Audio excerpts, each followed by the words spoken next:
In an instant he was separated from his wife by two worlds. Robin was smashed into a puddle of flesh by the speeding superhero. Everything happened so suddenly that it wasn't until blood splattered on Huey's face that he turned around in a daze to look at A-Train not far away. A-Train gave a perfunctory explanation and then disappeared down the street at lightning speed. Huey held his wife's still warm hands, feeling utterly helpless. Afterwards, not only did A-Train fail to publicly apologize, but he also blamed Robin for standing in the middle of the road, delaying his pursuit of a criminal to protect his public image. A-Train even sent a lawyer to get Huey to sign a non-disclosure agreement, offering only $45,000 in compensation. Did human life really mean so little to them? Huey was furious and angrily chased the lawyer out of his house. But in a world coexisting with superpowered beings, as an ordinary person, he felt utterly powerless. The only way he could think of to numb himself was with alcohol. Even the beer in the supermarket was endorsed by his enemy. At the checkout,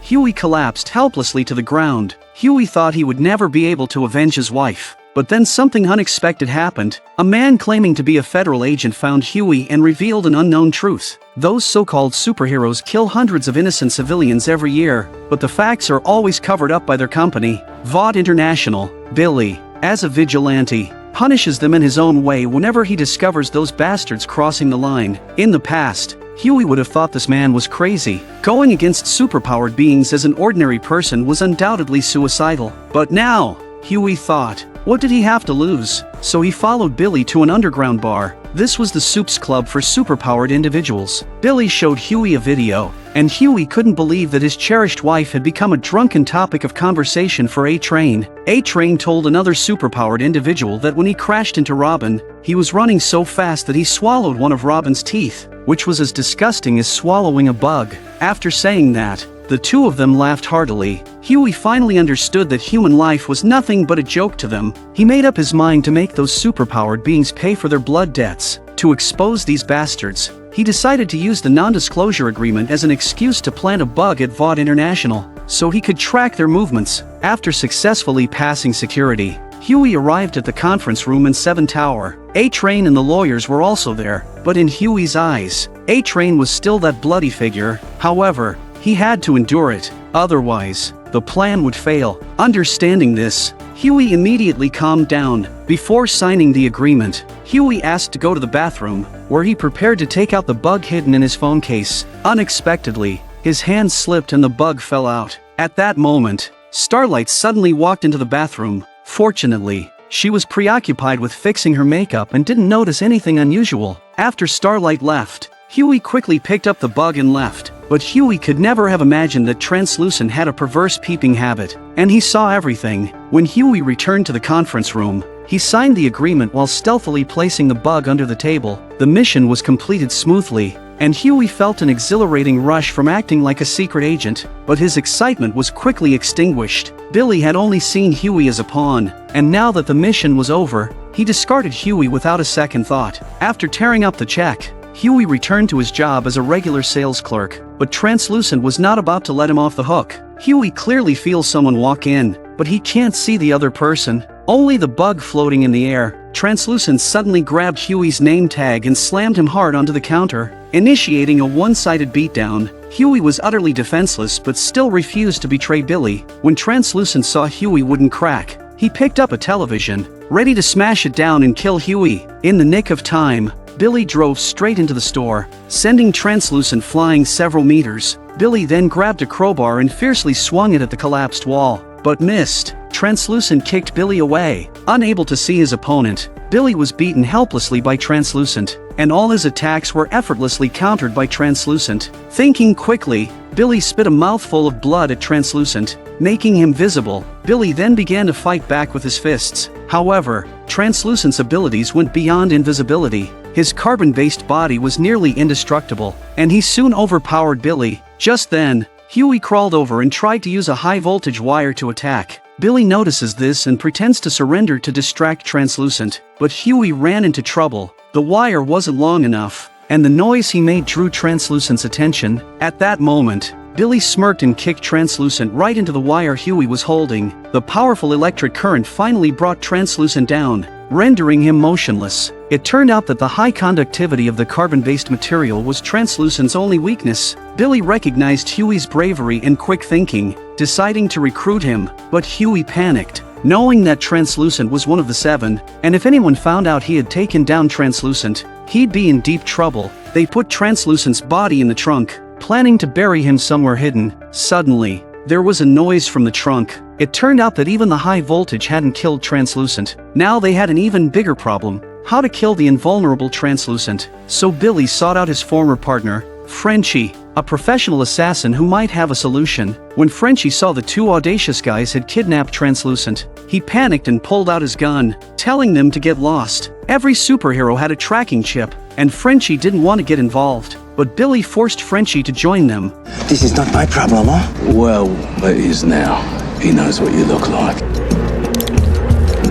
Thus, the boys were officially formed. They took Translucent to an abandoned factory, covering the room in aluminum foil to disrupt the tracking chip and wiring the cage with high-voltage electricity to prevent Translucent from escaping. Translucent woke up and immediately started cursing at them, but as soon as he touched the cage, he was hit by high-voltage electricity and quickly surrendered. The group then began discussing ways to kill Translucent. Frenchie explained that the carbon-based compound of Translucent's skin was as hard as diamonds and almost impossible to penetrate. Everyone who had tried to kill Translucent before had ended up being killed by him. If they didn't manage to kill him within 6 hours, they were all doomed. They began experimenting with various methods. Frenchie first tried a series of approaches, eventually creating a massive bullet. The bullet's tip was made from the same material as Translucent's skin, but when they fired it, the bullet ricocheted off the walls several times without penetrating Translucent's body, earning them more taunts from him. The bullet's impact tore a hole in the aluminum foil, causing Vought International to immediately detect that Translucent was in Jersey City. However, due to the signal interference, they couldn't pinpoint his exact location. A search team soon began scouring the streets of Jersey City. With time running out, Frenchie tried using a power drill, but it was also ineffective. While they were at a loss, a tortoise on the television suddenly inspired Frenchie. He grabbed an electric shock baton and knocked Translucent out again. He realized that, like a tortoise, Translucent's shell was hard, but his internal organs were just like any normal person's. So, if they attacked from the inside, they could easily destroy Translucent. However, if they made Translucent swallow a bomb, he might vomit it out, leaving only one option. Translucent instantly wimped out knowing he had a bomb planted in his colon. To save his life, he immediately sold out his teammate A-Train, revealing that A-Train had a beloved girlfriend named Popclaw whom he visited frequently. With the information they needed, Billy was ready to detonate the bomb and kill Translucent, but Frenchie stopped him. Frenchie had noticed something unusual on the surveillance footage, a shadow rapidly approaching them. It was Homelander, the strongest member of the 7. Homelander had X-ray vision, laser eyes, and super hearing. If they detonated the bomb, their location would be exposed immediately. Their top priority now was to divert Homelander's attention. Billy had a sudden idea. Rather than waiting to die, they could create chaos. He instructed Frenchie to call his girlfriend Sherry and have her plant bombs elsewhere to create a diversion. To buy Sherry some time, Frenchie acted as bait in the car while Billy set up the detonator in the trunk. They didn't anticipate that Homelander would arrive even faster than expected. Frenchie had to maintain his composure, showering Homelander with flattery, pretending to be a devoted fan. Although Homelander enjoys himself very much, he still insists on checking the carriages, but he doesn't find any abnormality under the perspective. It turns out that Billy has long been hiding. At this moment, the bomb was installed, and Billy immediately detonated it. Homelander heard the explosion and immediately rushed to the sky. Meanwhile, Translucent wasn't sitting still. By reading Huey's lips, he learned that his teammates were coming to rescue him, so he filled a cup with a yellow liquid and poured it on the transformer. Without the high voltage, Translucent easily broke out of the cage, only to run into Huey's standing guard. Huey held the detonator and warned him to get back in the cage, but a flicker of fear in his eyes was caught by Translucent. Using a mix of threats and persuasion,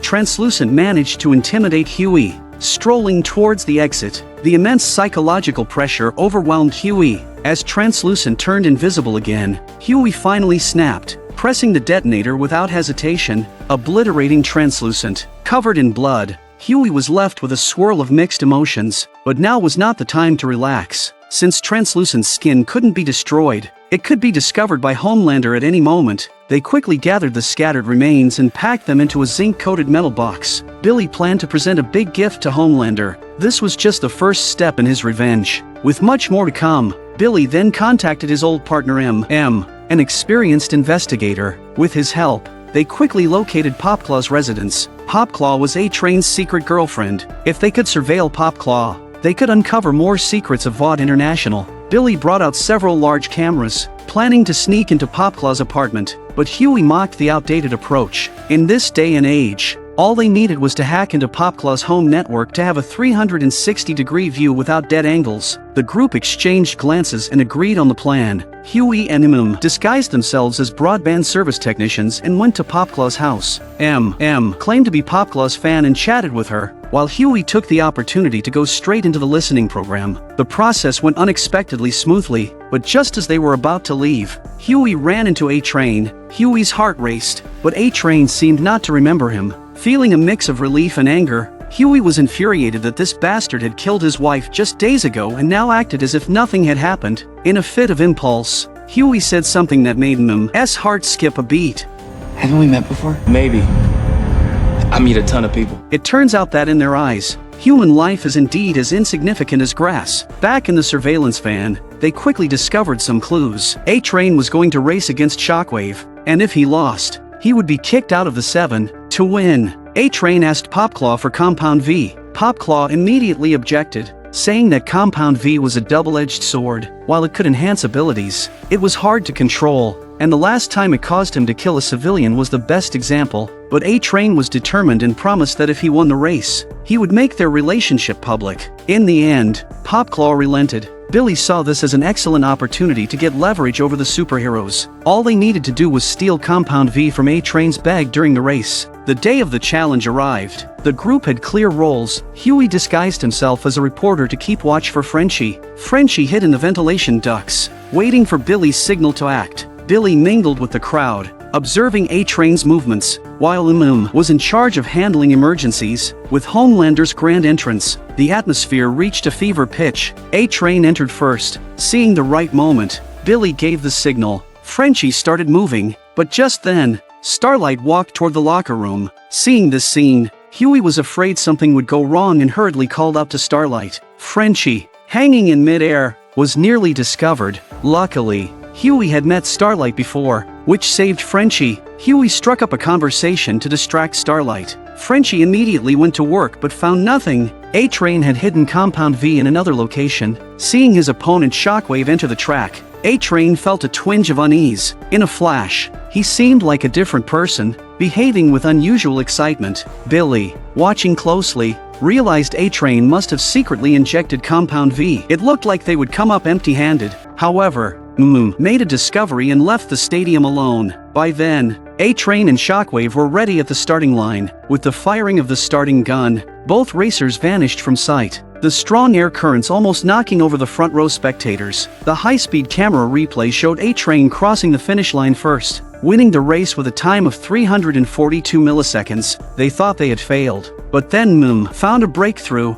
He noticed Popclaw acting strangely. Popclaw, holding Compound V, anxiously awaited A-Train's post-race interview. She expected A-Train to announce their relationship, but his answer disappointed her. A-Train declared he was still single. Furious at this betrayal, Popclaw injected herself with Compound V without hesitation. Under the drug's influence, she went berserk, lifting hundreds of pounds of weights for an hour, astonishing Billy and the others. But the real excitement was yet to come. Popclaw unleashed her bone claws and began punching the air furiously, trying to release her pent-up energy. Just then, the landlord came to collect the rent. Because she was A-Train's secret girlfriend with no source of income, Popclaw had no choice but to use her charm to pay the rent. They ended up playing a uniform game, and as Popclaw became increasingly excited, she accidentally sat on the landlord, killing him instantly. As she calmed down, Popclaw panicked. Billy knew this was his chance. He and Frenchie approached Popclaw, claiming they could help her clean up the mess if she provided information on Compound V.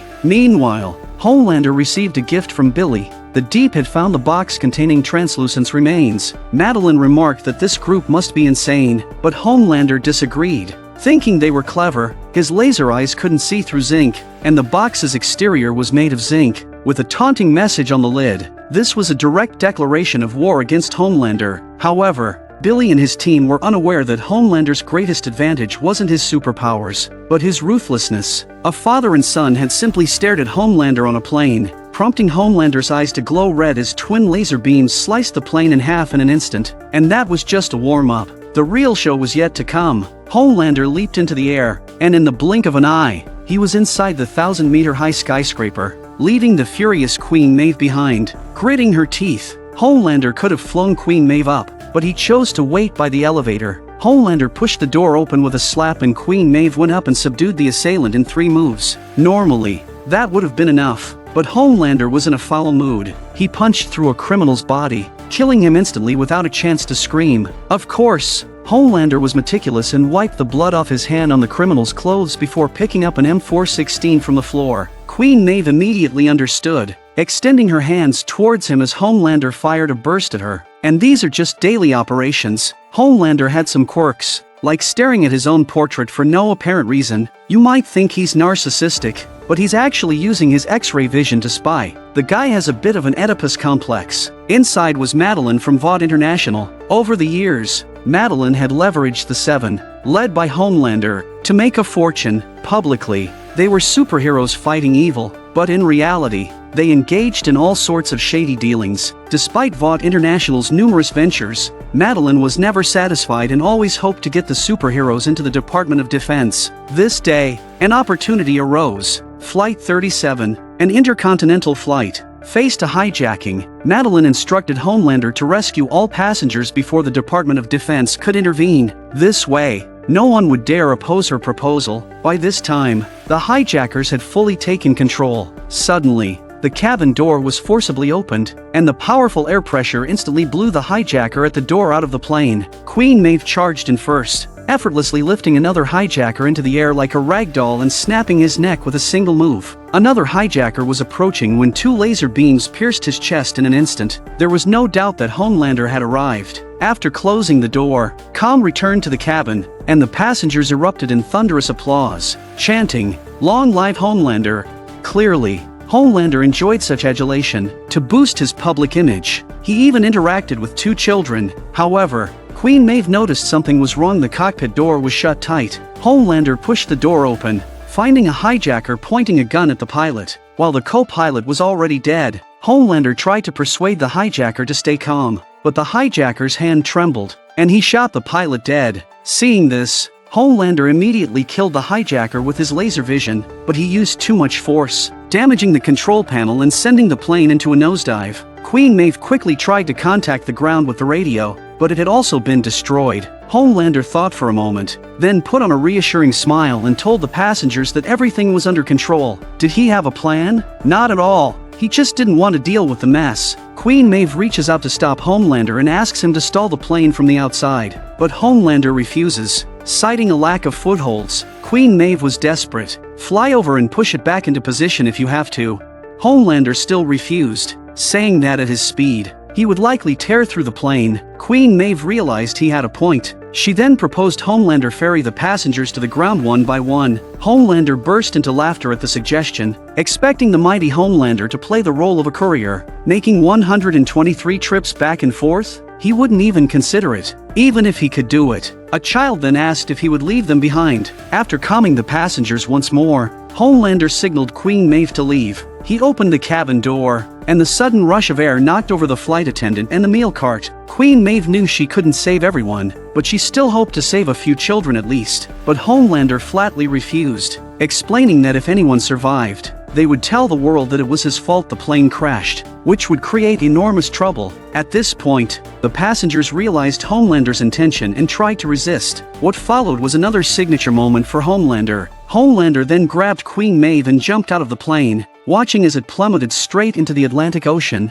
Later, rescue teams found the wreckage on the shore, with no survivors among the passengers. Seeing this, Homelander put on a solemn face. Of course, he seized the opportunity to manipulate the situation. He claimed that these deaths could have been avoided if they had arrived 3 minutes earlier. He blamed the tragedy on not being part of the defense establishment, which delayed their notification. Homelander even feigned deep emotion as he spoke. Madeline, watching Homelander on TV, felt particularly gratified. The uninformed public, seeing his impassioned speech, believed him to be a hero devoted to the country and its people. They expressed their support and even chanted his name in unison. This incident showed that Homelander's most terrifying trait was not his superpowers but his ability to twist the truth. But even though Homelander was so terrifying, someone provoked him by placing Translucent's corpse in front of him. Homelander, of course, chose to fight back but, frustrated by not knowing the identity of his opponent, had to put it aside temporarily. What angered him even more was the lack of reliable people around him.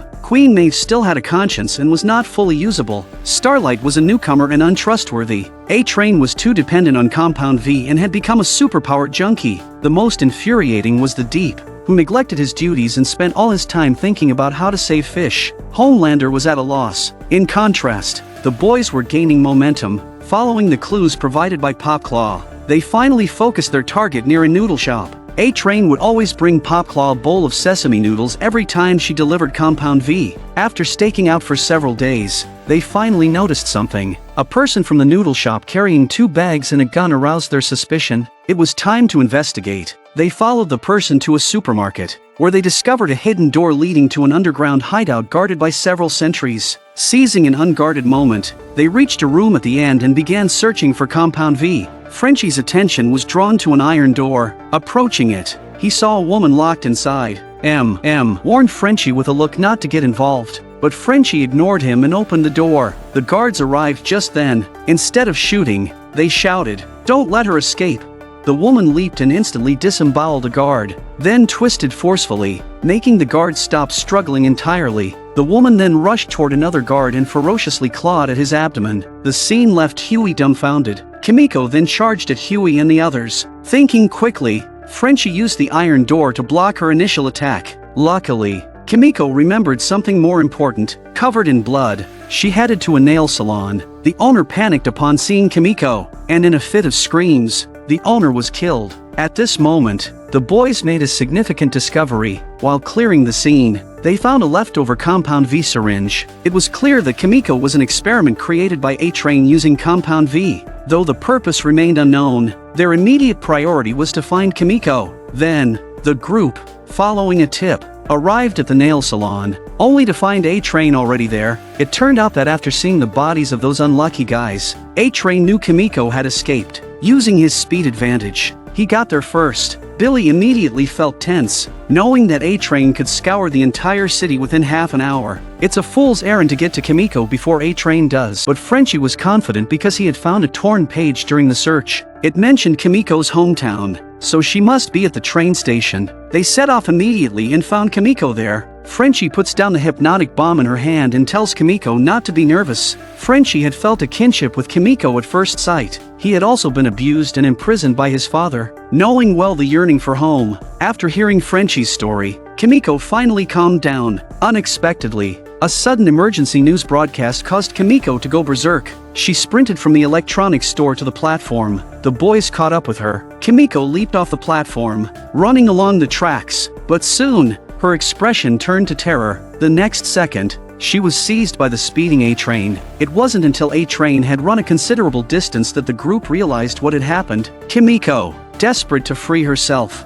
clawed at A-Train's eyes. In pain, A-Train let go, and the powerful inertia sent them rolling far before stopping. Knowing she was no match, Kimiko turned and ran, but could she really outrun A-Train? In an instant, A-Train caught up and delivered a powerful elbow strike. The terrifying impact smashed through the wall, and Kimiko only stopped when she collided with the next wall, falling to the ground. Seeing Kimiko trying to escape again, A-Train, now furious, grabbed her head and repeatedly smashed it against the wall. Anyone else's skull would have shattered by now. Frenchie, witnessing this, tried to rush in, but Billy stopped him just in time. Rushing up like that would be a death wish. Thinking quickly, Frenchie started shouting, "A-Train is here, everybody! Come see! A-Train is right there!"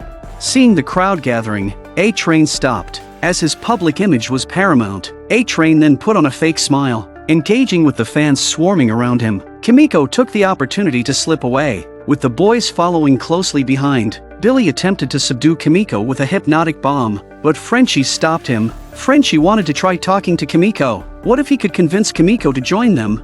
With a hopeful heart, Frenchie slowly approached, but Kimiko pounced instantly. Seeing this, Billy threw the hypnotic bomb, knocking them both out. A-Train, free of the fans, finds Popclaw first, suspecting that Kimiko's escape was a result of her tipping them off. A-Train initially coaxed Popclaw, telling her that Madeline had agreed to let them go public with their relationship, but only if she confessed whether she had leaked the information. Popclaw hesitantly told the truth, describing the faces of the boys. With tears in his eyes, A-Train reminisced about their first date with her.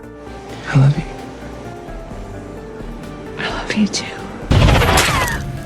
Then, in the next moment, A-Train injected Popclaw with a lethal dose, and she looked at him in disbelief before succumbing. Afterward, A-Train returned to the company. It turned out that this was all orchestrated by Homelander. Homelander warned him to stop using Compound V and to find out who was behind the disruptions quickly. Despite his immense dissatisfaction, A-Train had to show gratitude towards Homelander. Back at home, A-Train kept replaying videos of Popclaw from when she was alive. Suddenly, the screen changed, and A-Train's face went from dark to green, then quickly from green to red. He had spotted Frenchie in the video, prompting him and Black Noir to start investigating Frenchie's background. Unaware of being exposed, Frenchie happily prepared lunch for Kimiko. Perhaps he felt he had finally met someone who understood him, and his steps were noticeably lighter. He hoped his actions would win over Kimiko, but after being imprisoned for so long, Kimiko trusted no one. She lunged at Frenchie, but thanks to the chains, she couldn't reach him. Frenchie then receives a phone call from Sherry, who tells him that Black Noir has found her location, which means that Frenchie's safe house will be exposed. Frenchie immediately reported this to Billy, who suggested abandoning Kimiko and escaping alone. Frenchie knew Billy always used him as a tool, but this time he refused to comply. He poured his heart out to Kimiko before unlocking her chains. Kimiko's expression softened briefly, but before Frenchie could rejoice, she bolted out the door. A sense of profound disappointment washed over him, but there was no time for sorrow. Frenchie quickly gathered his things and fled. Unexpectedly, Black Noir arrived sooner than expected. Frenchie dared not look back as Black Noir closed in. Just as Black Noir was about to accelerate, a figure knocked him off his path. It turned out Kimiko had been secretly protecting Frenchie. She signaled for him to leave while she stayed behind to cover him. The fight was on. Kimiko struck first, but her sharp claws were laughable against Black Noir's armor. She was rapidly overpowered. Kimiko tried a side attack, but Black Noir's trademark skill was his uncanny throwing knives. Kimiko couldn't dodge the blade and fell to the ground, but she refused to give up because she knew that retreating even a step would mean pushing Frenchie towards certain death. But as a rookie, she was no match for Black Noir. Her feet were firmly pinned to the ground, and Black Noir didn't hold back, delivering a final blow that nearly sliced Kimiko in half. Kimiko collapsed in agony, but there was no regret in her eyes. She smiled as she closed her eyes. After a long time, Frenchie returned, heartbroken and unable to breathe. He didn't want Kimiko to feel cold even in death. But then, a miracle happened. Kimiko came back to life, and her wounds healed at a visible rate. Thus, the boys gained another fierce member. Meanwhile, Billy's side was making rapid progress, having locked their target on the Archbishop Ezekiel. However, the place was heavily guarded, making it difficult for him and Mim to make any move. So, they turned their attention to Huey. It turned out Huey had plenty of tricks up his sleeve. Tickets to see Ezekiel cost $15,000, which they didn't have. Huey persuaded Starlight to sneak him into the VIP club, but as soon as he entered, he ran into Homelander. Homelander learned that Huey had gotten in through Starlight's connections. He gave Huey a fake smile while calculating how to teach him a lesson. As a special guest, Homelander performed a baptism ceremony for the wealthy attendees. Soon, it was Huey's turn, and from Homelander's expression, it was clear he had bad intentions. Suddenly, Homelander pressed Huey underwater. Seconds ticked by, but Homelander didn't let go. Just as Huey was about to drown, Homelander pulled him up. If Homelander didn't care about his public image, today would have been the end. Afterward, Huey found Ezekiel and tried to blackmail him with a video to reveal information about Compound V, but his phone had gotten wet and malfunctioned. No need to panic. Now watch Huey perform. Huey vividly described the scene. Seeing through the lies, Ezekiel angrily stretched his arms and choked Huey, trying to crush him. In a life and death moment, Huey had a quick thought and said his partner also had the video. If anything happened to him, it would go viral the next day, exposing how the Archbishop recorded the beautiful moments of life. Hearing this, Ezekiel had no choice but to comply and reveal the details about Compound V. Huey immediately informed him. Was surprised at how capable the kid was and couldn't help but praise him a bit. You are a natural, kid. Not a compliment. And Billy followed the clues to a newborn hospital, where they discovered that every 4 bag was filled with Compound V, which was then injected into the infants. Just as they were about to examine the babies, one suddenly opened its eyes, shooting out twin beams of laser. Billy instantly realized that superpowered individuals were not born but created in a lab. Without wasting time, Billy quickly collected samples. As they were preparing to leave, security personnel suddenly burst in and started shooting without warning. They quickly took cover behind a pillar, under the enemy's suppressive fire. They couldn't move an inch. Billy had a sudden idea and told him to provide cover fire while he dashed out, indicating that he had a plan. Billy pulled the incubator along the power cord, then lifted the super baby and used it to shoot, instantly cutting 2 enemies in half. Now, only 1 enemy remained, but his weapon seemed to be malfunctioning. The enemy hesitated, unsure whether to shoot or not. Fortunately, the super baby was ready again, and a burst of blue light instantly shredded the enemy. Although amazed by the baby's power, Billy didn't keep the baby but gently placed it back in the incubator. Following this lead, they uncovered a massive conspiracy. It turned out that Vought International was disguising Compound V as baby vaccines and distributing them to 53 hospitals nationwide. There were no naturally born superpowered individuals, except for Homelander. This guy was like a black hole with no traceable information. Even with Compound V as evidence, they still felt something was missing, so Billy turned his attention to Kimiko. She was a living test subject. However, Kimiko's inability to speak posed a problem for everyone. At this moment, a TV show gave him an idea, so he sought out Mesmer. Mesmer could know what someone was thinking just by touching them, but a proud superpowered individual wouldn't easily comply. Animum was prepared. He offered his hand for Mesmer to read his mind.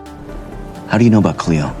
Cleo is Mesmer's daughter and is currently being held in the juvenile detention center where Mim used to work. If Mesmer agreed to help, could arrange for him to see his daughter once a week. They then began the mind-reading session with Kimiko. As soon as Mesmer touched her hand, he sensed her deep-seated fear. Kimiko's painful memories are forcibly awakened, and she instantly goes berserk and breaks Mesmer's arm. Fortunately, Frenchie calmed her down. However, Mesmer refused to cooperate further. Threatened to break his other arm if he didn't continue. After a simple bandage, Mesmer uses his other hand to sense, and this time Kimiko restrains her fear. Finally, they learned Kimiko's true identity. It was a terrorist stronghold, and Kimiko was among them. It turned out that Vought International was not only creating superheroes but also supervillains. After all, with crime, superheroes could earn their keep. Billy suggests that Kimiko be wiped out immediately. Terrorists are no good, let alone superpowered ones, but Frenchie believed in Kimiko's good nature and tried to get her to tell everyone who she was. However,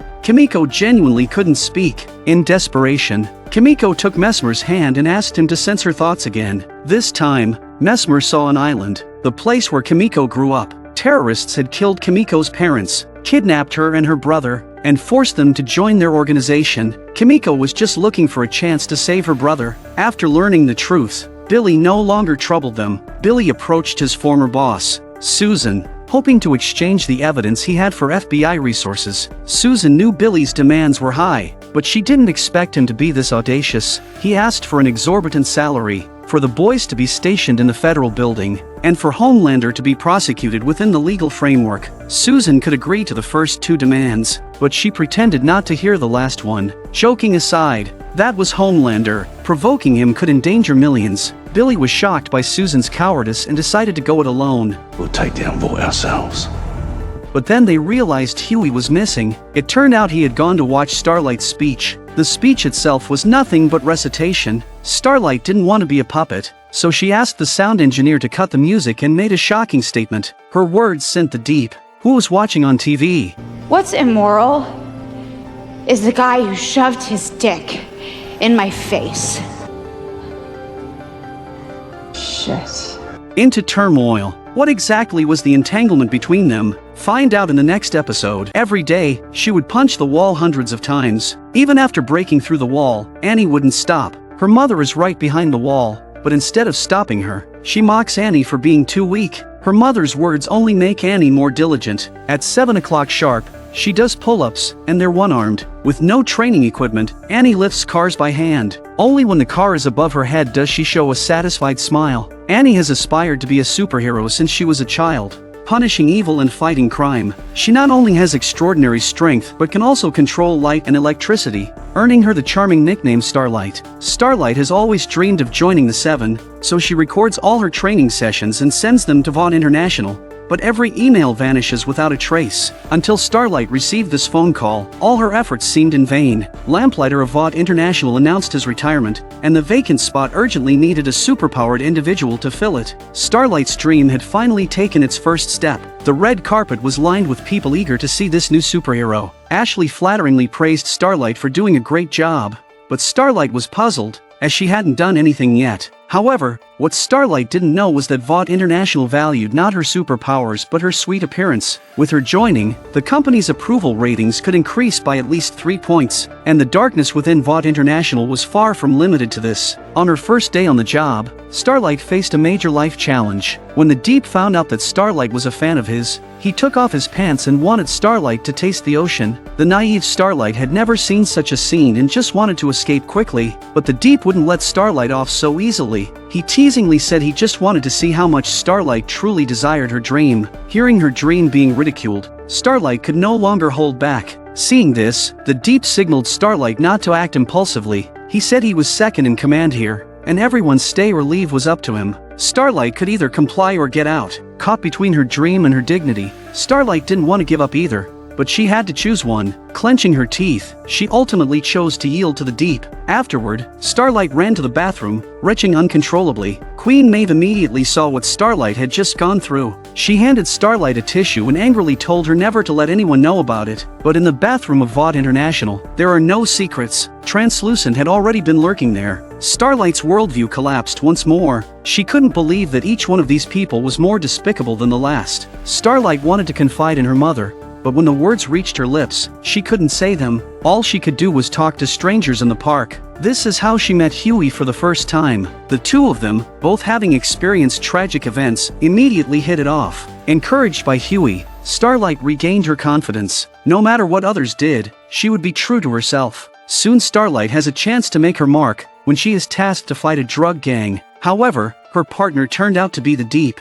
Though Starlight was extremely reluctant, she thought that enduring this minor grievance was worth it to punish evil and promote good. The Deep arrogantly boasted about his prowess, but you could tell how much Starlight was holding back by the flickering streetlights, because Starlight already knew that the Deep was not second in command. At best, he was a talking fish. You ever touch me again, I will burn your eyes out. Seeing Starlight's imposing manner, the Deep immediately backed down. Fortunately, the appearance of the criminals saved the Deep from further embarrassment. The Deep suggested a pincer attack, then he leapt into the water to prepare for a rear assault. At that moment, just as the criminals were grabbing the drugs, Starlight arrived in time and blasted them far away with a burst of light. Seeing this, the other two criminals tried to escape through the back door, but the Deep was already there waiting. One of them tried to escape, but the Deep punched his back teeth, and then finished the other one with an uppercut. This operation turned out to be surprisingly smooth. Just then, a photographer hurried over. It turned out this mission was just a publicity stunt, aimed at getting some clicks by posting the video online. Once again, Starlight was harshly slapped by reality, but the cruelty didn't stop there. That day, on her way home, Starlight came across two thugs harassing a girl.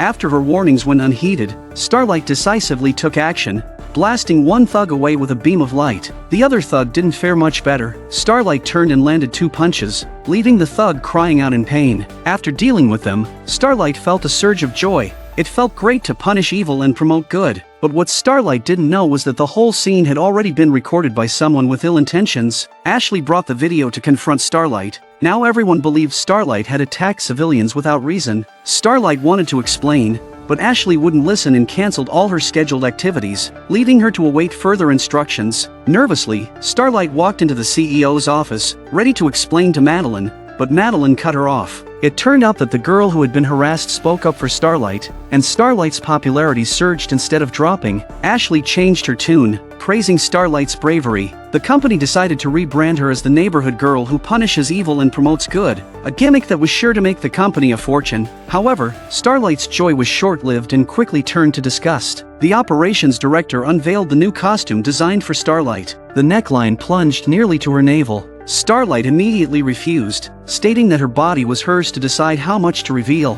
but Starlight was still too naive. Madeline told her that she could either wear the new costume as the superhero Starlight or stick with her old uniform as the neighborhood girl, Annie. The result was predictable. Starlight had no choice but to wear the new costume to a fan meet and greet. A little girl dressed in the old uniform asked for a photo with her. Starlight praised her for looking pretty, but the girl said she was saving up for the new costume. Starlight felt a bitter pang. A troll shouted rudely that Starlight might as well strip naked. Starlight was about to teach the foul-mouthed person a lesson when Ashley warned her to mind the occasion. After thinking for a moment, she told the girl that she preferred the old uniform. Then, Starlight headed to the changing room to switch back to her clothes. Unexpectedly, she ran into Huey there. Overjoyed, she didn't notice Frenchie lurking in the changing room. To prevent his comrade from being exposed, Huey took Starlight to a bowling alley. Knowing Huey was an ordinary person, Starlight deliberately fumbled her shots to make Huey feel less awkward. Huey, in turn, grew fond of the approachable Starlight, but in a daze, he glimpsed his recently deceased wife and was reminded of his mission. Huey quickly pulled out a device to steal data from Starlight's phone. Unaware of this, Starlight continued dating Huey as usual, but for some reason, Huey suddenly asked Starlight for a favor, to get him a ticket to the Diamond Club, even though he knew she didn't want to go near those disgusting people. In the end, Starlight gave in. Because of Starlight's soaring popularity, the company arranged a speech for her, but standing on stage, she realized she was nothing but a puppet, and she finally couldn't hold back and said the words she had long suppressed. What's immoral is the guy who shoved his dick in my face. Although she didn't mention the Deep by name, he felt a chill run down his spine, and the Deep is about to encounter a crisis like no other. Starlight's words struck a chord with countless confused women, who collectively spoke out, demanding severe punishment for those who had bullied her. Madeline knew that mishandling this matter could lead to a significant drop in Vought International stock prices. She approached Starlight, hoping she could help calm the situation, or she would be expelled from the Seven. This time, Starlight did not compromise. She declared that she would no longer do anything unrelated to justice, fully aware of Madeline's concerns. Sorry, I don't do discretion anymore. After saying this, Starlight walked away confidently. Madeline never expected anyone to defy her like this, but she couldn't afford to fire Starlight now. Reluctantly, she ordered the Deep to issue a public apology before the situation escalated further. As soon as the show aired, the Deep's approval ratings plummeted. Though it was satisfying, Starlight was not the real winner. Vought International turned her story into a movie, and their stock prices soared instead of falling. Overthrowing Vought International was going to be a long and arduous journey. Meanwhile, Vought International continued to thrive. Mesmer had captured the appearances of the boys and handed them over to Homelander, putting the boys in serious trouble. Billy stood by his wife's tombstone, hammer in hand, and began smashing it with all his might, again and again. He did this not for any other reason but to prove that the grave was empty. His wife had been missing for 8 years, and Billy had been searching for 8 years. It seemed that no one but him cared about her fate, not even her sister. Thankfully, Billy had a good friend he could confide in, Huey. When Billy first met Huey, he was a coward. But now, even knowing that following Billy meant being in constant danger, Huey remained calm and composed. The two brothers-in-arms went to a survivors association, hoping to find some solace there, but after listening to their stories, Billy was even more disappointed. Everyone there had been hurt by superheroes. Some had their spines broken, others had lost their manhood to frostbite. Yet, Billy felt no sympathy for them and instead felt pity, because without exception, they all only remembered the good of superheroes, believing it was their fate. Fate. Billy doesn't believe in fate. Lydia saw Billy's discontent and asked him to share his story. Billy politely declined, but Lydia persisted, thinking Billy was just trying to get attention, and handed him the talking stick. Billy couldn't stand it. He pointed at everyone and called them a bunch of lapdogs. Have you ever thought that superheroes do these things just for fun? Billy's hatred for Homelander ran deep. 8 years ago, Homelander took Billy's wife, Becca, into his office. 3 hours later, Becca emerged, disheveled, and then disappeared without a trace. Billy shared this in hopes that Huey would remember the pain of losing his wife, stay away from Starlight, and join him in taking down Vought International. But Huey not only refused to listen, but he also became more entangled, even wanting to leave the boys because of Starlight. This led to a huge argument between them. At that moment, Billy received a photo showing his house had been raided. Imam also discovered his accounts had been frozen. Everyone immediately realized they had been exposed. Billy suspected Starlight had betrayed them and prepared to take her out. Fortunately, Imam spoke up for Huey, pointing out that Starlight had never met him, so the informer had to be someone else. Billy instantly thought of Mesmer. Mesmer, unaware of the impending doom, was leisurely drinking tea. It wasn't until he saw Billy's murderous face that he frantically tried to escape. Mesmer ran to the bathroom and hid in a stall, thinking he could avoid his fate, but that was just wishful thinking. Billy slammed open the iron door. Billy had planned ahead and planted a tracker on Mesmer. Without a word, Billy punched him. During the brief contact, Mesmer glimpsed some of Billy's memories. Mesmer tried to negotiate, but Billy had no patience and landed another uppercut. This time, Mesmer heard the name Becca and got straight to the point. Your wife. She's missing? I can help you find her. Hearing this, Billy pulled Mesmer up and pressed his hands to Mesmer's face, letting him delve into his thoughts. Mesmer's expression grew increasingly terrified. Billy had killed many people in his search for his wife, including several superheroes. Mesmer immediately fell to his knees, begging for mercy, but unfortunately for Mesmer, he had provoked a killing machine. Billy grabbed Mesmer's head and violently slammed it into the sink. Each blow was harder than the last, and Billy didn't stop until Mesmer could no longer scream. In a daze, Billy thought of his wife again. They had once been a loving couple that everyone envied, but Homelander had destroyed them. He suspects that his wife has been killed by Homelander, but Homelander wouldn't take the blame, as he was also searching for Becca's whereabouts. He knew that Becca was the reason behind Billy's hostility towards him. Seeing Madeline's intent to hide the truth, Homelander decided to seek another way. With a loud crash, Homelander found Dr. Jonah. Jonah knew the purpose of his visit and didn't intend to hide anything from him. 8 years ago, after the incident, Becca became pregnant with Homelander's child. The fetus developed unusually fast and tore out of her before she could give birth. No one could survive such massive blood loss, and the baby drowned in the blood within 10 seconds. Hearing this, Homelander felt a deep sense of loss because it was difficult for superhumans to have children. Jonah, knowing Homelander's violent tendencies, had kept this from him to avoid a bloodbath. Now, he hoped for Homelander's forgiveness by revealing the truth. Homelander had grown up in Jonah's lab, and the lack of maternal love had twisted his personality. Homelander didn't want to argue with Jonah. Now that Homelander knew his conflict with Billy was irreconcilable, he immediately called an emergency meeting to strike first. The first target was Huey. Though an ordinary person, he had proven difficult, having taken down Translucent, blackmailed Ezekiel, and manipulated Popclaw. Starlight was instantly alarmed. She couldn't believe her harmless boyfriend was involved. Homelander asked A-Train to explain, but A-Train, not the brightest, didn't remember Huey despite meeting him twice. It wasn't until Homelander showed a video of them shaking hands that he understood the situation. This must be Huey's revenge. Starlight pleaded for Huey, but her actions only aroused Homelander's suspicion. He believed Starlight and Huey were working together to dismantle the Seven and wanted to execute Starlight on the spot. Queen Maeve quickly intervened, arguing that Starlight had been deceived by Huey, who had stolen information from her. She asked Homelander to spare Starlight. Homelander grudgingly agreed, but warned that if there were any problems, both would pay the price. Soon after, Huey received a call. A-Train had kidnapped Huey's father and demanded he come alone, threatening to kill his father otherwise. The boys hadn't expected trouble to come so quickly, nor that their enemies would stoop to threatening family. They immediately split up to take action. Imam went home to secure his wife and daughter. Huey returned home alone. Superhero A-Train can run 100 meters in just 86 milliseconds, but who would have thought that such speed was achieved through drug use, with the side effects of an enlarged heart and shrunken testicles? To avoid being kicked out of the Seven, he needed to capture Huey alive to prove his worth. For this, he kidnapped Huey's father. However, A-Train didn't know that the ordinary person he underestimated was far more formidable than he imagined. Huey returned home as instructed. A-Train confirms that Huey came back alone, and he mocks Huey, saying, "I didn't realize you were so stupid as to not have a backup plan." But A-Train underestimated Huey. Huey calmly took out a vial of Compound V.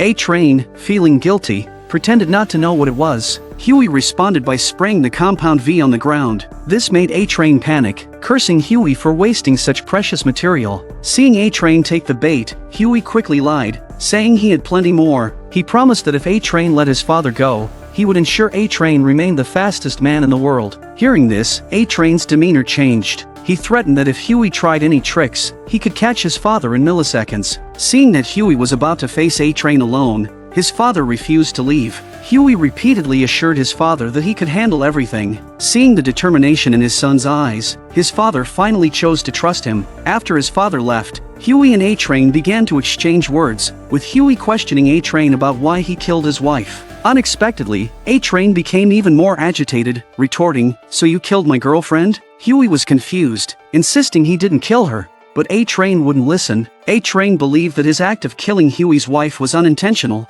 whereas Huey's actions were deliberate. A-Train grew more agitated, unaware that he was in grave danger. Kimiko struck his thigh with an iron rod, breaking it. It turned out that Huey had been stalling for time. Huey finally got his revenge, knowing that crippling A-Train's leg was more painful than killing him. How ironic that a once great speedster superhero is now reduced to hobbling around on crutches. But Huey's situation wasn't much better. The boys were all wanted men, and Huey couldn't get through to Starlight when he tried to call her for information. Fortunately, their families had been moved to a safe house and were temporarily safe. But only temporarily. Suddenly, the screech of brakes made everyone tense up. Seeing several black cars, they knew trouble was coming. They quickly armed themselves, ready for a fight. Except for Billy, who wasn't nervous at all and went out to greet them. It turned out to be federal agents. Billy knew it was only a matter of time before Vought International found them. He and his teammates could take the risks, but their families couldn't. Billy offered Compound V in exchange for Susan's protection. Just then, Huey finally got a call from Starlight. Starlight believed Huey had used her and wanted to clear things up face to face. Huey confessed everything to her. Starlight insisted on taking him to surrender,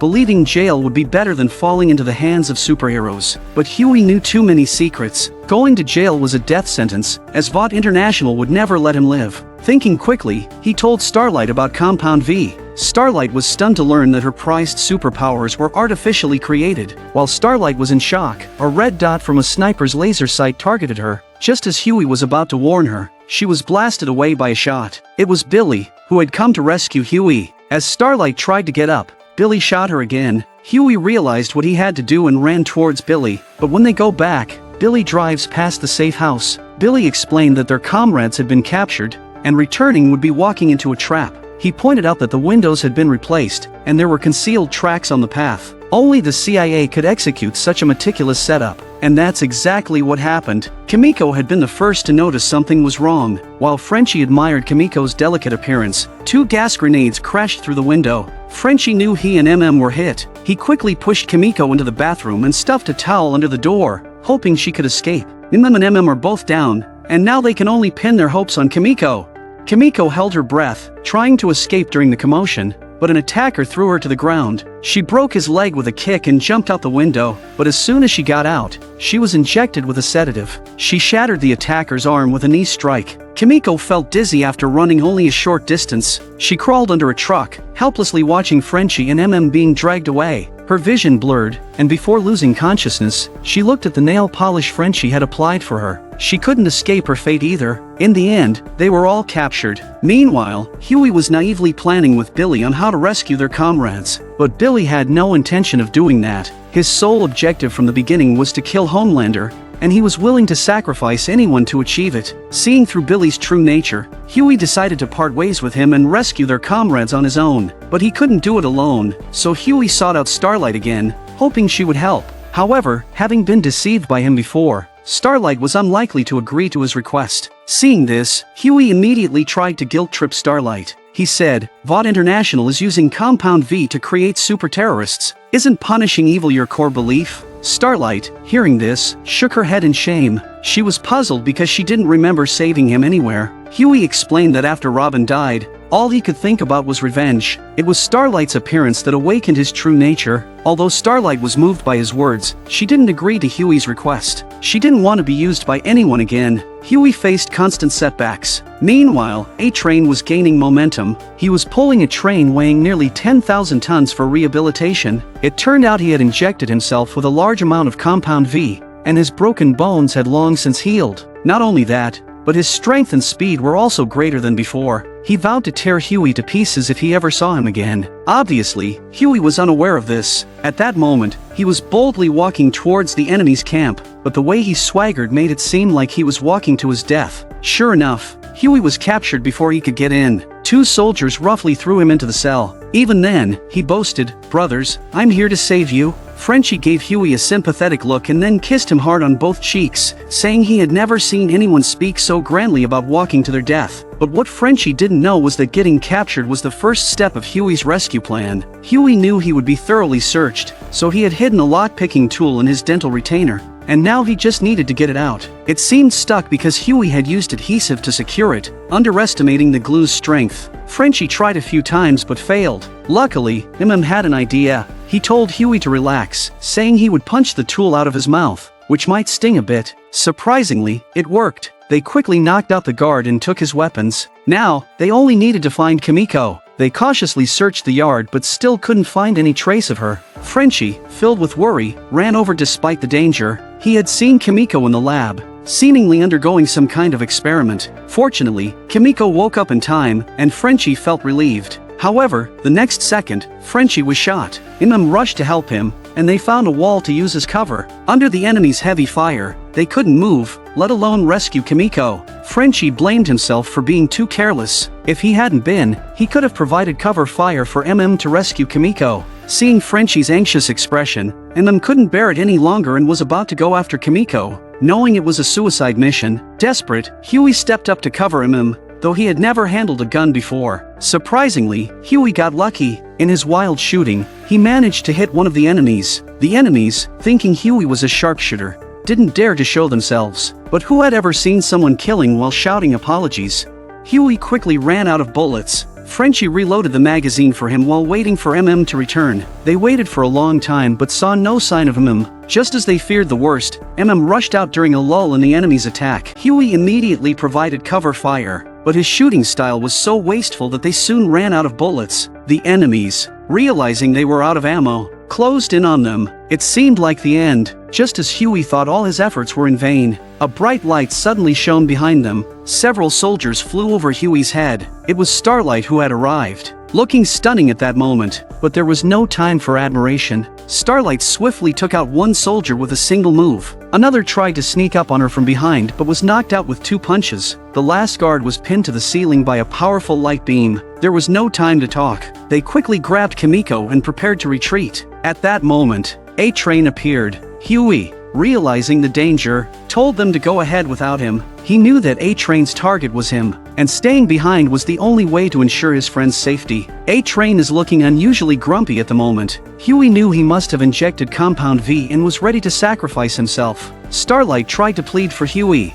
but A-Train was consumed by hatred. A fight was inevitable. With the lights flickering, Starlight attacked first, missing with her initial strike and quickly following up with another. But to A-Train, Starlight's attack seemed slowed down by countless factors. Time itself appeared half-frozen. Using his speed, A-Train created a swift field around him, making him invincible within it. He dodged each light beam effortlessly, closing the distance between him and Starlight in the blink of an eye. With one palm strike, A-Train sent Starlight flying 10 meters away. A-Train then walked slowly towards Huey. Yes, Popclaw was not directly killed by Huey, but her death was because of him. You killed the only person I've ever loved. I didn't kill her. I know. I did.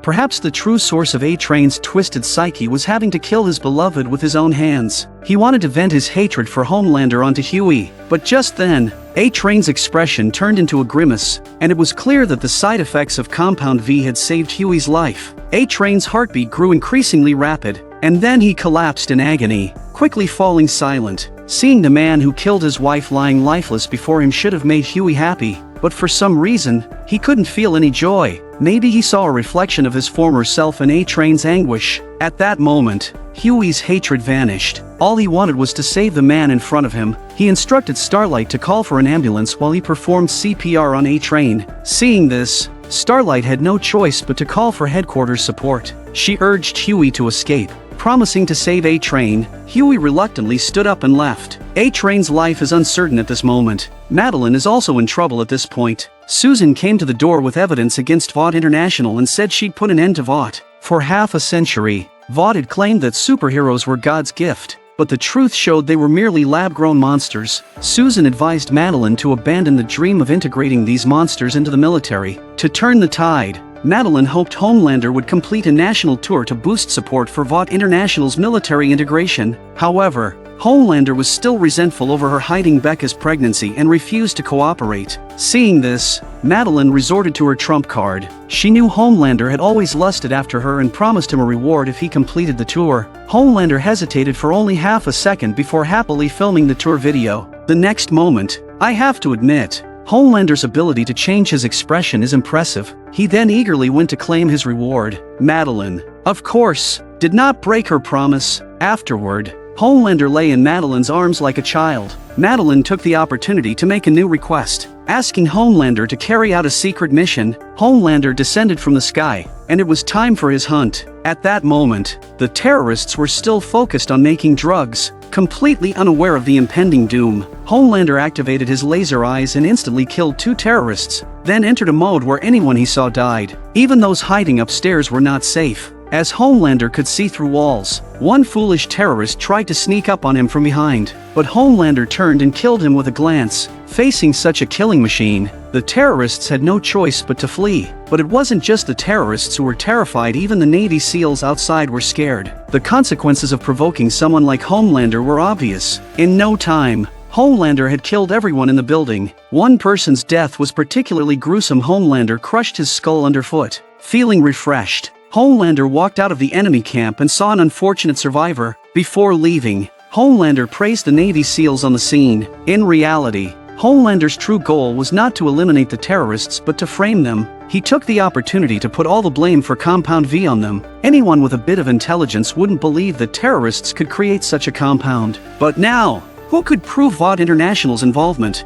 Moreover, with the emergence of super terrorists, Patriot missiles, D-2 bombers, and F-35 fighters were obsolete. Now, only VOD International could handle these super terrorists. In the end, the Department of Defense approved Madeline's proposal to integrate superheroes into the military. The situation had spiraled beyond Susan's control. Her only advice to the boys was to run. When Billy heard the news, it hit him like a bolt from the blue, but he had to pretend everything was fine. Unfortunately, his teammates saw through his facade. They planned to flee overseas immediately, but Billy wasn't ready to give up. He had one last ace in the hole. He sought out Grace. Grace was the one who had originally told Billy that his wife was raped by Homelander, spurring him to seek revenge. She was essentially the founder of the boys. However, the tragic death of her grandson had shattered Grace's ambitions, and now she wanted nothing more than to live a peaceful life. After much insistence from Billy, Grace finally gave him a lead. It was Homelander's complex feelings for Madeline.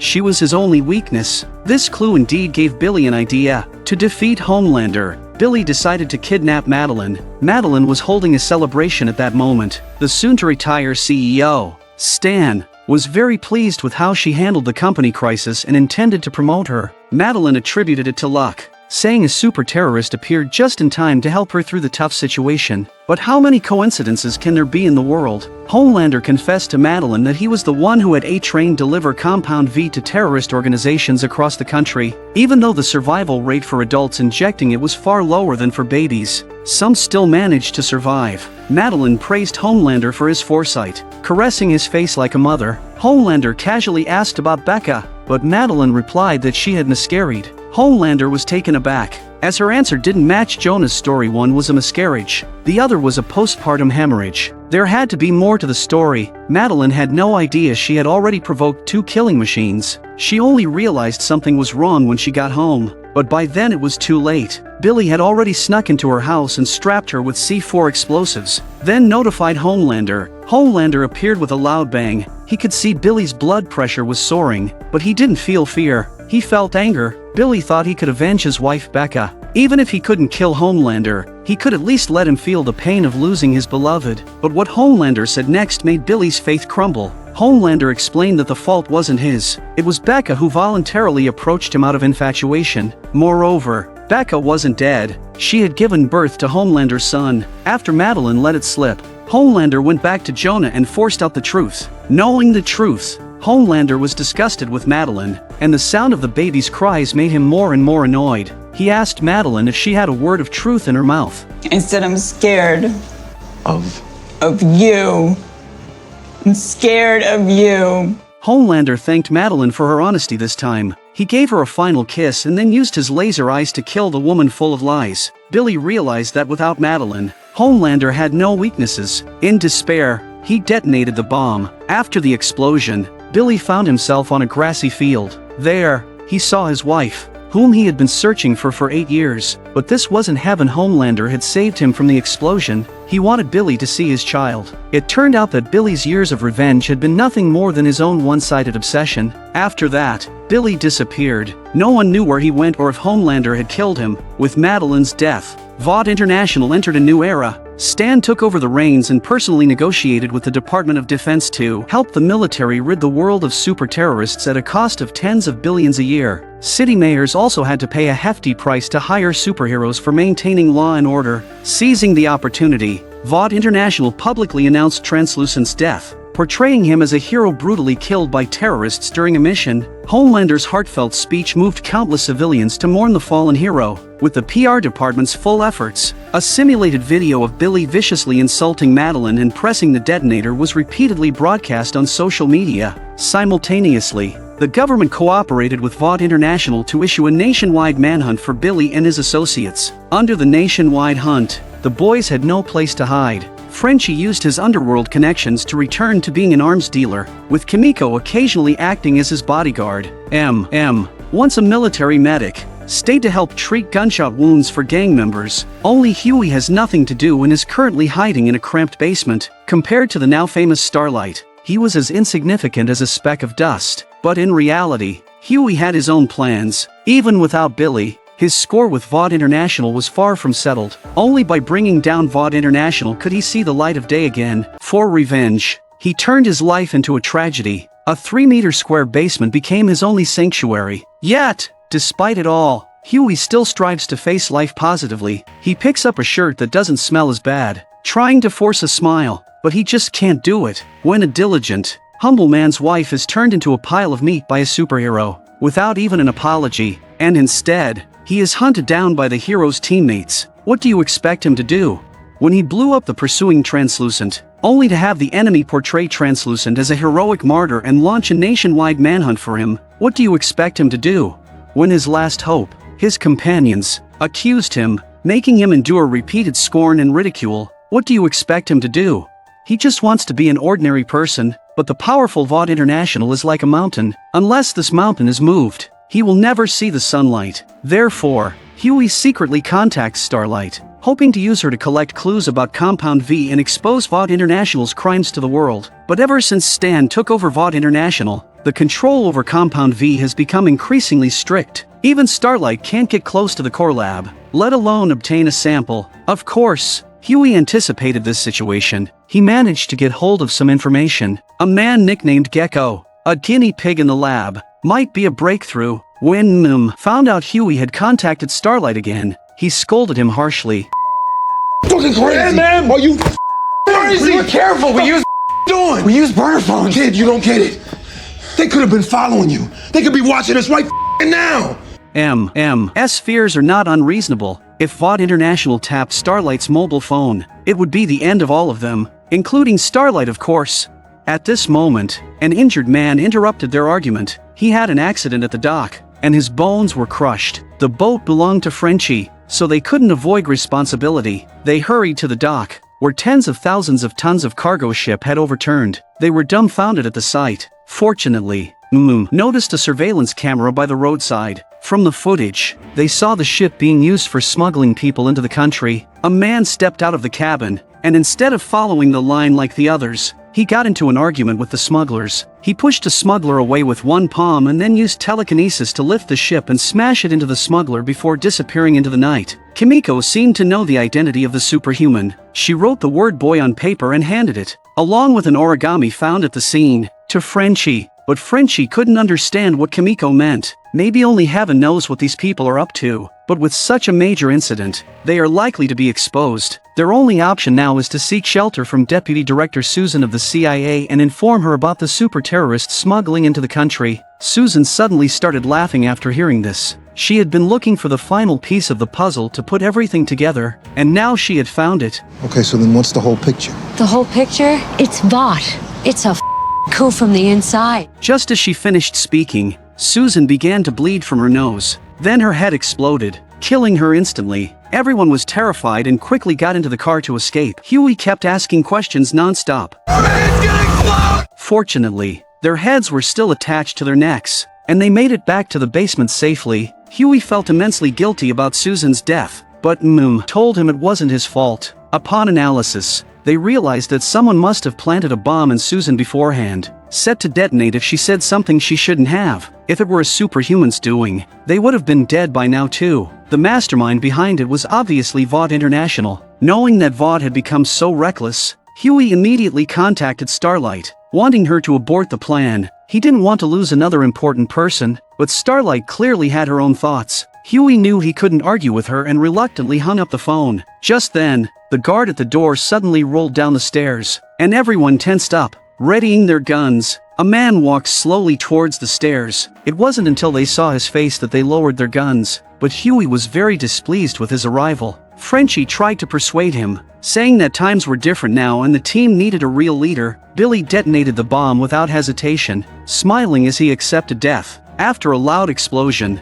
Billy found himself unharmed on a grassy field. But this wasn't heaven. His enemy, Homelander, had saved him, keeping him alive just to humiliate him. Seeing the son that Homelander and his wife Becca had together, Billy felt nothing but humiliation and resentment. If even death had become a luxury, that was true despair. But when he saw the pleading look in Becca's eyes, Billy's fighting spirit reignited. He just couldn't understand why he woke up in a restaurant parking lot 3 hours later. Billy stumbled into the restaurant, and before he could forget, he quickly noted down all the details he had seen. At that moment, the restaurant TV was broadcasting his wanted notice. Billy knew he had dragged his teammates into the abyss and thought of a way to help them. With Colonel Grace's background, she could clear him and his teammates' names, and even find out Becca's whereabouts. But Grace didn't want to deal with this troublemaker and intended to turn Billy in, until Billy said he had a way to find Susan's killer and promised to capture the super terrorist. Grace agreed to his request. Billy's going to fight a good fight.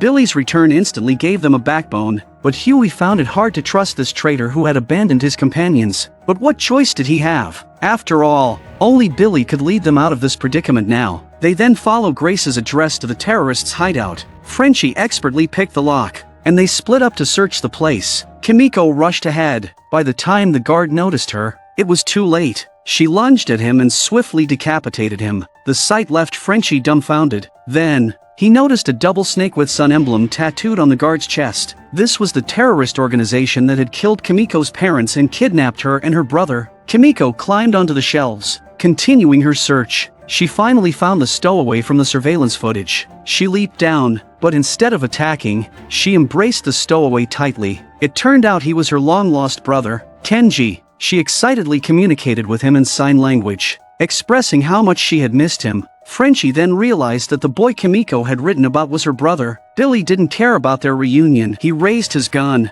aiming at Kenji. In the nick of time, Huey tackled Billy to the ground, which also alerted Kenji. Kenji turned and, with a push of his hands, sent the three of them flying with telekinesis. Just as they were getting up, a swarm of shelves came crashing towards them. Then, with a downward pull, Kenji brought the ceiling's steel beams raining down. Kimiko saw that continuing the fight would be fatal, so she quickly led her brother out. By the time the group got free, Kimiko and Kenji had vanished. They had finally located their target, but Huey messed it up. Angry Billy exploded on the spot. Intervened to calm him down.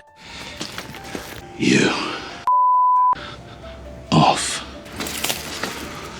Rest you with me. But to Billy's surprise, Frenchie and him remained unmoved. After all, Huey had risked his life to save them from the enemy, and Kimiko was one of their own. I suppose you agree, don't you? Since your tongue is halfway up her ass. Although Billy's mouth is not clean, he knows that he has a guilty conscience, and he finally tells the team what's in his heart. I need your help to do it. Billy's words from the bottom of his heart made the team let go of their feelings, and they continued to look for Kimiko and Kenji. Kimiko and Kenji hadn't gone far. Kimiko felt deeply guilty towards her brother, having promised to protect him but failing to do so, and then being turned into a monster by that blue poison. She had also caused her brother to endure unimaginable pain. It's a night. She tried to persuade him to come back with her, but Kenji was consumed by hatred. Their village had been destroyed, and no one, young or old, had escaped the eyes that shot out lasers. Seeing Kenji getting more agitated, Kimiko realized he had been brainwashed. She wouldn't allow her brother to kill innocents, and she looked at Kenji with pleading eyes. Kenji struggled internally, but he couldn't grant her wish. With a powerful strike, he sent Kimiko flying and then ran in the opposite direction. Kimiko followed closely. Just as she was about to tackle him, Kenji suspended her in midair with his powers. Then, with a forceful gesture, Kenji hurled Kimiko straight into a residential building. Kenji didn't know how far he had run. He thought he had lost his sister, but to his surprise, Kimiko had already caught up. She leapt and tackled him, tightly choking him until he passed out. When Kenji lost consciousness, Billy and the others arrived just in time. They bound Kenji's hands and carried him into the van. As Huey closed the van door, Billy suddenly punched him. Huey, swallowing his pride and anger, You come between me and my missus again, I'll fucking kill you. Knew that delivering Kenji to Grace meant he could return to a normal life. Huey hadn't spoken a word since last night. Billy, realizing he had been too impulsive, apologized to Huey, but Huey wasn't having it. He punched Billy right away, and still unsatisfied, he continued to pummel him. Fortunately, stepped in to break up the fight. Just then, Billy received a call from Grace saying she had sent people to the shore to pick up Kenji. After that, Billy could rescue his wife, and the team could reunite with their families. Grace was worried Kimiko might rebel, but Billy assured her he would personally deal with Kimiko if she did. Billy had just hung up the phone when he saw Frenchie standing behind him. It's just a figure of speech, mate. Although things seemed to be improving, the bond between Billy and his team was on the verge of falling apart. In this situation, how could he possibly fight Homelander? Meanwhile, Homelander wasn't having an easy time either. Standing naked on a rooftop was Homelander, a man who did whatever he wanted. Despite his power, Homelander was just a child craving maternal love. He took a bottle of milk left by Madeline from the fridge, heating it with his laser eyes before drinking. He savored the taste of motherly love, not wanting to waste a drop. But before he could swallow, Ashley interrupted him. He wipes his mouth to hide his panic and asks what Ashley wants with him. Ashley mentioned that the superhero team was currently short-staffed. The Deep had been banished to the frontier after his scandal was exposed. A-Train was in a coma due to drug abuse. The Seven was now down to just 4 members and desperately needed new blood. To address this, she had scouted a new candidate. This person, nicknamed Blind Spot, was incredibly agile, with precise javelin skills and exceptional dagger assassination techniques. Though he had lost his sight, he gained superhearing akin to radar. Homelander praised Blind Spot's abilities. Seeing Homelander commend Blind Spot, Ashley was feeling quite pleased with herself, but she was celebrating too soon. How could the arrogant Homelander allow a handicapped person to be part of his team?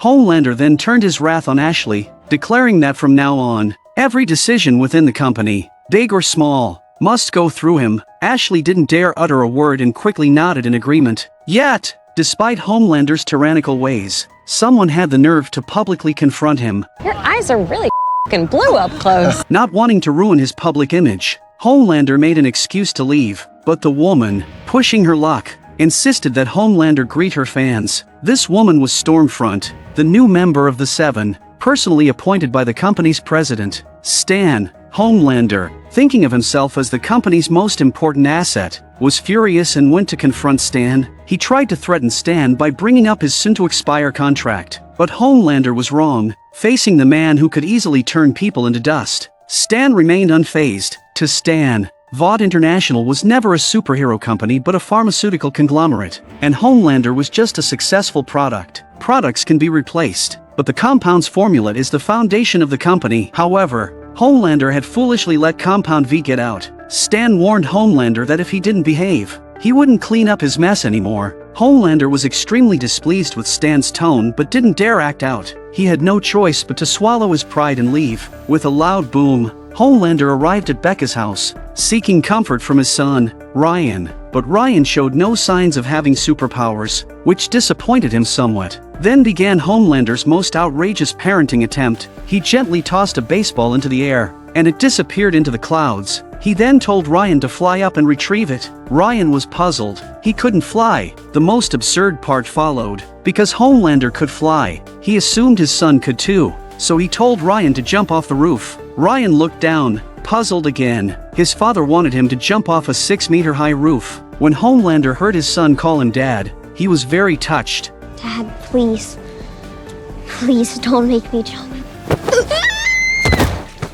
Then, seeing his son lying motionless on the ground, Homelander felt no pity. He was even a bit angry. He began to doubt if Ryan was truly his son. Becca was even more furious. She yelled at Homelander, asking if he had any humanity left. But Homelander coldly said it was only a 6-meter fall and told Ryan to get up by himself. Becca's desperate calls finally awakened Ryan. Watching her son being raised to be so weak made Homelander even angrier. He berated Becca harshly, suppressing her inner rage. Becca helped her son up and tried to go inside, but Homelander grabbed her wrist. If he had used even a bit more force, Becca's bones would have shattered. Unexpectedly, Ryan, eager to protect his mother, suddenly pushed Homelander away with a powerful shove. Seeing Ryan's eyes glowing red, Homelander wasn't angry but rather pleased.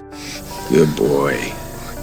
Just like me, Ryan. No, I'm not like you. Go away! Buddy, it's Leave us alone! Homelander watched his son's retreating figure, feeling a mix of emotions. Becca, too, was filled with unspoken pain. She knew Homelander was capable of anything and didn't dare confront him directly. Taking advantage of the time while dropping her son off at piano lessons, Becca drove to the secret lab Vought International had set up there. She pleaded with Jonah to honor their agreement and get rid of Homelander. Jonah didn't even see her. He simply informed Becca through the gatekeeper's phone that the company had decided to avoid conflicts with Homelander as much as possible. Jonah was powerless to help, leaving Becca to fend for herself. Feeling helpless, Becca hung up the phone. She just wanted her son to live a normal life. Homelander and Becca have completely different philosophies on parenting, and he says to Ryan, You and me and God's son, we can do anything we want.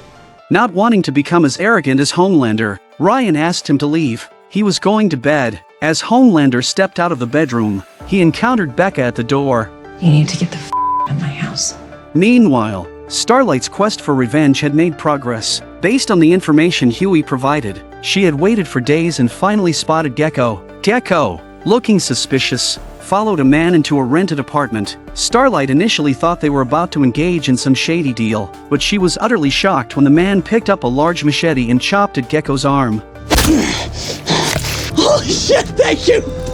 The man grew more and more excited as he continued chopping until he completely severed Gecko's arm. He even wanted to keep the arm as a trophy. However, right at that moment, Gecko's severed arm started regenerating at a speed visible to the naked eye. It turns out his superpower is the ability to rapidly heal from any injury, which is where his nickname Gecko comes from, and all of this was recorded by Starlight from outside the window. Superpowered individuals engaging in such dirty dealings would be in serious trouble if Vought International found out. Afterward, Starlight approached Gecko. Gecko is a lab rat for Vought International and has free access to the 67th floor laboratory. Starlight hoped he could help steal Compound V to expose Vought International's scandals. Seeing Gecko's refusal, she threatened him with the video. Reluctantly, Gecko had no choice but to agree. But before she could get the sample, Starlight had to put on a fake smile and attend the company's event. In public, she is Starlight, captivating everyone's attention with her charming costume. But in private,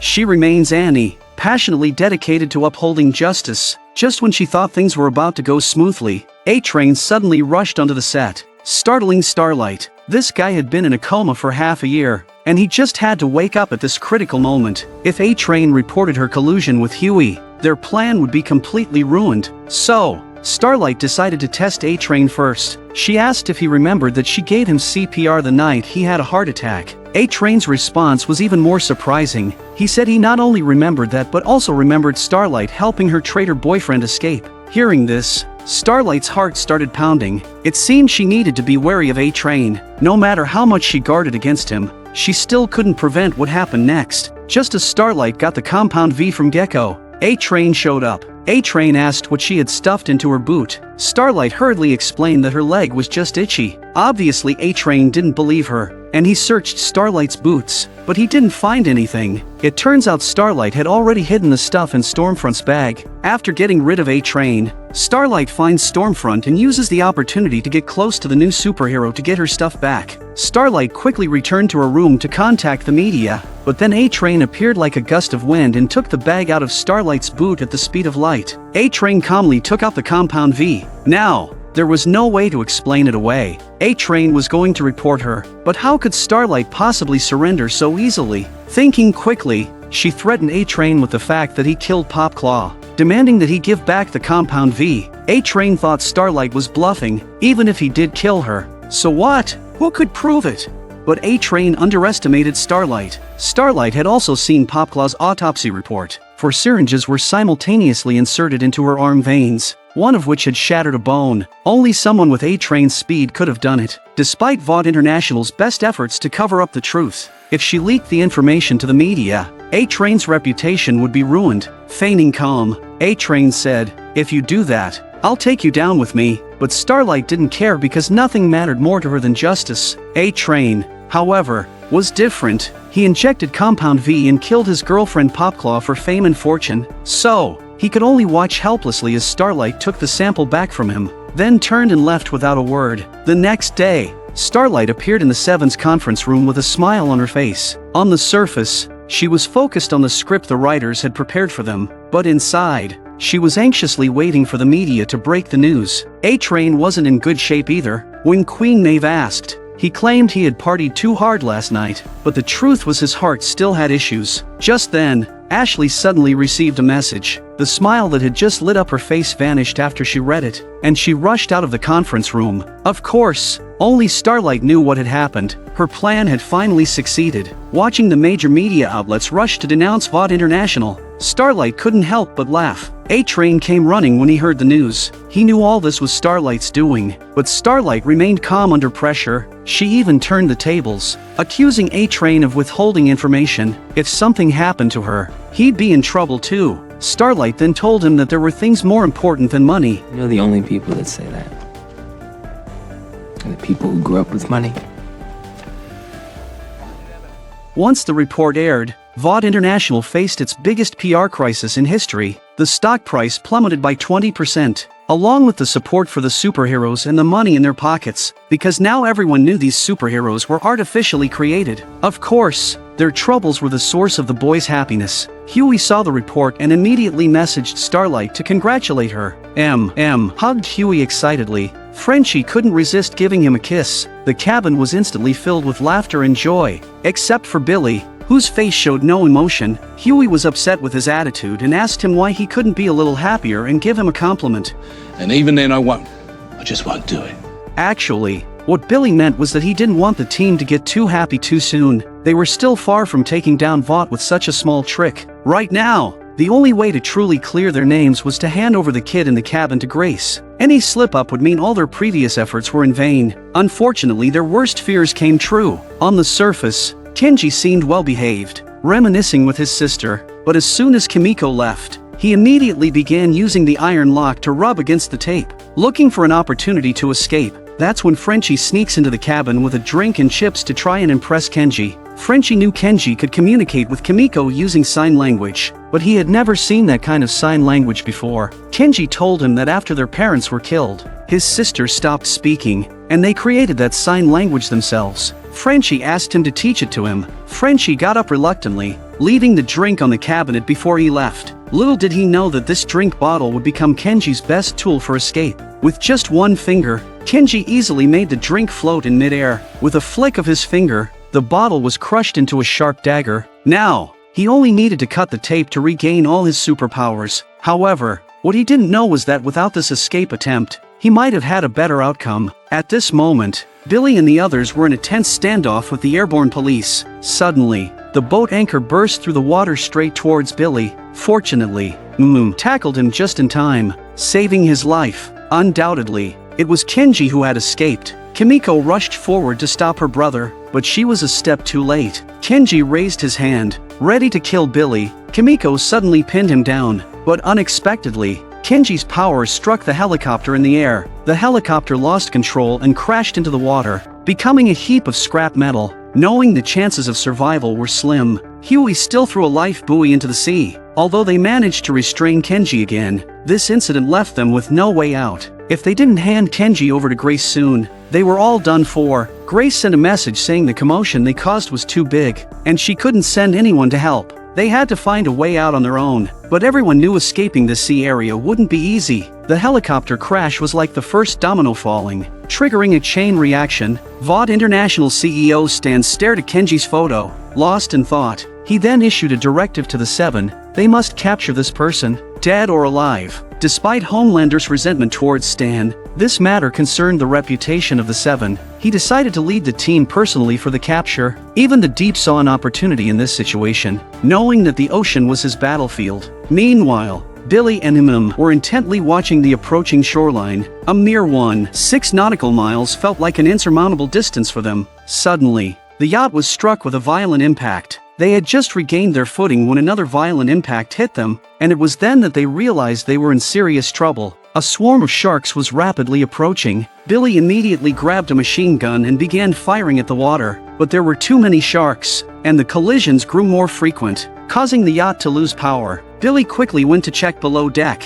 where water was pouring in. It was clear the yacht wouldn't make it to shore. Billy made a quick decision to abandon the yacht and switch to the lifeboat. They powered the lifeboat towards the shore, with the sharks relentlessly pursuing them. However, the worst was yet to come. Suddenly, a jet of water shot up from the surface. The real threat had arrived: a massive humpback whale, controlled by the Deep. The Deep could not only fight in the water but also control all sea creatures. The humpback whale reached the shore first, blocking their escape route. The Deep stood proudly, waiting for their surrender. Billy saw this and smiled evilly, since there was no way back. So he did not retreat. He turned on the horsepower to the maximum straight towards the humpback whale.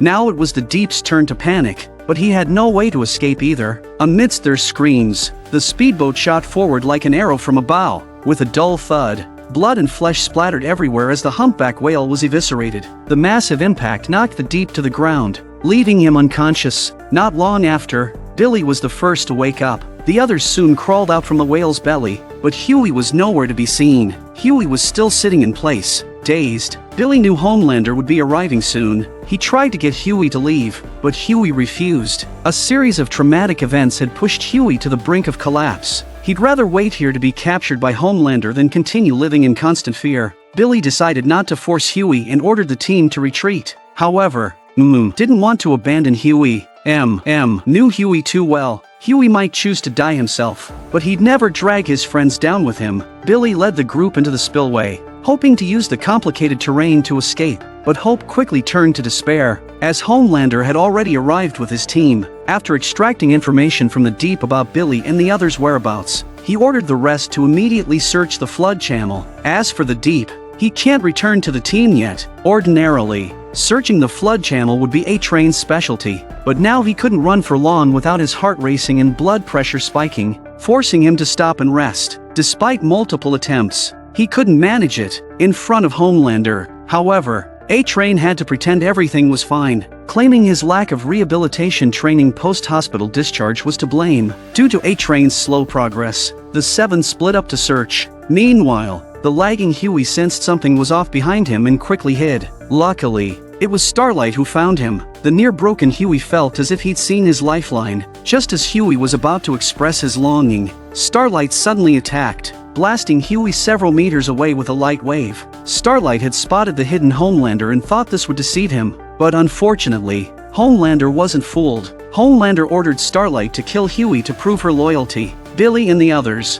hidden nearby, faced the same dilemma: risk everything to save their friend or ensure their own safety. When Starlight hesitated, Homelander threatened, "Either you kill him, or I kill both of you." Homelander's overwhelming presence made everyone hold their breath. Huey signaled for Starlight to do it. Tears welled in Starlight's eyes as they began to glow, illuminating Huey's face, where she saw a serene smile. But taking Huey's life would depend on whether Billy agreed. Homelander was surprised to see another fearless soul and taunted Billy, saying, "Your wife's breakfast was delicious." Suddenly, Kenji appeared and with a wave of his hand, shattered the concrete beneath Homelander. Just as Homelander was about to take off, large chunks of concrete fell from above, burying him in a deep pit, temporarily immobilizing him. Kimiko pleaded with Kenji not to leave, but Kenji had made up his mind and quickly fled. Kimiko followed close behind, with the others not daring to lag. Billy knew the concrete wouldn't hold Homelander for long and pulled Huey to retreat. Kimiko caught up with Kenji,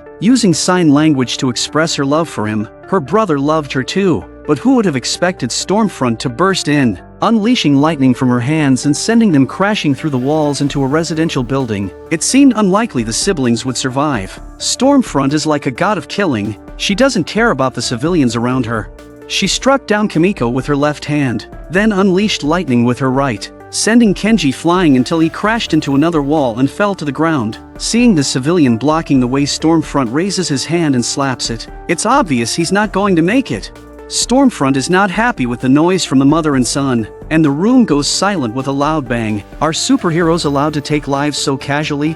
At this moment, Kenji was already too weak to resist. Seeing that Stormfront was about to take Kenji's life, Kimiko leaped in and slammed Stormfront against the wall repeatedly before throwing her far away. Taking advantage of the opportunity, the siblings quickly sprinted upstairs. However, that just now also completely angered Stormfront. Someone who blocked Stormfront's way. It's his bad luck.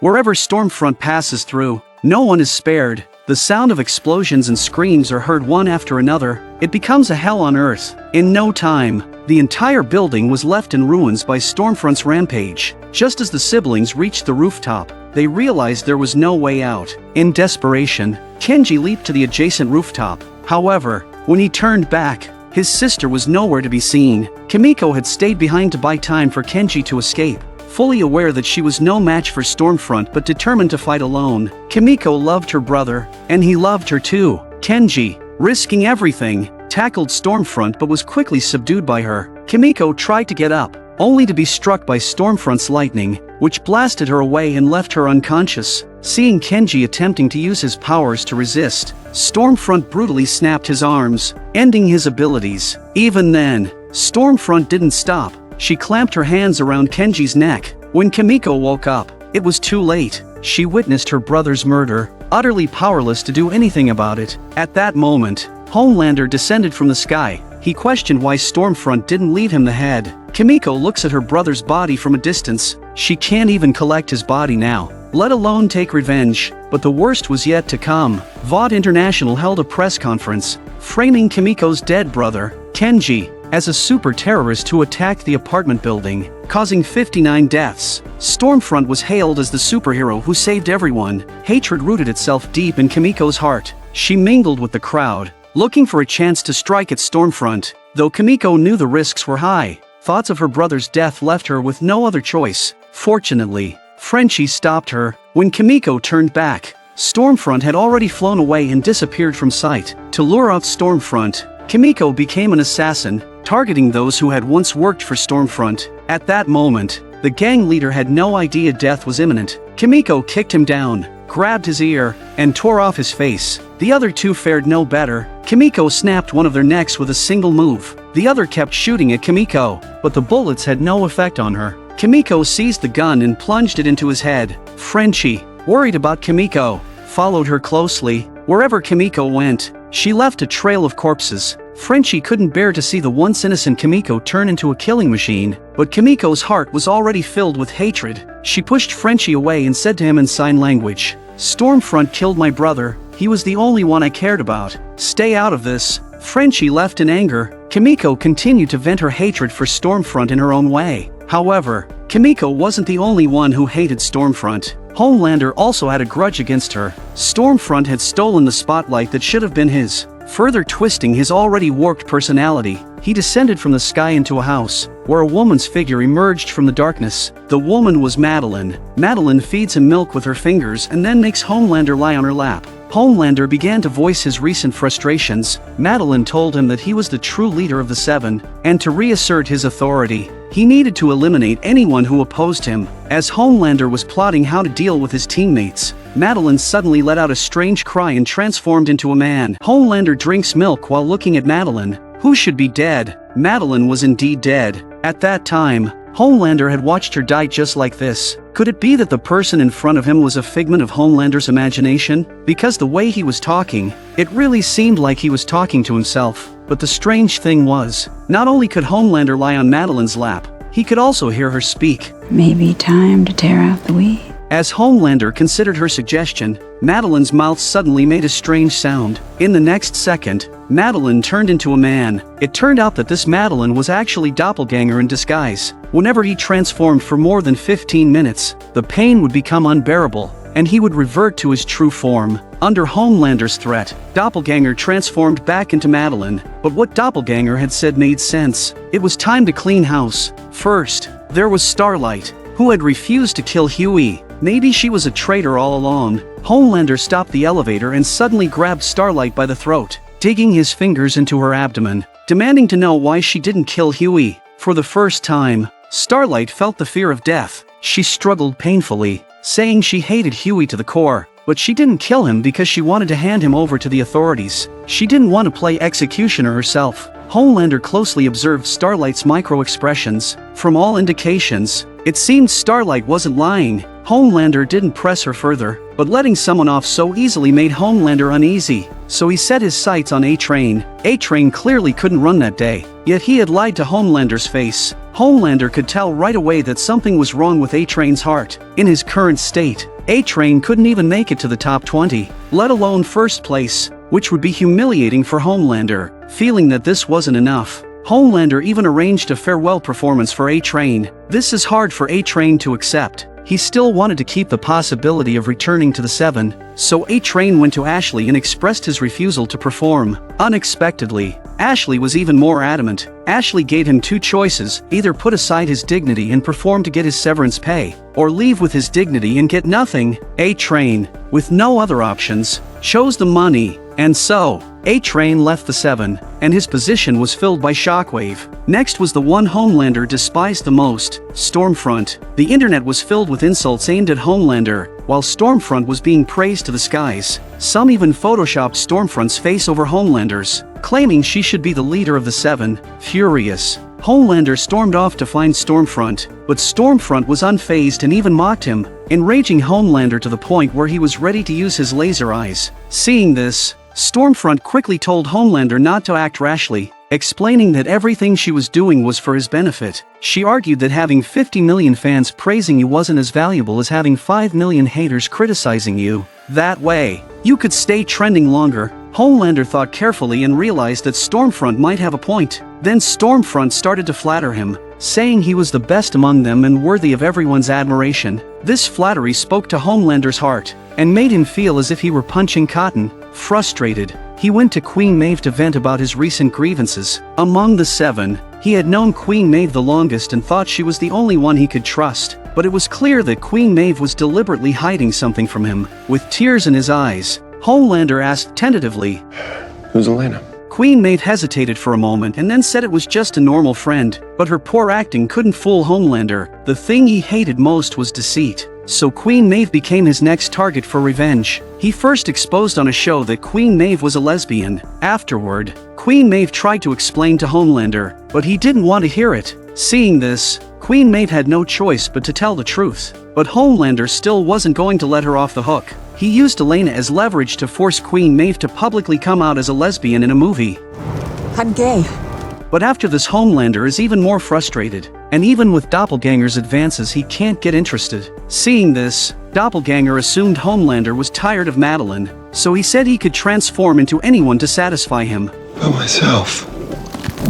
Homelander remained unmoved, but Doppelganger went to the extreme and actually transformed into Homelander's likeness. Homelander was stunned by his own seductive appearance, and Doppelganger immediately tried to grovel at his feet. Homelander finally lost his patience. One by one, the people around him had been driven away by him, resulting in a series of rebellions. First was Queen Maeve. She knew that the Deep had been making various efforts to rejoin the Seven. Queen Maeve told him that these efforts were futile, but if he could find the black box in the Atlantic Ocean that proved Homelander's crimes, she could get him back on the team. The Deep didn't find the black box but did find a camera wrapped in tape. It was clear this camera contained evidence recorded by the plane crash victims. Then came Starlight's rebellion. She didn't dare return to Vought Tower and arranged to meet Huey in a park, hoping to join them, but opposed this, as every superhero had a tracking chip, and letting Starlight join would expose their location. However, after Huey's persistent insistence, reluctantly agreed to bring Starlight along. They had a purpose for this mission, since the boys had failed to hand Kenji over to Colonel Grace. She couldn't clear their names, but Grace gave them a new task: to investigate information about the first generation of superhuman,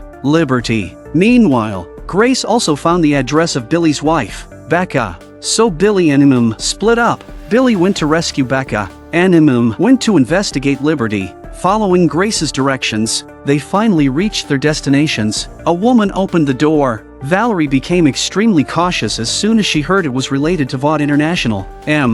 Noticed that Valerie must know something. It wasn't until mentioned that his father had been killed by Vought International that they were allowed inside. Valerie told them about her grudge with Liberty. On a rainy night 48 years ago, she and her brother Myron were on their way home when Liberty suddenly stopped their car, accusing them of theft. No matter how much Myron tried to explain, Liberty wouldn't listen. In the end, Liberty beat Myron to death right there. Afterward, it was found that Myron was innocent. Vought International tried to cover it up with a mere $2,000 hush money. Facing the powerful Vought International, her parents and family can only swallow their anger. Watching Valerie panic, Huey can't help but question it. Since Liberty had disappeared after 1979 and was likely dead, why was she still so frightened? Valerie then pulled out a newspaper and revealed that Liberty was still alive. Everyone was stunned to see that Liberty was none other than the rising star, Stormfront. If they calculated her age, she should be over 70 years old. Could she be immortal?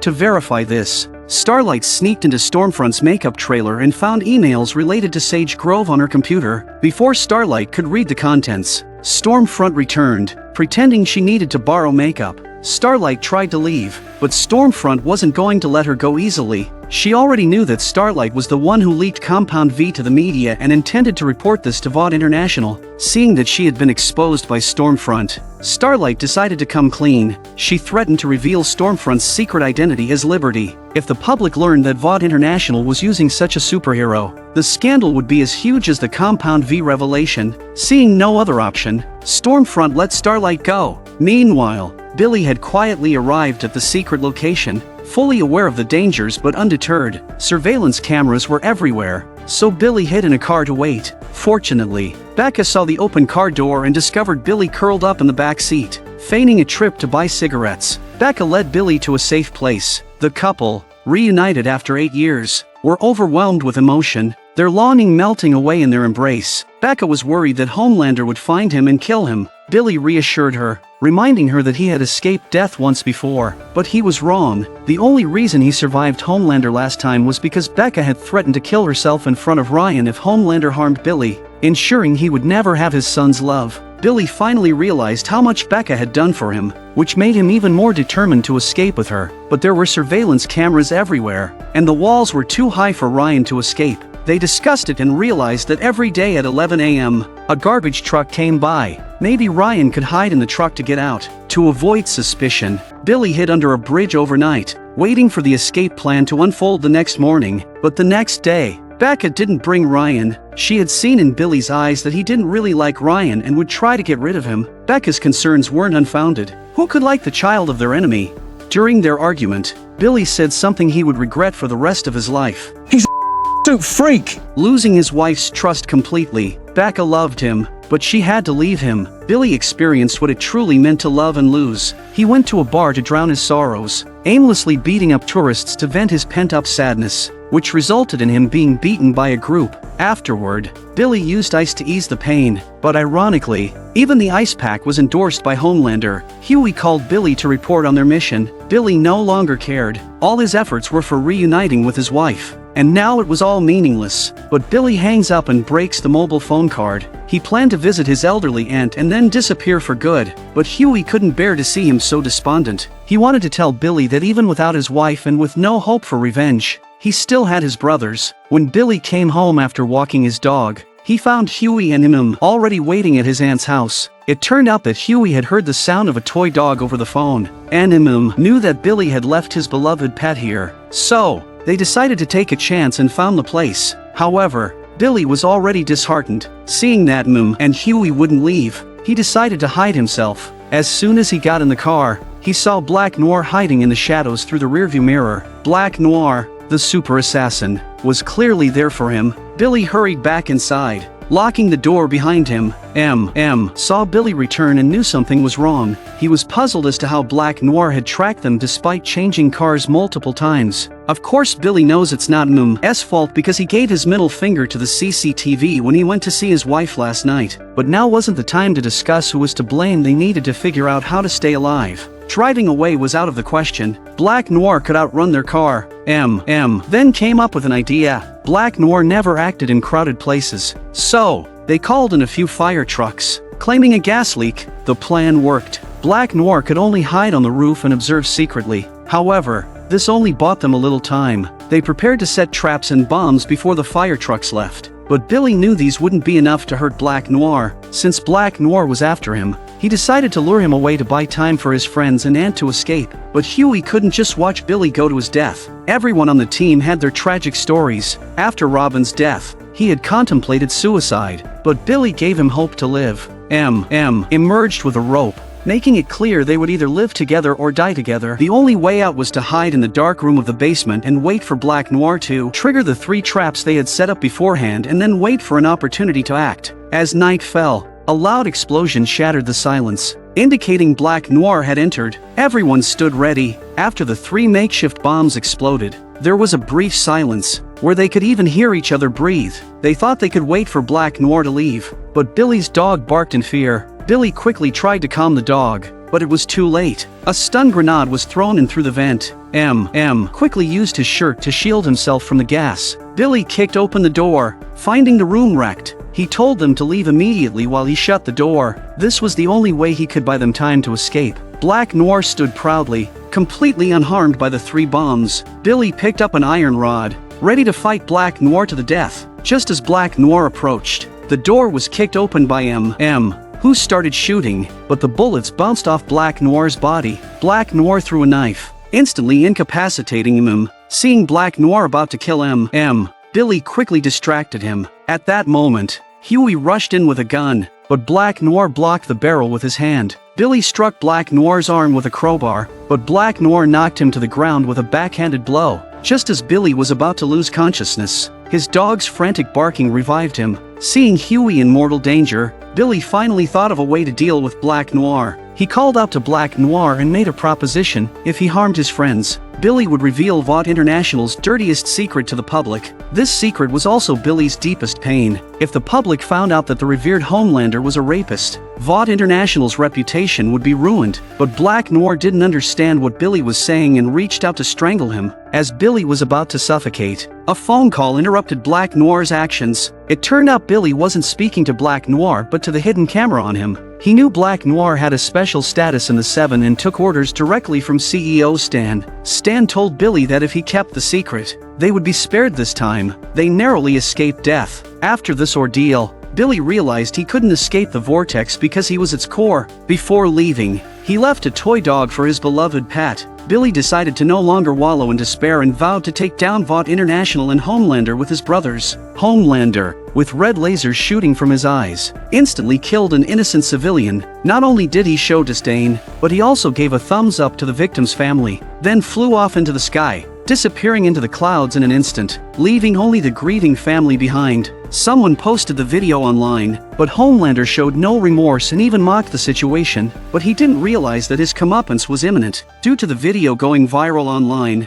Homelander's public approval rating plummeted by 12 points, prompting countless civilians to gather in protest against his brutal actions. This undoubtedly hit Homelander's sore spot. Ashley suggested that he publicly apologize. Apologize? What a joke! He was Homelander, and his pride would never allow him to back down. He decided to personally confront and disperse the civilians. As the number of protesters grew, the organizer gave an impassioned speech, which was met with thunderous applause. Homelander descended from the sky, and the scene instantly fell silent. The organizer, terrified, handed the microphone to Homelander. Homelander then began a self-righteous speech, claiming that he only killed terrorists and that the civilian casualties were merely collateral damage of war, something that happens and shouldn't be sensationalized. This was immediately challenged by the crowd, who protested, became more and more agitated and even gave Homelander the middle finger. This infuriated Homelander. His eyes glowed red and released lasers, instantly killing the lead protester. But he didn't stop there. He turned his wrath on all the protesting civilians, unleashing a frenzied massacre. Homelander finally revealed his most evil nature, and in no time, the place was filled with corpses. But in a mere blink of an eye, everyone reappeared. It turned out that Homelander had only imagined doing it. He ultimately suppressed his urge. Realizing he couldn't argue with the crowd, he left angrily, watching the live broadcast. Ashley finally breathed a sigh of relief, unknowingly losing another strand of hair. But if Homelander was angry and went on a killing spree, she could have lost her head. But who could have thought that the invulnerable Homelander would be so wounded by public condemnation? Homelander stares at the video and goes into an impotent rage, and after venting he thinks of someone who might be able to help him turn things around. So, he knocked on Stormfront's door. Stormfront had never seen such a polite Homelander and deliberately made him wait a bit before letting him in. Upon learning his intention, Stormfront immediately hired internet trolls to tackle the issue, claiming the video was doctored. For Stormfront, gaining a powerful ally by boosting Homelander's approval rating was a win-win situation. Thanks to Stormfront's efforts, Homelander's approval rating surged by 5 points. Delighted, Homelander wanted to show his gratitude to Stormfront, and then they fought. Neither wanted to yield, both striving to dominate. Stormfront shoved Homelander away with a powerful push. Homelander has never been so humiliated that he considers killing her with his laser eyes. But then he remembered that Stormfront had helped him, and it wouldn't be right to repay kindness with cruelty. Unexpectedly, Stormfront didn't fear him but instead taunted him to look at her, to use his laser eyes on her.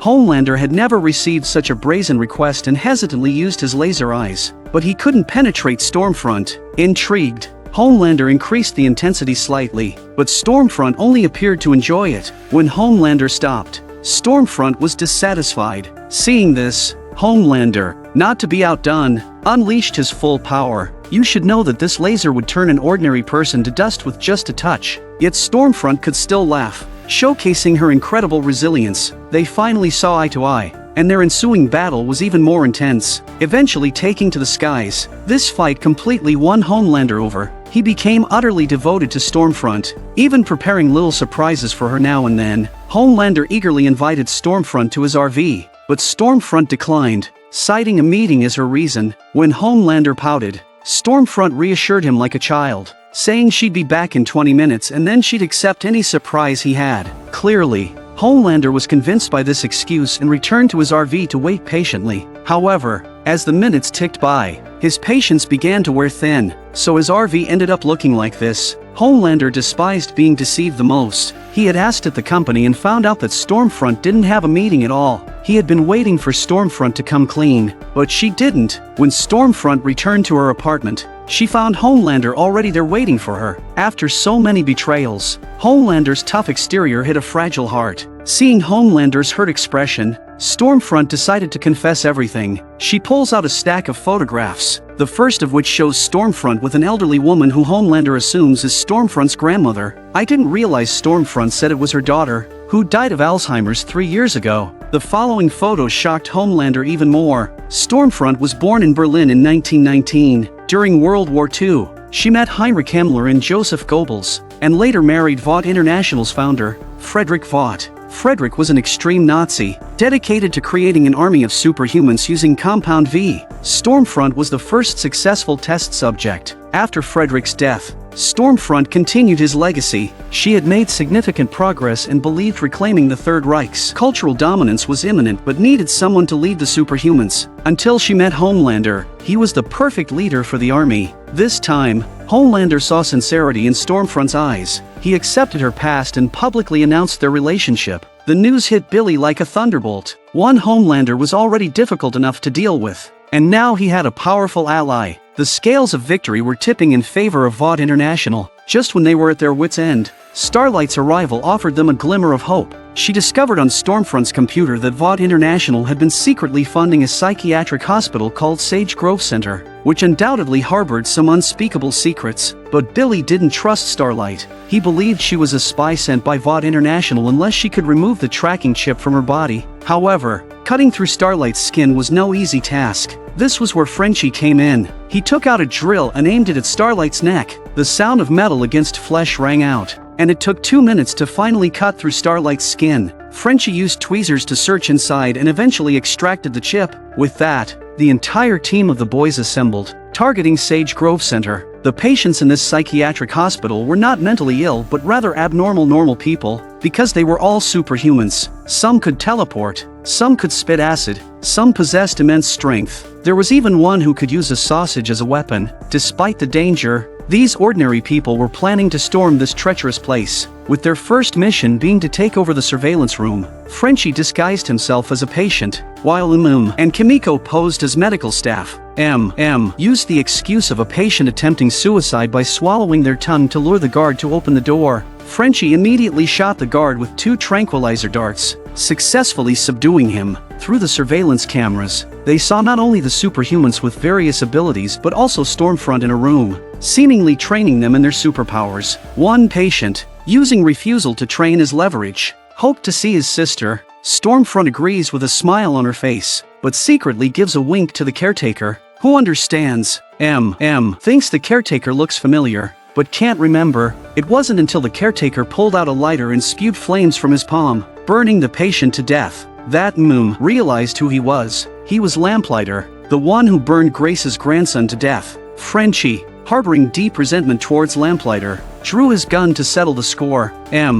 Advised him not to be impulsive. It was doubtful whether he could kill Lamplighter, but it would definitely ruin the mission. Fortunately, Frenchie understood the importance of the mission. They moved quickly to hide the security footage under hospital beds. At this moment, received a message from Huey saying that Stormfront had left, urging them to leave immediately after securing the data. However, just as they were preparing to evacuate, they ran into Lamplighter. Despite Frenchie's attempts to stay calm, his murderous intent was evident in his eyes. Both sides realized their identities were exposed as they locked eyes. Lamplighter immediately pulled out his lighter, and Frenchie dodged just before Lamplighter could unleash his flames. They were at a standoff, but their melee burned open the door of a nearby ward and a woman stepped out. From Lamplighter's expression, it was clear that Cindy posed a far greater threat than Frenchie's gun. He tries to calm Cindy down with her preferences. Cindy's mood was just starting to stabilize when a brainless guard rushed out from behind. Cindy extended her hand and squeezed forcefully, crushing the guard instantly. The sight left everyone stunned, and they fled in panic. Instead of immediately pursuing, Cindy spread her arms and squeezed both hands, causing all the doors of the surrounding patient rooms to burst open. Releasing so many monsters at once was no joke. Lamplighter rushed into the surveillance room, intending to stop Kimiko, but tackled him aside, and they all managed to get inside. However, the one outside wasn't so lucky and was instantly turned into a puddle of goo. At this moment, the whole hospital is in a mess, and none of the carers outside have been spared. Seeing Lamplighter and Frenchie still facing off, tried to reason with them, saying that neither could survive alone and that teaming up might offer a slim chance of survival. I didn't realize that Lamplighter just wouldn't bow down. Who would have expected that just as he spoke, the door was suddenly burst open by acid vomit patient. Lamplighter was knocked down by the man, and a wave of acid spewed towards him. Seeing that he missed his target, acid vomit patient began to prepare for a second attack, but Kimiko, quick as a flash, pulled the man down and kicked him hard in the stomach. Acid sprayed from the man's mouth, but it splashed back onto himself, barely escaping death. Lamplighter finally agreed to cooperate. However, they weren't the only ones in trouble. Those keeping watch outside also noticed the hospital's commotion. Billy, unable to contact them, was growing increasingly anxious when he suddenly noticed a patient silently appear in front of him. Billy knew that anyone coming out from inside wasn't to be trifled with. Just as he was about to say a few comforting words, the person emitted a powerful electromagnetic pulse that instantly knocked everyone to the ground. The van flipped several times before coming to a stop. And remember, Huey was still inside the van. 3 gunshots rang out, all hitting the patient's heart, and he fell dead. Billy hurried to check on Huey and found a piece of metal deeply embedded in Huey's abdomen. Starlight wanted to use her powers to stop Huey's bleeding but discovered that the van's battery had been destroyed by the electromagnetic pulse. In a fit of frustration, Billy angrily cursed at Starlight, shouting that her powers were useless in critical moments. But there was no time for blame. They quickly lifted Huey and searched for help. Starlight flagged down a car. Billy claimed to be from the FBI and tried to requisition the car, but his accent made the driver suspicious, and he refused to hand over his vehicle. Seeing this, Billy put Huey down and reached for his gun, but the driver was quicker on the draw. Realizing that Huey might die if this standoff continued, Starlight swiftly used her powers to blast the driver away with electricity. Worried she might have hit him too hard, Starlight rushed to check on the driver's condition, but it was too late to regret. she quickly used her powers to cauterize Huey's wound to stop the bleeding. They then drove off to the hospital immediately. Huey's fate was uncertain, and Frenchie's situation wasn't much better. The hallway was littered with brainless corpses as Lamplighter led them to the pharmacy. Seeing the room full of drugs, Frenchie was suddenly energized. With his skills, making sedative grenades capable of subduing these superhumans was no problem at all. He began working furiously, and just as he finished, a strange noise came from outside, putting them on edge. A tentacle broke through the window and wrapped around him's neck. Kimiko rushed out to investigate. After a dull thud, the tentacle finally released and from the mark on the man's head, it was clear the blow had been heavy. The tentacle slowly retracted into the man's pants. Well, perhaps it wasn't a tentacle after all. Felt utterly humiliated, but Frenchie consoled him, saying not to be so old-fashioned. They prepared to leave, only to find Cindy blocking the exit. She had noticed them. This was no time to panic. Don't forget they still had Frenchie's sedative grenades. However, with a slight clench of Cindy's fist, the sedative grenades instantly became duds. As Cindy was about to kill them, a sudden surge of electricity hit her. It was Stormfront returning. Under the terrifying voltage, Cindy collapsed. Lamplighter! Pleaded with Lamplighter not to go out, but Lamplighter ignored him and walked straight ahead. Stormfront loudly demanded to know what was going on. If Lamplighter tells the truth, their lives will be on the line. To everyone's surprise, Lamplighter covered for them, lying that it was a doctor's mistake with the anesthetics. Hearing this, Stormfront had no choice but to turn and leave. They had narrowly escaped a dire situation, but why didn't Lamplighter betray them? It turned out that when he was ordered to burn Grace's house, he didn't know there were children inside. He had lived with the guilt for years. Lamplighter knew Frenchie had been watching him secretly and demanded to know why Frenchie hadn't stopped him back then. Frenchie had his own reasons. That night, he received a call saying his friend was in critical condition. Torn between the mission and friendship, he assumed Lamplighter would stay at the nightclub longer. He risked returning to save his friends, but he never anticipated the tragedy that would unfold within half an hour. Both had lived with their guilt for years, and speaking about it now felt like a burden lifted. After escaping, they immediately reported the situation to Billy. Huey was now out of immediate danger as well. At this point, Colonel Grace arrived in a hurry, pulling out a gun to avenge her grandson. Lamplighter, instead of showing fear, urged Grace to shoot, as death would be a relief for him. Frenchie persuaded Grace to reconsider, suggesting they use Lamplighter's guilt to expose Vought International's conspiracy rather than letting him die easily. It was known that Vought International was conducting live experiments on adults, and Lamplighter could serve as a witness. Calming down, Grace immediately began preparing for a hearing. How terrifying is Black Noir, the superhero known for his assassinations? Just look at this woman. The moment her eyes turned to terror, her life was frozen forever. Her blood splattered into the cup she held, and as she fell, the cup appeared in Black Noir's hand. Black Noir gently placed the cup on the ground to avoid alerting others. Looking at these two men, in the brief moment they turned their heads, one of them had his throat slit. He didn't even have time to make a sound. The other one had an even worse fate. Black Noir plunged his hands into the man's mouth, turning him into a human alligator in an instant. But Black Noir's terror didn't stop there. The man let out an angry roar as his entire body began to glow, and the entire attic was blown to smithereens. But when the man finally managed to lift his head, he saw that Black Noir hadn't moved an inch. The powerful explosion had merely scorched through his armor. The man's expression was forever frozen in that moment. Who could have guessed that such a terrifying figure like Black Noir also had a childlike heart? The combination of cold-bloodedness and innocence in Black Noir was surprisingly harmonious. On this day, Black Noir received a mission to capture the defector Starlight. At that moment, Starlight was leisurely having coffee with her mother, Donna. When Donna mentioned that they should leave and had called in for a long leave of absence from Vought International, Starlight immediately sensed something was wrong. They had likely already been tracked to this location. However, it was too late. 2 tranquilizer bombs crashed through the window, and in an instant, all the customers fell unconscious. As Starlight was momentarily stunned, Black Noir approached her from behind and hit her 3 times with a warning sign. When Starlight regained consciousness, she found herself imprisoned in a secret room. She tried to use her powers by harnessing electrical energy but discovered that the room was only lit by fluorescent lights, clearly designed specifically to contain her. The purpose was naturally to lure the boys into a rescue attempt. Homelander publicly announced that Starlight was a defector and had been captured. With the bait set, the fish would naturally bite. Huey,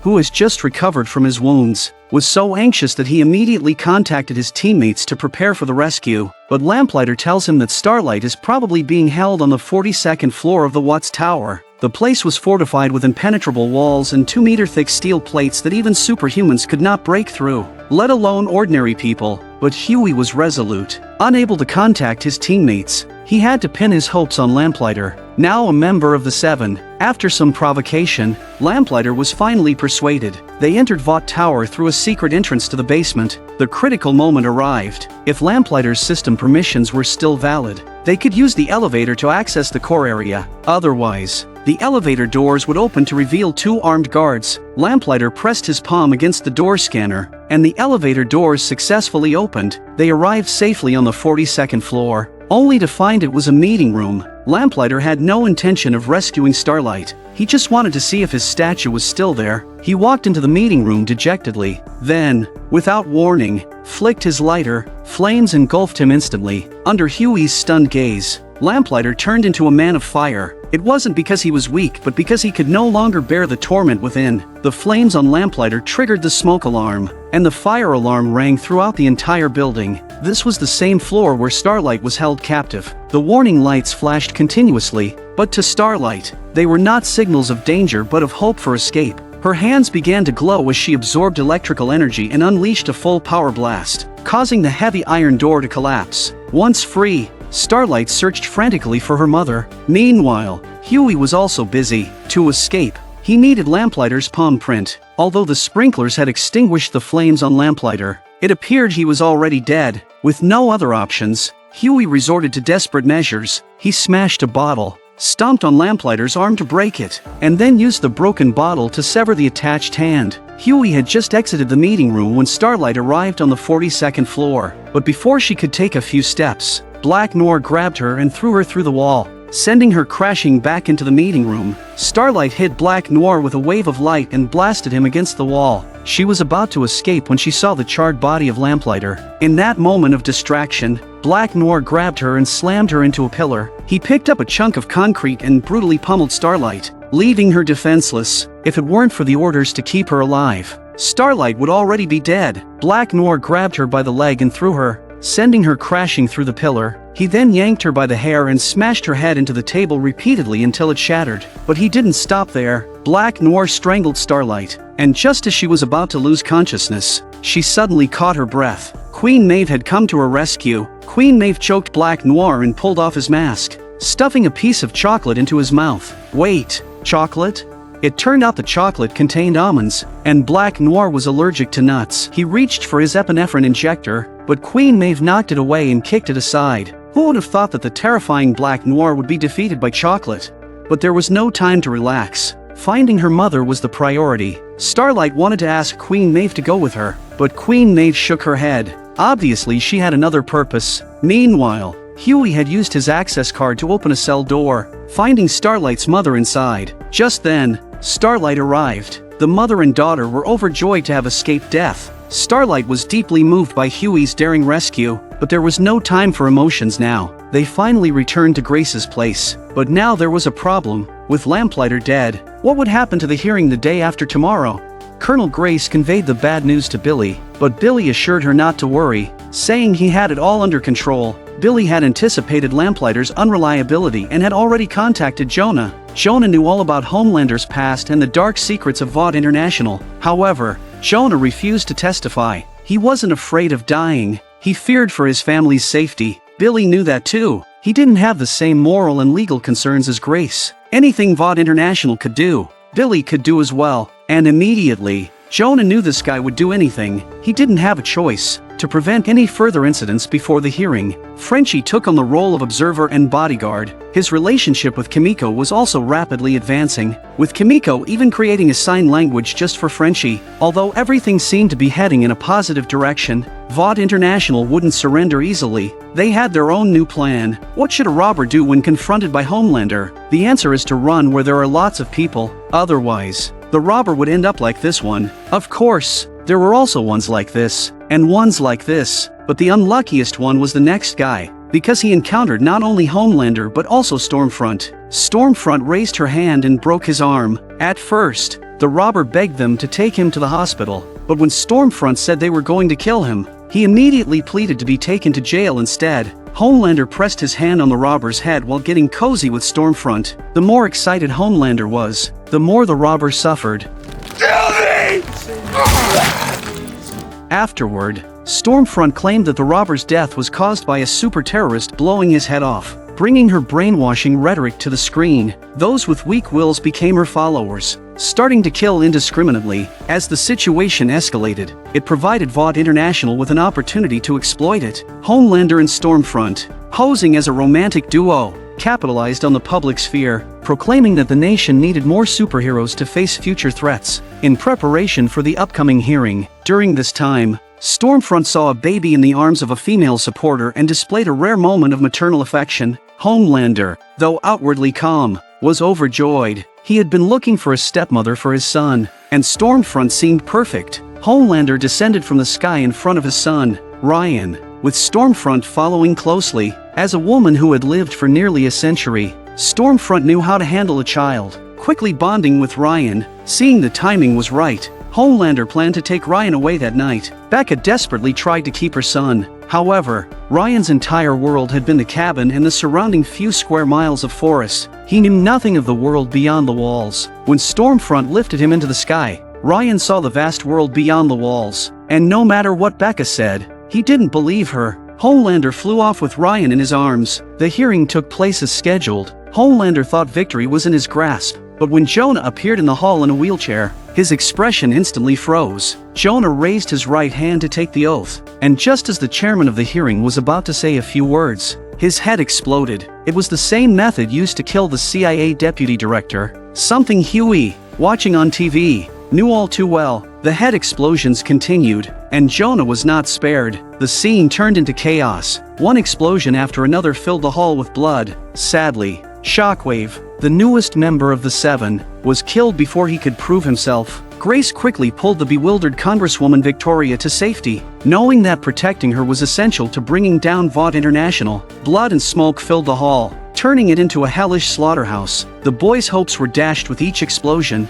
No one knew who was behind the attacks, but whoever it was had undoubtedly done Vought International a huge favor. Vought International blamed the incident on super terrorists, using it to push for the legalization of Compound V. They signed large contracts with the Department of Defense and immigration agencies at $5 million per dose. Despite this victory, CEO Stan remained on high alert. With Black Noir in a vegetative state, Lamplighter reduced to a pile of ash, and Starlight's defection, the Seven was down to only 2 members. For this reason, Stan went to the Church of the Collective to negotiate, hoping that the Deep could return to the Seven to fill the gap left by Shockwave. The Church's terms were just acceptable, but A-Train still couldn't return to the team. Meanwhile, the boys were in chaos, unable to take down Vought International through legal means. They were left with only extreme options. Frenchie and Imum gathered as many heavy weapons as they could to prepare for a showdown with the superheroes, but Huey disagreed with their approach, arguing that killing them wouldn't solve anything since Vought International could easily create new superheroes. To stop Compound V from reaching the market,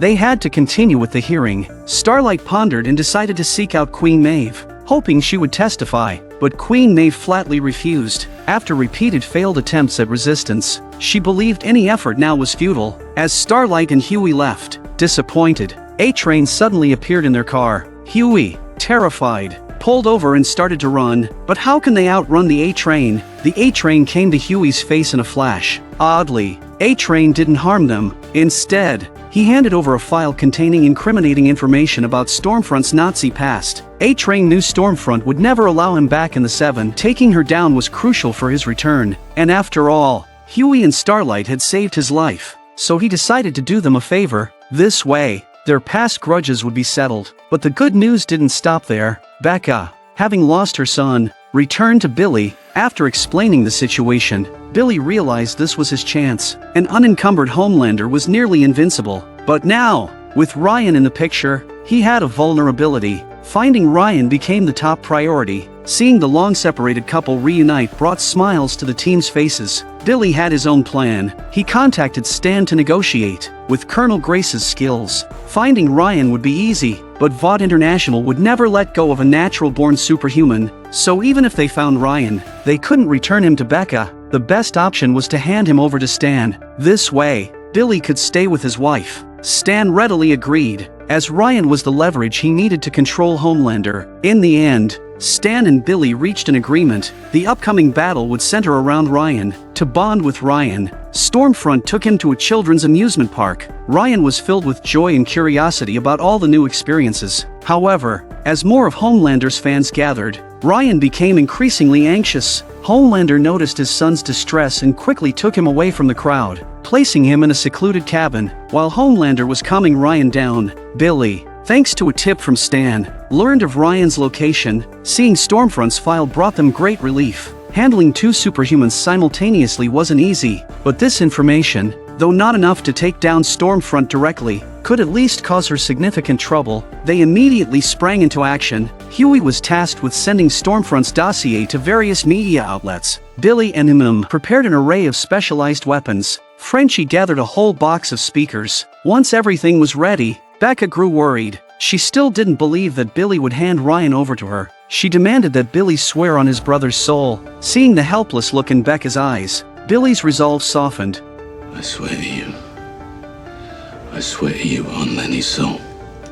Soon, Stormfront's scandal was exposed by the media. Once adored by millions, she had now become a public enemy, with even her scandals being turned into nursery rhymes. Vought International, trying to quell public outrage, had no choice but to fire Stormfront. The sudden news sent Stormfront into a rage. Frenchie spotted Stormfront flying rapidly overhead and immediately notified Billy to start the plan. Billy remotely activated the speakers placed in the woods. The speakers emitted ultra-low frequency sound waves, while inaudible to normal humans. These waves were a piercing noise to the sensitive hearing of Homelander and Ryan. Homelander flew out at once to find the source of the noise. After distracting Homelander, Billy and Becca immediately drive to the cabin to take Ryan away. Meanwhile, Homelander found the pile of speakers. After destroying them with his laser eyes, he realized he'd been tricked. Due to Billy's last-minute change of plans, the team Stan had arranged found no sign of Ryan when they stormed the cabin. As they were about to withdraw, an enraged Homelander blocked their exit.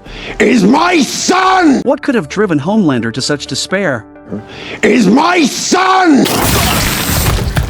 Homelander walked out of the cabin covered in blood. Even though he slaughtered the entire team, he still couldn't find out where his son Ryan was. In reality, Ryan had already been taken by Billy, but Billy knew all too well that Ryan couldn't stay with him, or he would eventually become a scumbag just like him. As long as his wife was living well, Billy could endure a lifetime of loneliness. He asked him to escort Becca and her son to Grace, as she was the only one who could protect them now. However, Stormfront suddenly descended from the sky, her hands releasing lightning that flipped their car. The car tumbled for a few rounds before coming to a stop. Billy rushed to rescue them, and fortunately, they were all unharmed.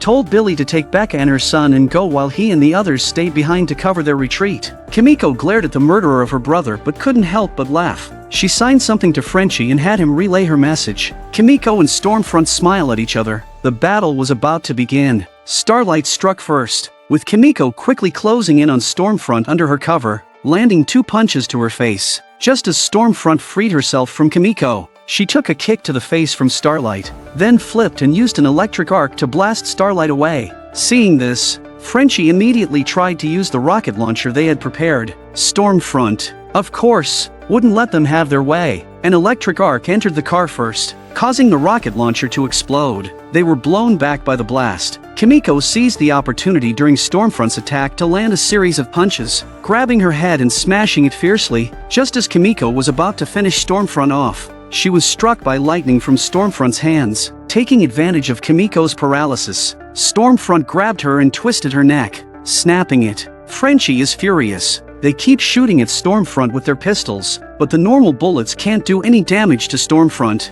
Stormfront blasted them away with an electric arc. Now, only Starlight was left with the strength to fight, but it was clear she was no match for Stormfront either. The boys were on the brink of annihilation, but at that moment, Queen Maeve arrived. At this moment, Kimiko revived. She twisted her neck, snapped the broken tibia back into place, and prepared to rejoin the fight. In close combat, Stormfront was no match for the invincible Queen Maeve. Seized the moment to strike while she's downed. Starlight and Kimiko also joined the battle. In the end, Stormfront couldn't withstand the combined assault of the three and exhausted, fled hastily. Stormfront caught up with Billy. She thought, I can't defeat 3 superhumans, but 2 ordinary people with a child should be easy. But she underestimated a mother willing to risk her life to protect her son. Becca pulled out a knife and thrust it into Stormfront's left eye. Enraged, Stormfront yanked out the knife and grabbed Becca by the throat. Billy immediately drew his gun and fired at Stormfront in a frenzy. Seeing that the bullets had no effect, Billy picked up a crowbar and swung it at Stormfront, but it was useless. Ryan, sobbing, pleaded with Stormfront to let go. Seeing Becca's breath growing weaker, Ryan finally snapped. His eyes glowed a strange red, a flash of white light, and the world fell silent. When Billy woke up again, he saw Stormfront, missing limbs and barely clinging to life. He thought the trouble was over, but for some reason, Ryan kept muttering, I'm sorry. When Billy turned around, he saw Becca, gravely injured. Ryan's blast had pierced not only Stormfront but also accidentally wounded Becca. Billy urgently pressed on her wound, begging Becca to hold on, but miracles are rare. In her final moments, Becca begged Billy to forgive Ryan and make sure he knew it wasn't his fault. You promised me you keep him safe. Billy nodded, giving his wife one last promise. With Billy's assurance, Becca took her final breath. Billy had searched for Becca for so long, never imagining it would end like this. The pain in his heart far exceeded any physical torment. He left a gentle kiss on Becca's forehead, picked up the fallen crowbar, and stood up slowly, his eyes filled with indescribable hatred. At that moment, Homelander arrived, descending slowly from the sky, his eyes brimming with sorrow. Looking at the disfigured Stormfront, Homelander felt a surge of mixed emotions as scenes from the past flooded his mind. His former lover ended up like this, and his own son hid behind someone else. At this moment, how deep must Homelander's despair be? Stop.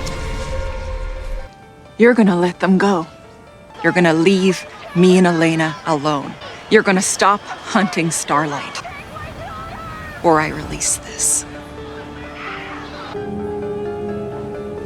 If you do that, I'll destroy everything.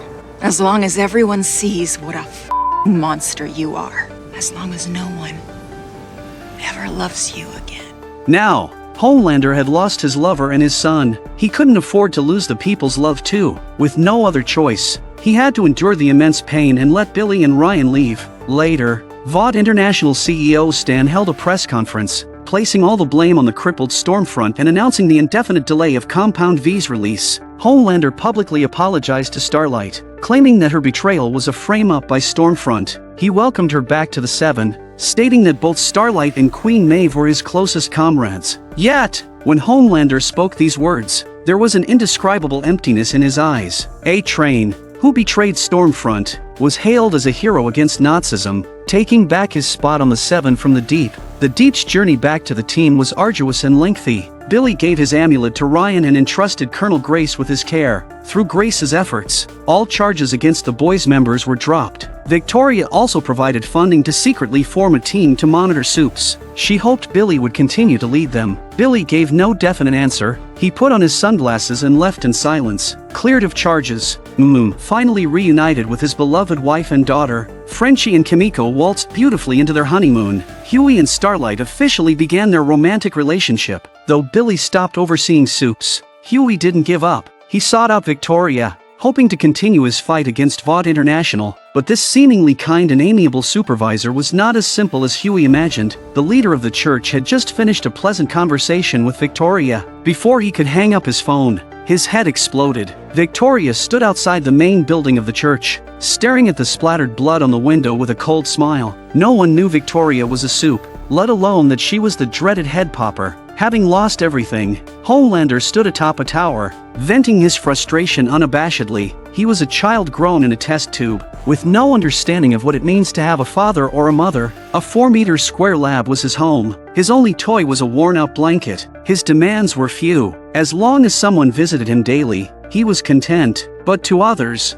he was nothing more than a caged lab rat. But even this lab-grown rat had lofty ideals. No matter how much ridicule and scorn he faced, he still did his best to fight crime. After subduing criminals, he never sought credit, often giving the glory to others. He never hesitated to praise anyone with dreams. As the leader of the Seven, he frequently reminded his team what they should and shouldn't do. Though he was strict with his teammates, He was the first to offer support when a teammate lost a loved one. Despite his high status, he never forgot his original intentions. Doesn't such a hero, who serves the country and its people, deserve to be cheered by everyone? Yet, who would have thought that the seemingly beloved Homelander was the one most in need of love?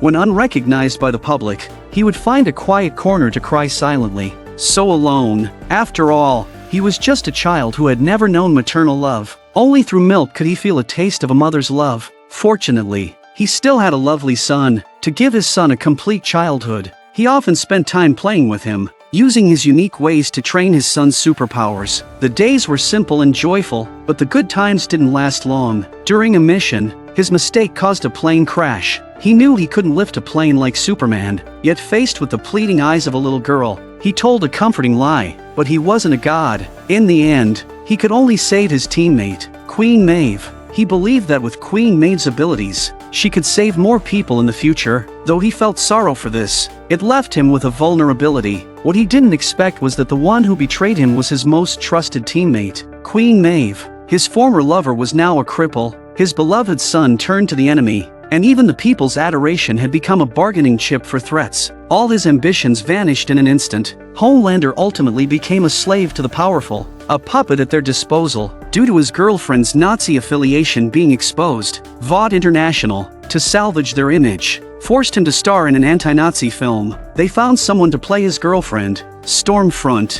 while he, as the force of justice, stood against Stormfront. The battle was about to begin. Guess this means we're breaking up. Nazi. In the end, Homelander led the Seven to defeat the embodiment of evil. Homelander watched the movie expressionlessly, but he felt incredibly empty inside. Love itself wasn't wrong, the mistake was loving someone he shouldn't have loved. He had done everything he could to please others, but he was no longer the darling under the spotlight. Instead, the new member of the Seven, Starlight, had taken that place, and he could only step back. Even so, the media refused to let him off the hook, questioning why he didn't know that Stormfront had ties to the Nazis. I may be a superhero, but I'm also just a man who fell in love with the wrong woman. Bulletproof on the outside, but in here, it isn't. He repeated the same answer countless times. Though he knew he had loved the wrong person, he never regretted it. He still visited the crippled Stormfront regularly. In order to give Stormfront the motivation to live, he would bring her a cup of hand-brewed coffee every time Homelander visited her. Unexpectedly, Stormfront tried to exploit this, attempting to control Homelander to build a superhuman army. Homelander resolutely refused. As a result of Stormfront's negative influence, Homelander's popularity ratings plummeted and he was forced to step down as captain of the Seven and replace him with Starlight. This news was a huge blow to Homelander, yet he had to put on a fake smile and do media promotions with Starlight. But the heartbreak didn't end there. Homelander knew A-Train had heart problems and couldn't consume too much fat. He used reverse psychology to remind him, but A-Train not only ignored the advice but also cursed him behind his back. But Homelander had super hearing, and his pride couldn't tolerate this. Seeing A-Train apologize in time, Homelander suppressed his anger and walked away. This scene was witnessed by Queen Maeve. Hiding in the shadows, worried, she sent a text to Billy. They arranged to meet that evening. Queen Maeve had been secretly providing Billy with information on superhuman crimes. This time, she brought two pieces of news. One was about Termite, who was wreaking havoc and needed to be dealt with urgently. The other was about Soldier Boy. Soldier Boy was the leader of the Payback team. Rumor had it he died in a nuclear accident in 1984, but in reality, he was killed by a weapon called BCL Red. If this weapon could kill Soldier Boy, it could also kill Homelander. Queen Maeve believes that Homelander is on the verge of going berserk and that they must plan ahead. Before leaving, Queen Maeve gives Billy 3 green vials. These are the latest V24 serums developed by Vought International, which can grant the user superpowers for 24 hours and are currently priced at $2 million each. He can use them as a precaution while investigating the members of Payback. However, Billy despises soups, and as soon as Queen Maeve leaves, he immediately considers throwing the V24 away. But just then, a strange noise comes from outside, and Billy hurriedly hides the vials to face the unexpected visitor. Homelander asks him about the whereabouts of his son, and when he doesn't get an answer, he reveals his true intentions. He was deeply dissatisfied with the insider dealings of Vought International and the authorities. He also knew that Billy, like himself, was just a pawn in the hands of those in power, and an outdated one at that. Homelander is unwilling to accept the status quo and wants to join forces with Billy to fight against the elites, after which they can have a man-to-man showdown. More than anything.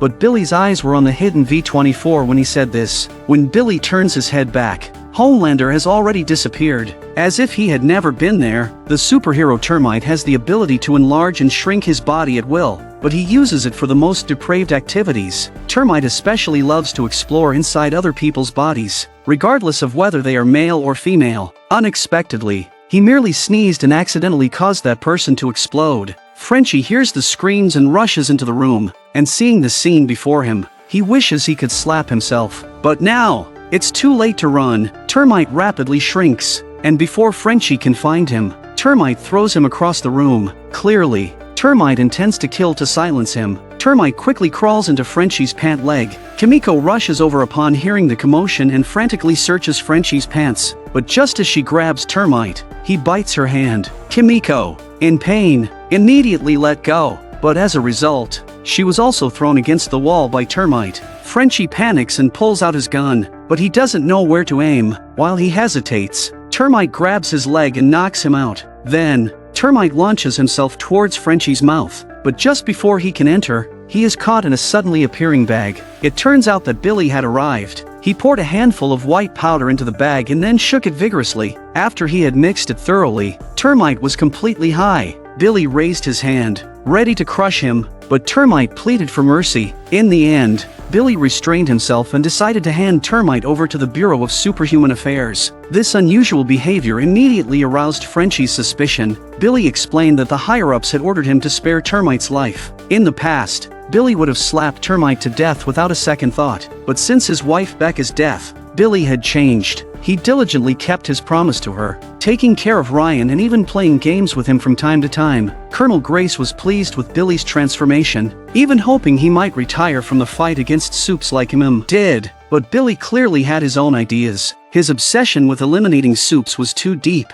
Even if he couldn't kill those scumbags himself, he wanted them to face justice. To him, Termite was just a stepping stone, a way to test the attitude of the higher-ups. And Billy's so-called higher-up was actually Huey. This kid has been quite lucky lately. Not only is he living with Starlight, but his sharp mind has also earned him the position of deputy director at the Bureau of Superhuman Affairs. But today was the worst day ever for Huey. A strange man named Tony came to the office, insisting on seeing Nadia, but the direction he pointed was at a portrait of Director Victoria, and he claimed they were friends. Huey thinks it's unusual, but he can't figure it out. What puzzled him even more was that Termite, whom they had finally captured, was ordered to be released by Victoria. The reason given was that Vought International needed Termite to endorse an anti-termite product. Although Huey was displeased with this decision, he couldn't argue given that the superhuman population had decreased by 60% over the past year, a success attributed to Victoria's leadership. Huey reluctantly accepted it, but his understanding didn't mean Billy could understand it. That scumbag had blown a person in half and almost killed Frenchie. Billy regretted not finishing Termite off on the spot. The two brothers had a heated argument and ultimately decided to go their separate ways. Feeling downcast, Huey sought out Starlight to vent his frustrations, only to find her happily chatting with someone else. That someone was Starlight's first boyfriend, Supersonic. A top contender to join the Seven, an unprecedented sense of crisis surged within Huey, and he instinctively moved closer to Starlight. Seeing them rekindle old feelings made Huey intensely jealous, and in the heat of the argument, he blurted out something without thinking. What, you mean like your boyfriend?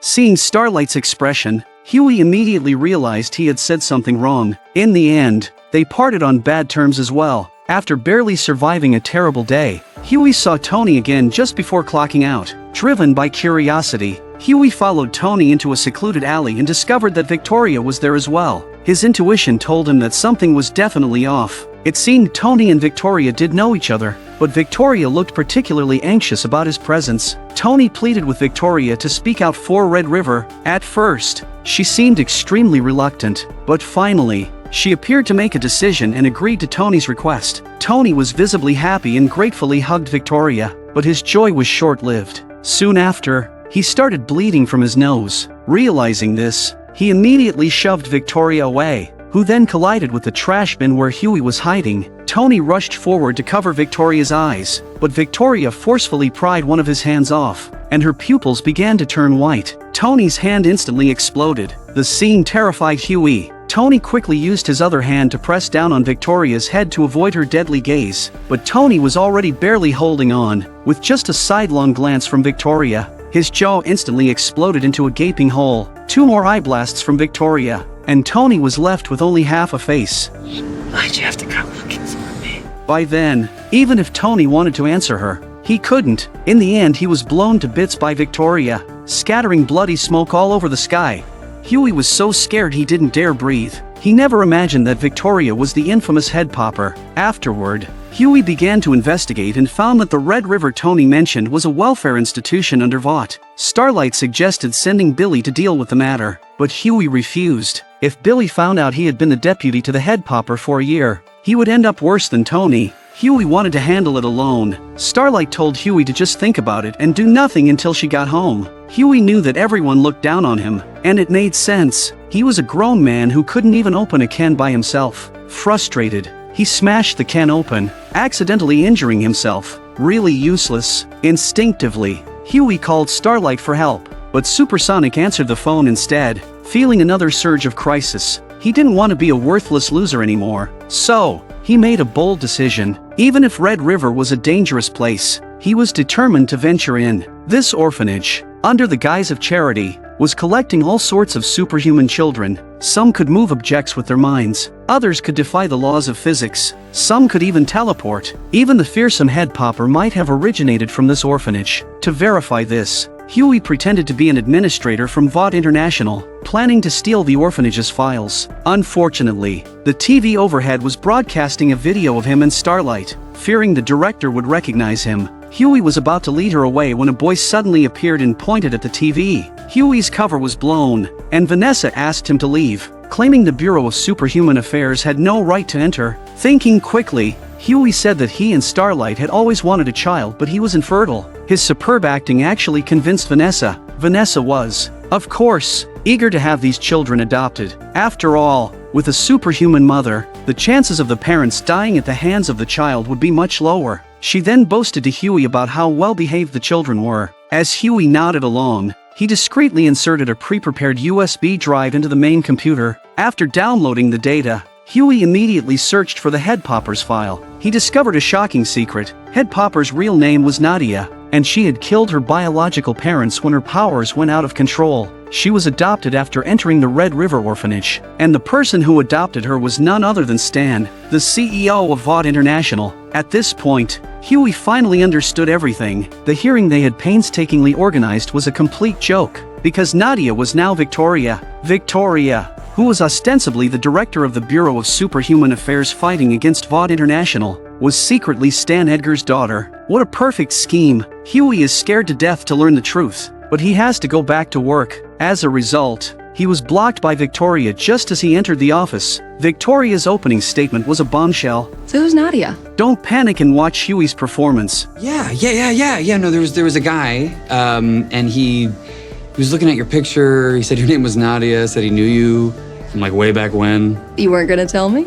I know, it was just some guy off his meds, seemed like, yeah. Victoria, seeing Huey's flawless responses, asked him what he had done in the morning and how he had injured his hand. She was clearly suspicious that Huey had been hurt by those superhuman kids. When Huey doesn't know how to explain, Starlight suddenly appears from behind him to help Huey out. She said that Huey had been with her all morning, making a lot of noise. Huey also flirted with Starlight. Victoria, clearly uncomfortable, quickly left. Fortunately, their seamless cooperation prevented their heads from ending up like those in the photos. Starlight was shocked by the truth, but what Huey said next stunned her even more. I may have signed us up to adopt a child.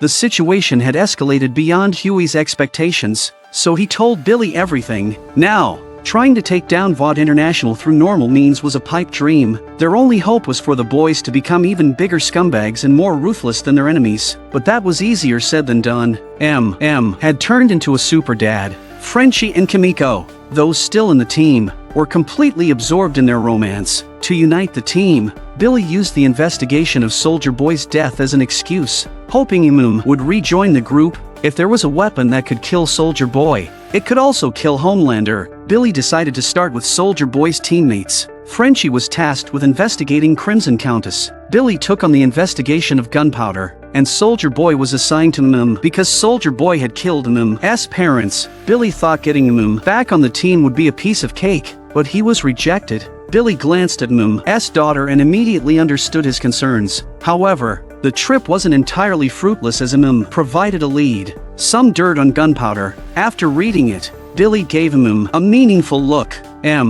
Really can't get over his father's murder. For years, he had been secretly investigating Payback, spreading out all the clues until they covered the entire room. While was lost in thought, he suddenly heard the smoke alarm. He quickly put out the fire and then used a stick to knock the alarm off. The buzzing noise drove him crazy, and it wasn't until he smashed the alarm to pieces that he calmed down. But Mim's actions had frightened his daughter, Janine, who instinctively took 2 steps back when he approached. It was only then that Mim realized that as long as he couldn't resolve his inner turmoil, he could never truly reunite with Janine. So he sent Janine back to his ex-wife Monique's house and hoped to listen to Monique's advice. But you should go do what you have to do. We'll be right here, waiting.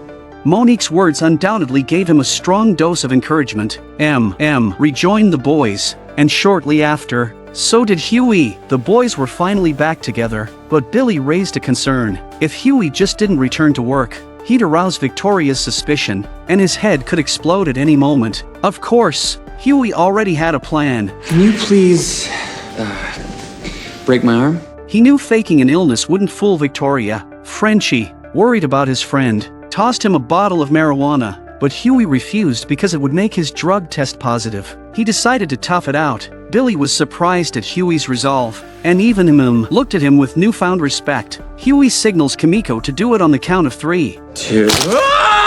Then they began their investigation into Payback. Their first target was Crimson Countess. Once a popular figure, she had now fallen to performing cheap tricks with her superpowers as an over-the-hill singer. Kimiko approached Crimson Countess, pretending to be a fan. Crimson Countess was surprisingly kind and even showed Kimiko her latest music video. While Crimson Countess was distracted, Kimiko pinned her against the wall. As long as she kept Crimson Countess's hands apart, she couldn't use her powers. Frenchie was about to question Crimson Countess when a few people entered the dressing room. Crimson Countess escapes from the locker room while they are distracted, followed by Kimiko. Crimson Countess suddenly stopped and formed a giant fireball in her hands, launching it at them. Luckily, they dodged in time and avoided being blown to pieces. By the time they recovered, Crimson Countess had vanished. When Billy pulled out his gun, the security guard wasn't nervous but instead briefly showed disdain. Then, awkwardly complimenting Billy's gun, he let him in. It turned out that this was a gun expo. Not only could adults carry firearms, but even children were allowed to play with weapons. Billy shook his head in disbelief. How could they educate children like this?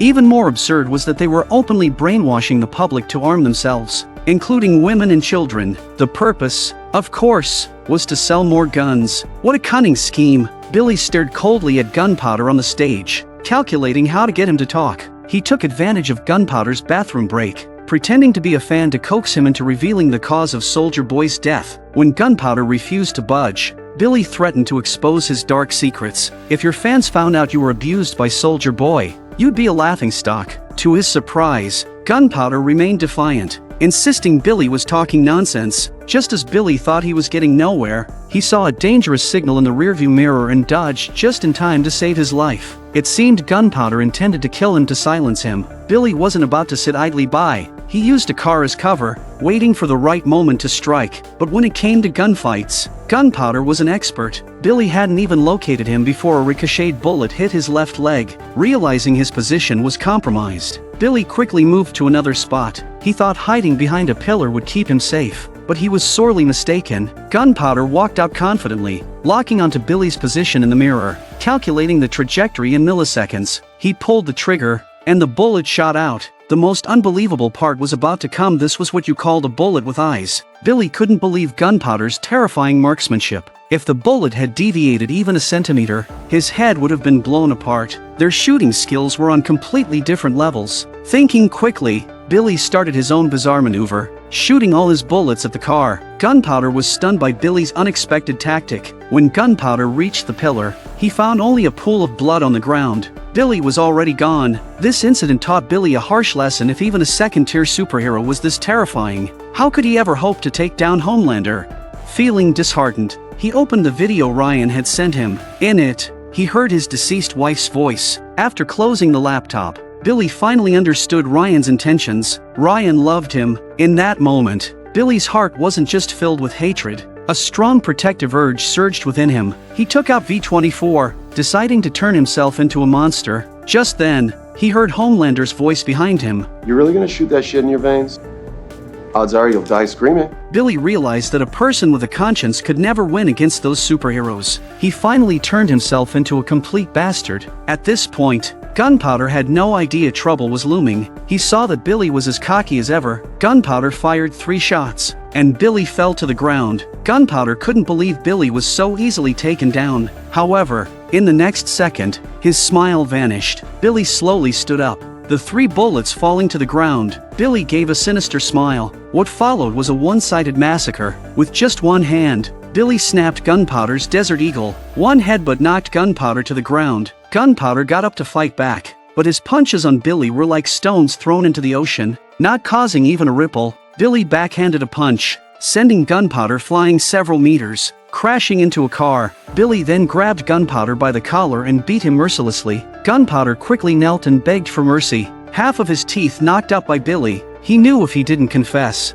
Billy would beat him to death. From Gunpowder, Billy learned that Soldier Boy didn't die from a nuclear leak, but the exact cause was unknown. However, they were working for the CIA at the time, so perhaps they knew more details, and the person in charge happened to be Colonel Grace, the founder of the boys. But even though Gunpowder had confessed everything, Billy still didn't plan to let him go. He kept punching Gunpowder in the face, blow after blow. At that moment, he was no longer Billy, but a blood-soaked god of death. His emotions grew increasingly intense, his superpowers uncontrollable. Billy's eyes glowed with a golden light, and 2 laser beams shot out. Billy quickly closed his eyes, but such powerful abilities are not so easily controlled. When Billy came back to his senses, he saw that not only the car but also Gunpowder's head was sliced in half. Now was not the time to be shocked by his own powers. He needed to find Colonel Grace quickly to get to the bottom of things. Ryan was especially happy to see Billy, but for some reason, he felt that Billy was deliberately avoiding his hugs.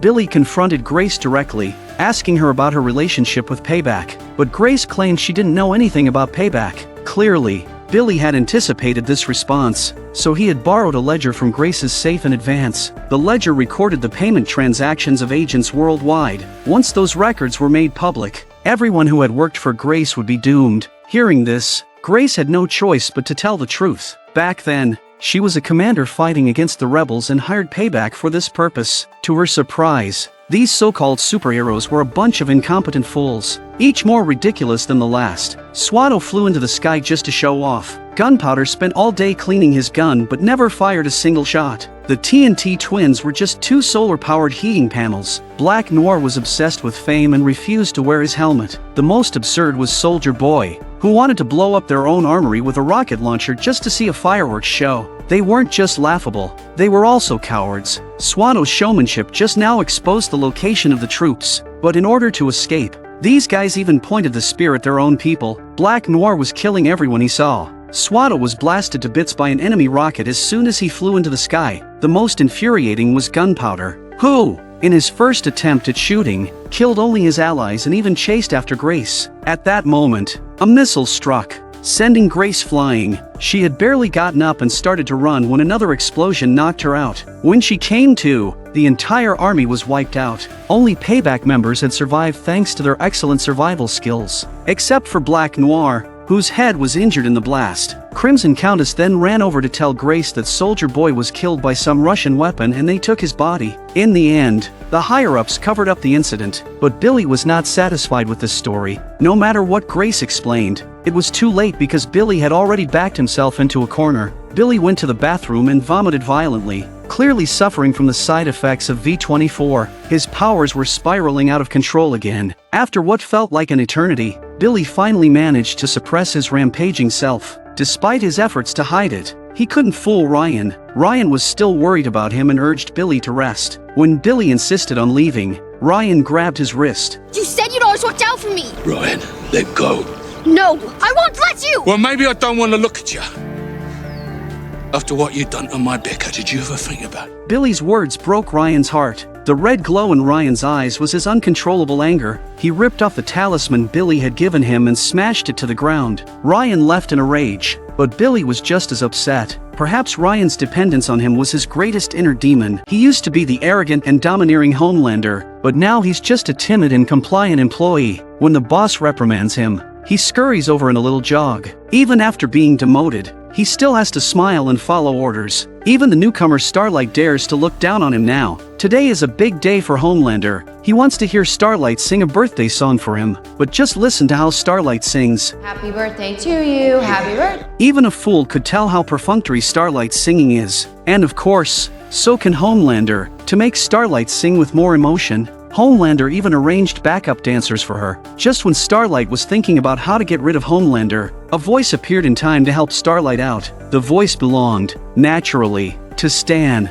the president of Vought International. He told Homelander, "Today may be your birthday banquet, but you and I both know that Starlight is the real star of the day. She can do whatever she wants." Homelander tried to argue, but Stan shut him down with the public approval ratings, leaving Homelander with no choice but to leave dejectedly. Homelander went to Stormfront's bedside, hoping to find some comfort. It's my birthday, silly. But after waiting for a long time, he didn't hear a single word of blessing, so he had to lower his expectations once again. Just blink if you want to wish me a happy birthday. But Stormfront remained unmoved. When had the once proud Homelander ever been so aggrieved? What happened next, however, completely transformed him. He went to the rooftop and happened to encounter a girl who wanted to jump. He hoped to persuade her with words, to make her choose life, but the girl refused to listen. As they were at an impasse, Homelander suddenly received an unexpected piece of news. The report said Stormfront had committed suicide on his birthday. Homelander couldn't believe it was true. Thinking of the days he had fought side by side with Stormfront made him even more sorrowful. The next words Homelander spoke seemed to be directed at the girl, but they were more like self-mockery. In fact, today isn't even Homelander's real birthday. Who would care about the birthday of someone created in a test tube? Today was just a date chosen by those in power for their own agenda. The more Homelander spoke, the more agitated and even somewhat deranged he became. You give and you give, you give your whole life. And what happens? People just tear you down. Why do people destroy their gods? He stopped trying to persuade the girl and instead told her to stick to her decision and jump. Jump. Oh, please. Please. I just want to... Jump. Oh, God. Oh, God. No. The only man in the sky is me. With a loud crash, the girl fell and turned into a heap of flesh. It was from this moment that the timid and compliant employee transformed back into Homelander. He caressed the dried bloodstains, reflecting on his actions over the past period, and he would completely change at the birthday banquet. Homelander initially managed to tolerate Starlight stealing the limelight, but then someone else foolishly provoked him. Homelander, you're not. She died. Homelander didn't lose his temper on the spot, but his smile sent chills down everyone's spine. Starlight quickly tried to smooth things over, saying that Homelander was human too, and everyone makes mistakes. However, Homelander didn't appreciate her intervention. He started his inner monologue, seemingly addressing the audience but more likely speaking to himself, even though he knew this monologue would cost him everything. I'm not just like the rest of you.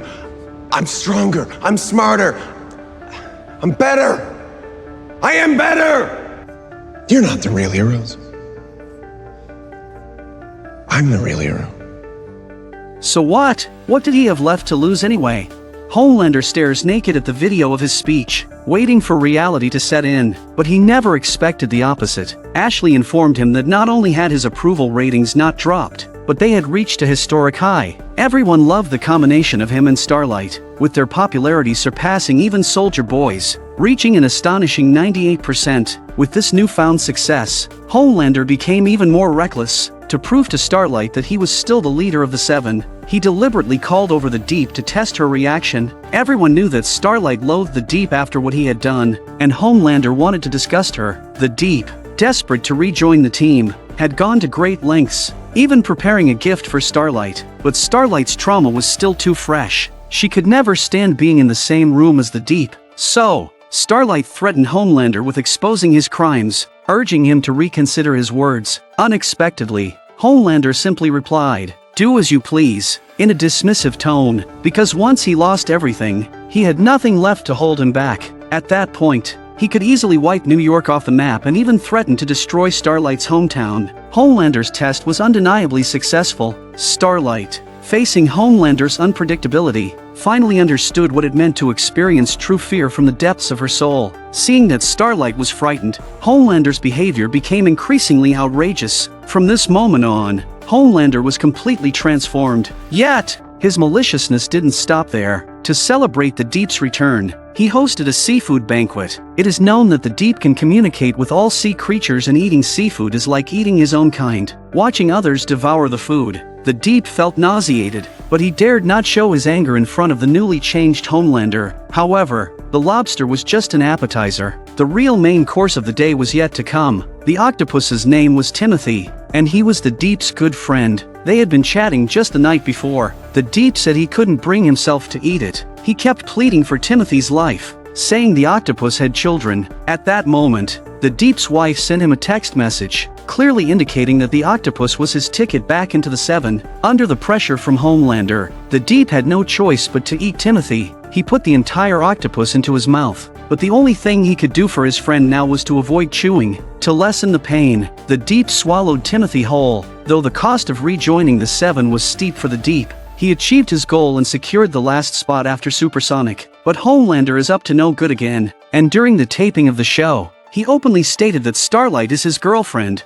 Starlight's mind went blank. She ran out, called Huey in tears, and said she wanted to quit Vought International. Huey told Starlight that no matter what, she had to keep up the act with Homelander, even if it cost her life. They were investigating a weapon that could kill Homelander, and Starlight needed to buy them time. Realizing she had no other options, Starlight clenched her fists and agreed to go along with Homelander's charade. Afterward, Starlight showed Huey the video. At first, Huey didn't understand why Starlight was doing this, but after hearing her explanation, he understood. As he said, at any cost, this was the cost. Huey held Starlight's hand tenderly, realizing she always sacrificed for him. This time, he wanted to protect her, but suddenly, Homelander appeared at the door, making Starlight and Huey tense up immediately. By the way, you're a sound sleeper, Starlight. Homelander opens his mouth with a bomb. He signed Huey's cast while verbally testing his limits, saying that he and Queen Maeve started their relationship similarly and that Queen Maeve could pleasure him without using her hands. What's she like? She good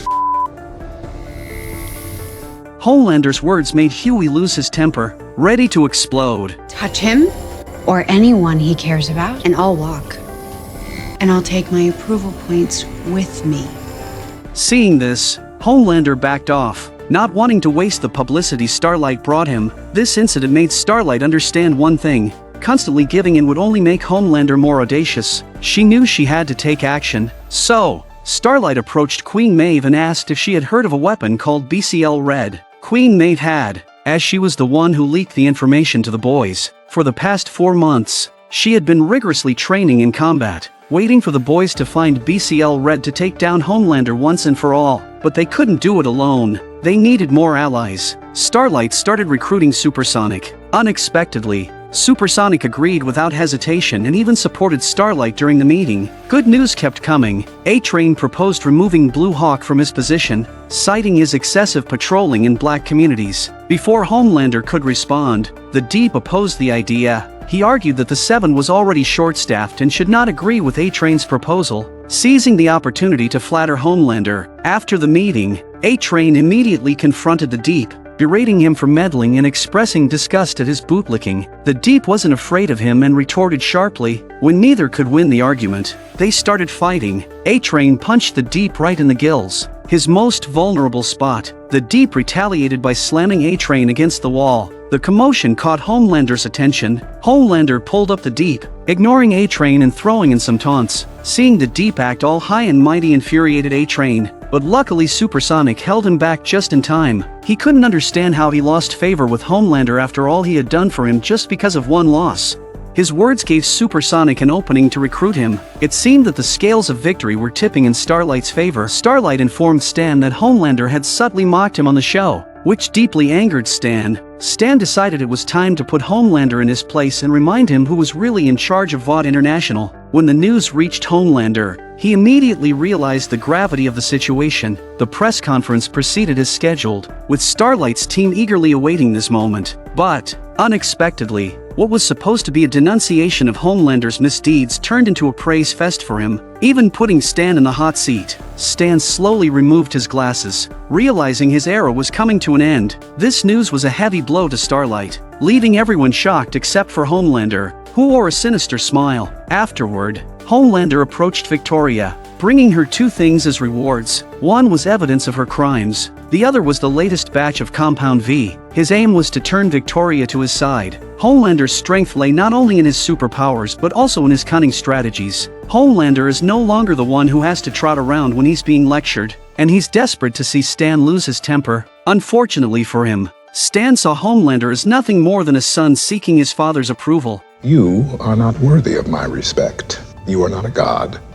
You are simply bad product. Homelander's ego took another hit, so he sought to reclaim his pride by taking it out on others. Starlight became his target for venting. Under the cameras, Starlight couldn't openly resist. Homelander took Starlight to a rooftop. There, besides the cityscape, she saw a sight she would never forget. It was a mutilated corpse, identifiable only by the superhero costume. Poor Supersonic hadn't even displayed his powers before becoming another victim of Homelander. A-Train told me about you two mutineers and your little plot. Starlight never imagined A-Train would betray them. This was Homelander's warning to Starlight. Starlight realized all her resistance seemed futile against Homelander. Her only hope now rested with the boys. But things weren't looking good for the boys either. Billy's behavior towards Ryan has caused Kimiko to become so disgruntled that she wants to go away with Frenchie. Before Frenchie could respond, Billy returned. Billy demanded to know where Frenchie had been, and Frenchie said he almost died at Little Nina's hands. Upon hearing this name, Billy saw a potential breakthrough and instructed Frenchie to arrange a meeting with Little Nina. It turns out that Little Nina is the underground queen of Russia, and she is certainly familiar with BCL Red. Of course, Little Nina is straightforward. She promises Billy that if he eliminates her arch-nemesis in Russia, she will reveal the location of BCL Red. However, Frenchie doesn't believe Little Nina is so kind-hearted and absolutely refuses to take the job. Billy never intended for Frenchie to take on the task. To get information on BCL Red, he wants Kimiko to seduce and kill the local mob boss, Oligarch. Kimiko angrily pulls out her phone, indicating she is not his tool for murder. In the end, the arm cannot twist the thigh. Kimiko reluctantly dons a glamorous evening dress, disguising herself as a dancer to infiltrate the mob, but she barely takes a few steps. Clearly, wearing high heels is much harder than assassinating a mob boss. Luckily, the security guards at the gate didn't notice Kimiko's little mistake and just confirmed Kimiko's identity. Kimiko quickly employs her charms and successfully sneaks into Oligarch's room. Oligarch, unaware of his impending doom, enthusiastically introduces his secret weapons to Kimiko, even letting her choose one. Kimiko doesn't disappoint him. With a snap, Oligarch's head is instantly pierced by one of his secret weapons, leaving a fist-sized hole. Next, it's Kimiko's hunting time. She kicks off her high heels, swiftly maneuvering to the guard at the door, and thrusts the weapon into his head. Then Kimiko picked up another weapon and swiftly knocked the man's gun out of his hands. The man drew a small dagger, ready to square off against Kimiko. To his credit, the man was quite skilled, and after a few rounds, he managed to disarm Kimiko. Kimiko quickly grabbed two decorations from the wall, started attacking the man, then straddled him. Another unlucky fellow rushes in, only to have Kimiko stab a light bulb through his throat. Now, only women are left breathing in the room. Kimiko quickly takes out her phone to photograph the evidence, but then, a gunshot rings out, and a bullet hits Kimiko squarely in the forehead. Kimiko couldn't believe that her killer was the dancer she had just saved. The dancer trembled uncontrollably, just wanting to send away the demon before her. However, even death shied away from Kimiko. The bullet slowly slid out of her forehead, and she came back to life. The dancers panicked even more, quickly dropping the gun and begging for mercy. Kimiko waved her hand, indicating she wasn't a bad person, but looking down at her blood-soaked self, any explanation was futile. She didn't know when this kind of life would ever end. Kimiko angrily threw her phone at Billy. Kimiko didn't want to talk to him, She lay on the couch, reflecting on the day's events, no longer wanting to be seen as a monster. Kimiko told Frenchie that she didn't blame those girls because they, like her, were mere commodities bought and sold. Whether it's Billy or little Nina, they're all the same. They don't see them as human. Kimiko wants Frenchie to leave with her. Frenchie knew Billy was a bastard, but Huey and him still needed them. He promised that after this mission, he would take her far away. Frenchie couldn't bear to see Kimiko so disappointed. Kimiko hugged Frenchie, excitedly dreaming about the near future. But was Billy really the bastard they said he was? Even M, who had been with him the longest, couldn't stand it and asked Billy why he had changed so much. Billy didn't answer directly, instead explaining why he recruited him. If him were just a lowly Marine, Billy wouldn't have looked at him twice. What he valued was him's cohesion. Billy had his reasons too. Picking up the butcher's knife meant he couldn't embrace his teammates, but putting it down meant he couldn't protect them. So, he had to be the villain, to be safe. Billy injected himself with V24, turning into the very kind of superhuman he despised. But then Huey burst in. Immediately noticing what Billy had done, Billy expected Huey to start yelling at him, but instead, Huey surprisingly said he wanted superpowers too. He didn't want to be the coward hiding behind Starlight, being a useless pushover. No matter how Huey pleaded, Billy refused. In Billy's view, this is not power at all but a punishment. It's best if he alone bears this punishment. Billy didn't answer directly, only saying, "Get ready to move out." But when they arrived, they realized they had been deceived. This place was not a lab. It was clearly a military base. Billy didn't care whether it was a base or not. He was ready to fight. They cut the power, infiltrated the base, and took down the guards. But the problem was that finding a specific weapon in this vast armory was no easy task. They searched for a long time but found nothing unusual, except for a strange metal gun. While they were puzzled, Frenchie's attention was drawn to a glass cage containing a small golden hamster. M looked at Frenchie and urged him to stop playing around and focus on finding the weapon, but Frenchie ignored him and tapped on the glass. The hamster, startled, suddenly became extremely aggressive and quickly cracked the glass. The noise triggered the alarm system, and they prepared for a fight. An armed squad burst in and started shooting. Billy quickly kicked over a lab table to block the bullets and killed a few soldiers. Kimiko lunged at the lead soldier and snapped his neck in one move. Killing was easy for Kimiko, but she didn't like this part of herself. Frenchie faced the same dilemma, to kill or not to kill. Luckily, he didn't have to decide, as the hamster made the choice for him. In an instant, the hamster drilled into the soldier's head. The soldier let out a painful scream before quickly falling silent. But wasn't as lucky. Billy glanced at the gun in his hand, made a decision, and looked at Huey, who nodded in agreement. Billy gave a wicked smile. At first, thought Billy was going to get himself killed, but he was wrong. With his superpowers, Billy was like an impenetrable fortress. A flash of gold, and the soldiers were instantly torn apart. Another soldier met a swift death. Barely realizing what happened, they thought the trouble was over, but there was another soldier behind him. Huey disappeared at the same time he reminded M, and in the next second he appeared behind the soldier naked, and then he punched through the soldier's body. Using his powers for the first time, Huey was as happy as a child, not noticing his nudity. Although Huey's powers were a bit embarrassing, they were better than being humiliated. Kimiko asks them in sign language why they're turning themselves into monsters. Billy explained it was just a precaution, and the effects only lasted 24 hours. But now wasn't the time for blame. Finding the secret weapon was crucial. Billy pried open the metal door. To Billy's surprise, the so-called secret weapon wasn't a weapon but a living person. Upon closer inspection, it was Soldier Boy. Soldier Boy slowly stepped out of the cryo chamber, turned to face Frenchie, his chest glowing red, causing the ground to tremble. Sensing danger, Kimiko rushed to push Frenchie aside but couldn't avoid the strange energy. Realizing they were no match for Soldier Boy, they watched helplessly as he walked away. Frenchie hurried to check on Kimiko's injuries. Thankfully, she was only impaled by a metal rod,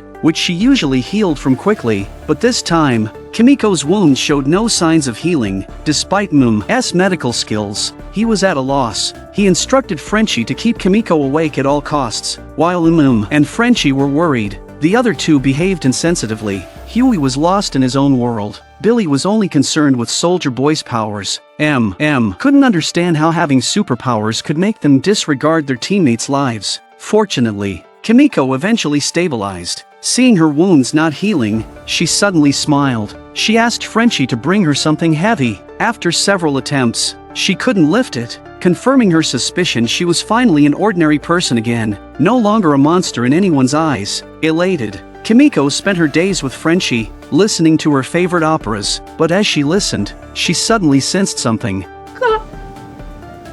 Random. Frenchie is more excited than she is. Kimiko touched her throat and began singing her favorite song, moving from the ward to the corridor, and from the corridor to the cafeteria. Eventually, everyone in the hospital was dancing to her song. Every day, Soldier Boy wakes up to a barrage of bullets, followed by having his throat seared shut with a welding torch. His body may be invincible, but the terrifying part is that even his corneas are layered with defense. If you're not careful, he'll kill you back. It seems that only this white smoke can put him into a brief coma. For 40 years, he was used as a guinea pig by the Russians in human experiments, until Billy accidentally released him. But no one would have guessed that these experiments not only left no marks on Soldier Boy but also allowed him to master a new move. He could now concentrate his power in his chest to unleash a nuclear blast. This blast not only has terrifying destructive power but can also turn superhumans into ordinary people. He is essentially a walking nuclear weapon. He thought the name Soldier Boy would be remembered forever, but he discovered he had been replaced by a bunch of nobodies. Now he is a homeless man with nothing. He silently vows to kill everyone who betrayed him. At this moment, Soldier Boy hears a familiar tune, and painful memories flood his mind, causing him to lose control instantly. The pebbles on the ground begin to tremble, and with a roar, Soldier Boy's powers erupt uncontrollably. By the time Billy arrives, Soldier Boy is long gone, leaving behind only ruins and a field of corpses. Instruments detect that the area is severely contaminated with nuclear radiation. If Soldier Boy is left unchecked, the entire country could suffer. But the problem is, how to find Soldier Boy has become their biggest challenge. Just then, arrives in a hurry, giving Billy a glimmer of hope. With S knowledge of Soldier Boy, finding him is just a matter of time. Billy proposes they work together, but doesn't want to deal with this selfish bastard. Billy quickly stops and promises that once they find Soldier Boy, he and Huey will help him get his revenge, and then they will part ways for good. Although he manages to temporarily convince Billy knows full well that the three of them, as ordinary humans, trying to kill Soldier Boy is a pipe dream. As he's at his wit's end, Queen Maeve brings him a batch of V24, and Billy is overjoyed. In the past, it would take him at least 5 months to kill a superhuman, but with this stuff, it didn't even take a second to kill gunpowder. Queen Maeve thought Billy would be obsessed with the feeling of the V24 injection, but Billy's answer was unexpected. He hates every second after injecting it. Superpowers expose his true nature and make him more like that bastard himself. In his view, all superhumans are just walking nuclear devices. It's not just Homelander. Every superhuman should disappear. To his surprise, instead of getting angry, Queen Maeve kisses him. They naturally spend a wonderful night together, but this night of passion puts Queen Maeve in trouble. Homelander asks Queen Maeve if she's turned traitor because he smells Billy on her. Queen Maeve hurriedly tries to cover it up, but Homelander isn't buying it and has Black Noir kidnap her. Of course, Billy is unaware of this. At this point, they have already found the legend under S guidance. The legend is the former head of Vought International's superhero management. Soldier Boy took his suit from him and also asked for Crimson Countess's address. Billy questions why Soldier Boy is looking for her. The legend explains that they used to be in a relationship, but he doubts this will be a happy reunion. They need to find Crimson Countess before Soldier Boy does. To be safe, Billy plans to have them inject V24 in advance. Is the first to refuse. He doesn't want to become a monster without boundaries. Billy doesn't force him, respecting each person's choice. That night, they arrive at Crimson Countess's residence. Billy suddenly springs out, subduing Crimson Countess and binding her hands with tape to prevent her from using her powers. Billy bluntly tells her that Soldier Boy is alive and coming for her. Crimson Countess panics upon hearing this and asks how Soldier Boy escaped from Russia. Her reaction makes it clear that she had a hand in his capture. Billy doesn't press for details, as Crimson Countess is merely bait for Soldier Boy. Now they just need to wait patiently. But unexpectedly, Starlight arrives first instead of Soldier Boy. It turns out had a backup plan and informed Starlight of their actions. Starlight can't understand why Huey didn't tell her himself. Huey doesn't bother to explain. He simply teleports. He no longer wants to be the coward hiding behind Starlight. This time, he wants to protect her. I don't need you to save me. Huey, I need you.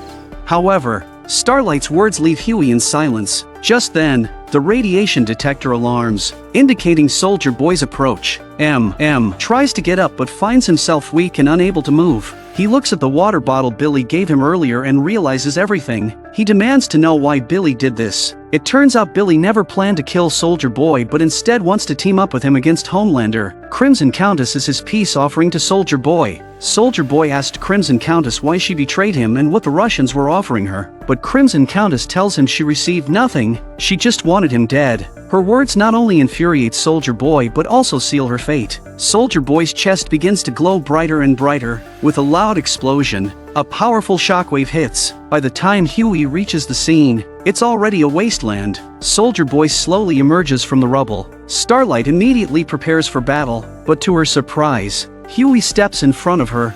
We wanted a weapon. Soldier Boy's our weapon. He's how we kill Homelander and Newman, maybe. This is the only way he can think of to save Starlight from Homelander. They begin to brainwash Soldier Boy, promising not only to help him adapt to the current era but also to find other members of the Payback team. The condition is to add Homelander to his revenge list, but Soldier Boy isn't buying it. Huey has a sudden inspiration. Do you know what a GPS is? Or Bluetooth? Or, the internet? Soldier Boy finally agrees to cooperate with them. Billy is responsible for finding the TNT twins. Huey helps Soldier Boy get acquainted with the current era. Huey asks why he destroyed that building when there was no one there he wanted revenge on. Soldier Boy says he blacked out for 10 minutes, and when he woke up, the tragedy had already happened. He didn't mean to harm any innocents. Just then, Billy returns and says the people Soldier Boy is looking for are in Vermont. After that, he and Huey inject V-24 again. A superhuman raising an entire building to the ground has thrust Homelander into the spotlight. Though he has immense powers, he is terrible at managing crises. To keep his subordinates from noticing, he quickly reassures everyone that there's no need to worry. Everything is under control, and says that Starlight can handle such a minor issue. But when Starlight arrives at the crime analysis department, she's dumbfounded. It turns out that the Deep, trying to curry favor with Homelander, has fired everyone who ever disrespected him. We are everyone. Deep fired most of the department. With the superhumans still at large, Homelander has to take matters into his own hands. After countless attempts, the Deep was able to pull up the surveillance video, but when Homelander sees the face in the video, he loses his composure and looks to Black Noir for help. Black Noir signals, "Don't look at me, I'm scared too." Everyone knows that Soldier Boy is the hero among heroes. Before Homelander, he was the embodiment of Vought. If the public finds out that Soldier Boy not only bombed Manhattan but also killed Crimson Countess, both Homelander and the company are doomed. He can't understand how all this trouble keeps landing in his lap. The only solace is that Black Noir is there to help him through this crisis. To everyone's surprise, no sooner had Homelander left than Black Noir dug out the tracking chip from his arm, handed it to a nearby woman, and made a swift escape. When Homelander learns that Black Noir has fled, he's even more terrified. Losing all his usual arrogance, the Deep believes that Crimson Countess's death is just the beginning. It's clear that Soldier Boy intends to take out the entire Payback team, which includes Black Noir. The good news is they've identified Soldier Boy's next target, the TNT twins in Vermont. Homelander orders the Deep to go there and report back immediately if he finds anything. The Deep doesn't delay and sets off at once, but upon arrival, he discovers the annual Harrigasm party is in full swing. He promptly forgets all about Homelander's mission. Starlight and Imum arrive shortly after. Soldier Boy, Billy, and the others are also outside the party, ready to make their move. A chaotic battle is about to unfold. Huey, worried that Soldier Boy might harm innocents, suggests evacuating the crowd first. He then teleports away. Starlight tries to persuade everyone to leave, but they don't believe that Soldier Boy is alive. Suddenly, Starlight hears a familiar voice. It's the Deep, engaged in some dubious activity with an octopus. The Deep claims the octopus is sick. Clearly, Starlight doesn't buy his story. She takes pictures for evidence, planning to show Homelander. The Deep has no choice but to admit that Homelander sent him. Huey accidentally bumps into A-Train, and with his superpowers, he's ready to fight him. Huey demands that A-Train apologize for Robin's death. To his surprise, A-Train readily agrees and seems genuinely sincere. Since Blue Hawk crippled A-Train's brother, he has understood Huey's pain. He's here to get revenge on Blue Hawk. But but Huey is still not relenting and goes up to A-Train and punches him. Starlight quickly pulls Huey away and tells him that Homelander is on his way. She urges them not to cause trouble now, but it's too late. Soldier Boy has arrived. Starlight tries to stop him, but Huey grabs her from behind and teleports her to the outskirts. While they argue, unexpectedly encounters Soldier Boy. With a vendetta to settle, throws a fluorine grenade at him. The concentration is enough to knock out an elephant. To S shock, Soldier Boy picks up the grenade and inhales deeply. Is stunned. Is this guy even human? Knew that he was going to die today, but so what? It's better to die standing up than being a turtle. Luckily, Billy appears in time and tells Soldier Boy that the people he's looking for are inside. Billy then stood in front of him. He couldn't stand by and watch him die. Soldier Boy finds the TNT twins and demands to know why they betrayed him. The TNT twins blame Black Noir, claiming it was his idea. Soldier Boy doesn't believe them. Black Noir is just a puppet of Vought, and without Vaught's orders, he wouldn't dare make a move. As Soldier Boy prepares to press them further, he hears familiar music, triggering painful memories. He begins to lose control. The TNT twins, seeing the situation, decided to strike first. However, they were shocked to find that their superpowers were completely ineffective against Soldier Boy. Soldier Boy unleashed his big move again, and the violent nuclear energy instantly swept through the whole party scene, killing everyone in its path. In no time, the place becomes a hell on Earth, with few survivors. The Deep is the first to escape, carrying the sick octopus, ready to inform Homelander. A-Train also found Blue Hawk and was ready to avenge his brother's death. He knocked him down with a single move and then grabbed him by the back of the leg and ran away at great speed. No matter how strong Blue Hawk is, he can't withstand this and gradually becomes a bloody mess. A-Train keeps accelerating until his own heart can't take it, and he collapses. By then, Blue Hawk is just a pile of flesh, and A-Train lies on the ground. Heart stopped. Billy wakes up and checks him's pulse, relieved to find him alive. He looked up at the man who had started it all. What happened?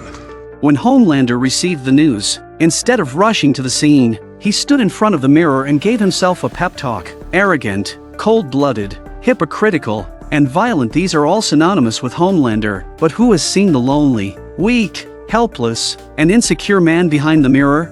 Despite being at the top of the food chain, this time, he was truly afraid. Afraid that without Stan, Vought International would be doomed. Afraid that without Black Noir, he was no match for Soldier Boy. Afraid of being exposed as nothing more than a hollow fraud.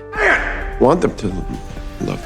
Yes, Homelander's greatest weakness is that he retains a shred of humanity. This humanity stems from a flawed need to be loved, something he never had and never deserved. Though terrified inside, when facing the cameras, he still put on a confident facade, claiming he would handle everything, for he still needed the public's adoration. But even this last bit of adoration would soon be completely erased in Vermont. The party scene had turned into ruins, and the culprits were the two men before him. Seeing Billy team up with Soldier Boy infuriated him. They were supposed to cut all ties and have a final showdown. Billy's actions were clearly cheating. Deal's off. After dealing with Billy, it was time for a one-on-one duel with Soldier Boy. Homelander suddenly lunged, pinning Soldier Boy against the wall. Just as he was about to use his laser eyes, Soldier Boy punched him, diverting the beam. With his laser eyes rendered useless, he resorted to close combat. As they fought, woke up. He pulled out a gun, ready to join the fray, but charging in like that would be suicidal. Fortunately, Starlight stopped him in time, saying there were wounded outside needing his help. Restrained his impulse. The brawl continued, with Homelander gaining a slight edge. He kicked Soldier Boy away and grabbed him by the throat. Just as Homelander was about to deliver a fatal blow, Billy suddenly intervened. Seizing Homelander's moment of hesitation, he fired a golden beam, blasting Homelander away. Homelander was filled with questions. Another round of close combat ensued. They fought fiercely, with neither gaining the upper hand. Billy grabbed Homelander by the throat. Homelander, unwilling to yield, tightly gripped Billy's incoming fist. Unexpectedly, Billy unleashed his laser eyes in a sneak attack. Homelander soared into the air, and both their eyes emitted lasers, engaging in an intense beam struggle. But how could Billy's borrowed powers match Homelander's? He gradually showed signs of fatigue. At that moment, Soldier Boy suddenly intervened, throwing Homelander across the room and slamming him into the wall. Billy immediately followed, joining the fight. Homelander couldn't believe that these two shamelessly ganged up on him 2 against 1. Homelander wasn't backing down either. He landed a right hook on Soldier Boy, sending him flying, and then seized the opportunity to grab Billy by the throat. While they were in a stalemate, Huey suddenly came over and helped Billy get out of the hold. An enraged Homelander quickly turned his focus to Huey, determined to kill him first. But the kid was too nimble, dodging his attacks with ease. Seizing Homelander's distraction, Soldier Boy slammed him to the ground. It took all 3 of them to barely restrain Homelander. Soldier Boy knew he couldn't waste any time and immediately prepared to strip Homelander of his powers. Just as he were about to unleash their finishing move, Homelander let out an enraged roar, broke free from their hold, and shot into the sky, disappearing from their sight in an instant. Billy, surprisingly, seemed to breathe a sigh of relief. He wasn't afraid to die. He was afraid Huey would die with him. The 3 walked out of the ruins, and Billy glanced at him, tending to the wounded, his eyes filled with guilt. Huey looked at Starlight. What they were about to do would never be understood by others. Perhaps parting ways was the best outcome. Afterward, Starlight looked at the corpses strewn about and made a bold decision. Turning her into America's sweetheart was undoubtedly Homelander's biggest mistake. Through a live broadcast to her 190 million followers, Starlight exposed the truth about the incident. The truth was that there had never been any super demons. The so-called superheroes they worshipped were the true culprits of this tragedy. Be it Soldier Boy or Homelander, they were all criminals wreaking havoc on the country. She also announced her resignation from Vought International. My name is Annie January, and I quit. Starlight's influence was a lethal blow to Homelander. He stood in front of the mirror, his hair turning white overnight. To prevent the situation from escalating further, he visited the confinement room to extract information about Soldier Boy's whereabouts from Queen Maeve. To his surprise, not only did he fail to get any information, but Queen Maeve also noticed the concealed wounds covered by his makeup. Homelander quickly changed the subject, saying that Soldier Boy not only killed Crimson Countess and 7 other superheroes but also stripped the surviving superheroes of their powers. If they didn't deal with Soldier Boy soon, both he and Queen Maeve could become ordinary people. Unexpectedly, Queen Maeve listens to this and is filled with disinterest. She longs to become normal herself. She was also puzzled why Homelander, who could have killed her, chose to keep her alive. Homelander didn't hide his intentions. He wanted to use Queen Maeve's genes to create a child with him, to whom he would give all the love he never had. Queen Maeve just laughed at him. Homelander didn't want to argue with her. He had more pressing matters to handle. 5 days had passed since Starlight exposed Vought International's scandals, yet Homelander still hadn't found any trace of Soldier Boy. It was as if Soldier Boy had never appeared. But Homelander knew someone must have hidden him, and he was right. The person Homelander suspected was the Legend. What are you watching? Old mistakes. Huey was puzzled by the Legend's response. Wasn't Soldier Boy a hero of the Normandy invasion? The Legend said Soldier Boy did go to Normandy, but only after the battle was over to shoot a propaganda film. But what did it matter? The public needed a hero to worship. So he covered up Soldier Boy's dirtiest deeds and crafted a mythical hero. And this so-called hero was currently in the bedroom, busy with an older woman, claiming that women only get more charming with age. He once led Payback, charging into the front lines, only to be betrayed by his teammates and abandoned by his country. Recalling his past glories always filled Soldier Boy with indignation. There was a woman he deeply loved. He always kept his composure and never killed the innocent. Billy looked at Soldier Boy and suddenly understood everything. What happened? This guy had severe PTSD. To ensure they could capture Mindstorm successfully, Billy had to use marijuana to calm Soldier Boy and asked what precautions they should take. Soldier Boy nonchalantly said that as long as they didn't make eye contact, there was nothing to worry about. But Billy clearly didn't trust this hypocritical guy. To be safe, he and Huey injected V24. However, this substance was a double-edged sword, granting them superpowers but also causing severe side effects. Billy's ears often bled black blood, but before he could think more about it, Soldier Boy triggered a trap. A loud explosion followed, and the 3 of them were instantly blown away. Had they not taken V24, Huey and Billy would have been reduced to pieces. At that moment, a figure suddenly emerged from the smoke, and his pupils dilated instantly. Billy sensed danger and quickly closed his eyes, but it was too late. When he opened his eyes again, he found himself in a different space. There, he saw his young mother, his childhood self, and his brother Lenny. In his daze,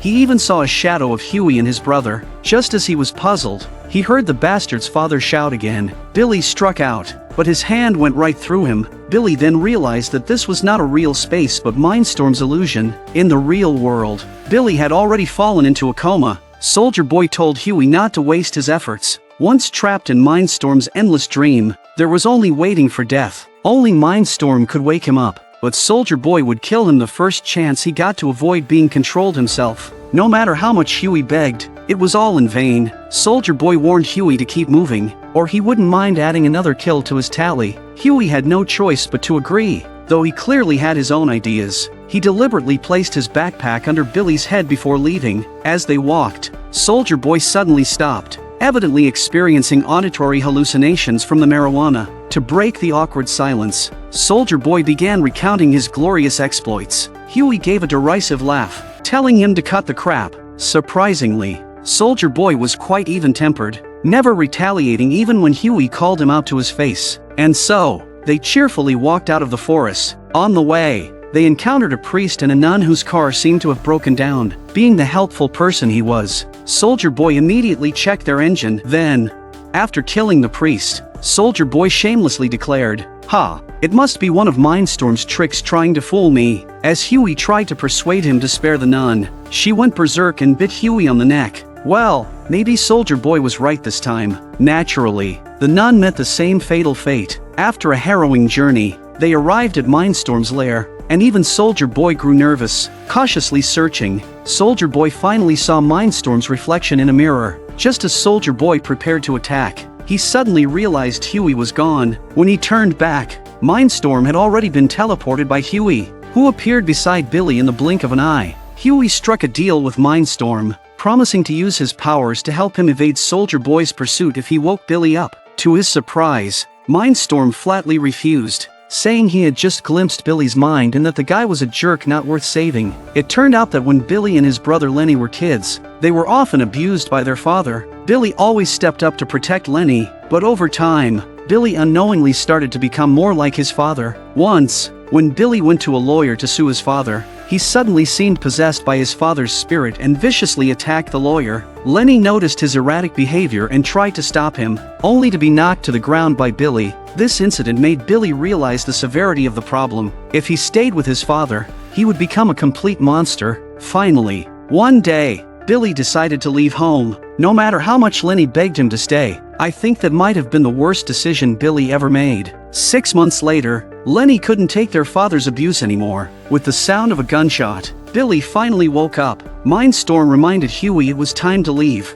and Huey had no intention of breaking his word. But just then, a flying knife suddenly pierced Mindstorm's right eye. It was Soldier Boy. He knocked Mindstorm down, put a hood over his head, and punched him in the face. When Huey tried to stop him, Soldier Boy punched him away without any hesitation. Seeing his brother getting hurt enraged Billy. Luckily, Soldier Boy didn't want to continue the fight, so they didn't clash further. Soldier Boy continued to interrogate Mindstorm, asking why Vought had abandoned him. And then, he learned a shocking secret. Homelander recently encountered trouble. He thought that after kicking Stan out, he would have full control, but instead, Soldier Boy left him battered and bruised. To make matters worse, his teammates were leaving him one by one. First, Queen Maeve teamed up with Billy, then, Black Noir left him too. A-Train's fate was uncertain. The Deep spent all his time thinking about how to seduce Fish. The biggest problem for him was Starlight, who exposed the Vought International scandal in front of 190 million fans. To quell the situation, Homelander gave a public speech, calling Starlight a wolf in sheep's clothing who had deceived everyone. However, just as he was fervently speaking, his expression froze. Soldier Boy had somehow appeared in the crowd. Instinctively, Homelander stepped back. Just as he was about to activate his laser eyes, Soldier Boy vanished. It was a hallucination caused by Homelander's immense stress. Moments ago, Homelander had been speaking confidently, but now he was incoherent. He briefly interacted with the audience before hastily fleeing. At the ranch, Homelander panted heavily, his mind full of woes with no one to confide in. Suddenly, he thought of a way to relieve his stress and headed to the barn. As he milked the cow, he became increasingly relaxed, eventually finding the experience enjoyable. Awkwardly, Homelander explained, "The cow was in pain. I just wanted to help relieve it." Victoria not only exposed his lie on the spot but also firmly accused Homelander of being afraid of Soldier Boy. Otherwise, how could he have forgotten to help her campaign for the presidency? Humiliated, Homelander suddenly grabbed Victoria by the throat. Terrified, Victoria quickly pulled out a note. Homelander released her after reading its contents. The note had Ryan's address. Homelander immediately ordered Ashley to investigate. Before he could hang up, another call came through. To his surprise, it was Soldier Boy. Homelander thinks he's here to pick a fight, and bluffs that he lost to him yesterday in a moment of carelessness. Soldier Boy didn't argue with him, and talked about the information he got from Mindstorm. In the fall of 1980, he was subjected to a secret genetic experiment, during which he deposited his sperm into a cup. Jonah then used it to create a test tube baby, a boy born in the spring of 1981. Homelander, who had always longed for love, finally found his father. If he could reunite with his son, they could be a 3-generation family. Homelander eagerly approached his son, but Ryan instinctively stepped back upon seeing him, warmly calling Grace Aunt. Homelander felt a pang of sadness, realizing he meant less to his son than someone with no blood relation. Grace was about to call for backup, but Homelander's keen ears caught her. She complied with his demand to regain his son's trust. Homelander told him he was his true family. His mother's death wasn't his fault. Powerful people sometimes make mistakes. No one understood him better. Ryan had waited too long to hear those words. He finally let go of his resentment and hugged Homelander tightly. Despite the good news, there was always an exception. Starlight supporters gathered at Vought International, demanding Queen Maeve's release and even drawing the attention of the Justice Department. Meanwhile, Homelander supporters slandered Starlight and clashed with her followers. Under pressure, Ashley decided to transfer Queen Maeve. As the room filled with fluorine, Queen Maeve fell into a coma, but during the transfer, Queen Maeve woke up. As the anesthetist tried to increase the dosage, she fought back. After a series of screams, Queen Maeve was the only one left breathing in the car. Her escape was terrible news for Ashley. The good news was that A-Train woke up. She transplanted Blue Hawk's heart into A-Train and placed all the blame on Soldier Boy. Afterward, Ashley brought the Deep to face the consequences. Ashley relayed both the good and bad news to Homelander, who immediately flew into a rage upon hearing it. Just then, Black Noir suddenly appeared at the door, giving Ashley and the Deep a chance to slip away. Black Noir handed Homelander a note that read, "Soldier Boy is coming. We killed him." Why was Black Noir no longer afraid of Soldier Boy? Where had he been all this time? He's clearly a killing machine, yet he has the heart of a child. Despite his immense strength, he's allergic to nuts, and he's never been heard speaking. The black mask that envelopes him makes him even more mysterious, forever concealing his joy and sorrow. He often spaces out during meetings, but he never escapes Homelander's notice. He never flatters Homelander, yet no one can rival his place in Homelander's heart. Black Noir has indeed never disappointed Homelander. He always completes his missions with excellence, making him Homelander's sole reliance. But this time is different. He skillfully pulls out a dagger and suddenly stabs his own arm, facing the mighty Soldier Boy. Black Noir's only thought is to flee. Black Noir escapes to an abandoned bar. He looks at the animal murals on the wall, then opens a can and pours it into a long blackened dish. As Black Noir sits down, the animals on the wall come to life and step down. It turns out they are Black Noir's friends. Whenever he encounters troubles he can't solve, he hides and communicates with these animals. A little squirrel steps out from behind a curtain and immediately sees through Black Noir's troubles. To help Black Noir regain his confidence, the squirrel starts recounting their shared experiences of hardship. Together, they overcame the embarrassment of teenage mourning tents. They overcame the psychological trauma of witnessing a massacre. This time would be no different. The other animals chime in to encourage Black Noir, but Black Noir is furious after hearing them. He deliberately keeps his distance, believing they don't understand his fear. However, the squirrel doesn't give up. It and the other animals carefully prepare a performance for Black Noir. Reenacting past events, the eagle plays Soldier Boy,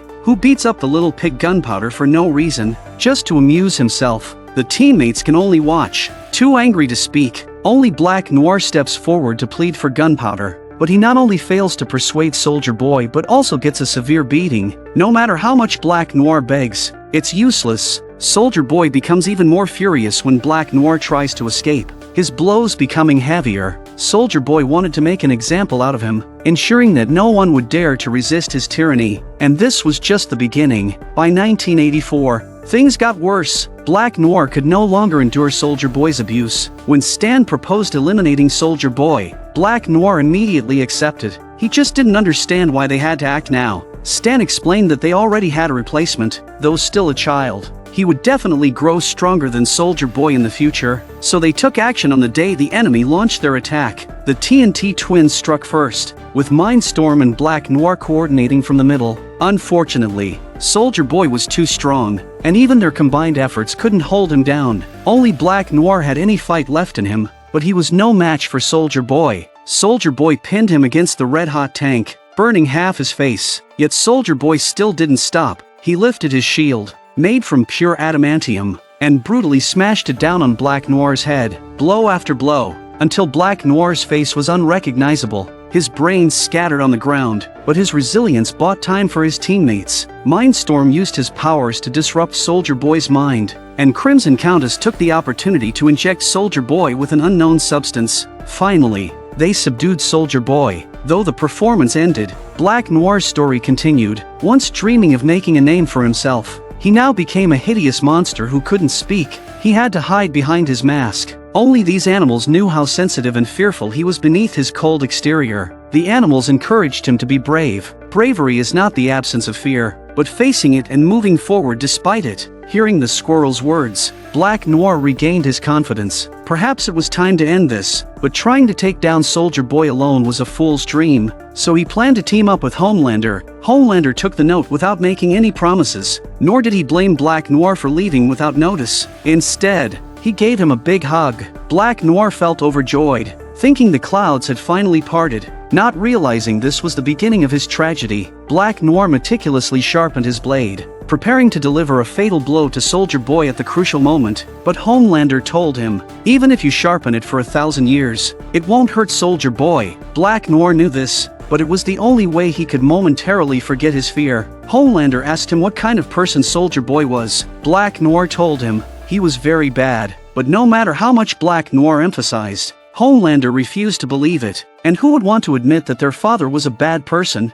Homelander told Black Noir that Soldier Boy was his father, but Black Noir remained surprisingly calm. Even writing he must be killed on a piece of paper, this, too, could not help arousing Homelander's suspicions, and he asked tentatively, Did you know that I had a father out there? Black Noir knew Homelander could see through the subtle expressions under his mask, so he nodded. In that moment, Homelander was shattered. He wished Black Noir could lie to him. Just once, holding back immense sorrow, Homelander punched through Black Noir's body, then walked out of the conference room in despair, leaving Black Noir barely clinging to life. In his final moments, Black Noir saw his animal friends once again. The animals, with tears in their eyes, bid Black Noir a final farewell. Afterwards, Homelander showed Black Noir's mask to the team, and the atmosphere became instantly somber. Homelander always treated them as family since he never had one, but their reactions deeply disappointed him. One by one, Homelander unveiled their cover-ups. He mocked the Deep for always fooling around with octopuses. He forced Ashley to remove her wig. He blamed A-Train for killing his own kind. A-Train glanced at Black Noir's helmet, thinking, aren't you the same? To Homelander, Black Noir was more valuable than all of them combined. If he could kill Black Noir, he could kill them too. Before leaving, Homelander gave the Deep a secret mission. The Deep was startled at first. That sort of treason. But when he saw Homelander's fierce eyes, he quickly changed his tone. He didn't want to end up like Black Noir. The Deep's target was Bishop, a strong contender for the next president. At this moment, Bishop had no idea that danger was looming over him. After a fierce struggle, he went still. The purpose was clear. Meanwhile, the boys were in increasingly dire straits. Billy and Imam were fighting their own battles. Kimiko had lost her powers, and danger was closing in on Frenchie. Frenchie left and never returned. Kimiko waited all night until morning, but there was still no news from Frenchie. Kimiko began to doubt herself. Are you mad at me, my love, because of that kiss?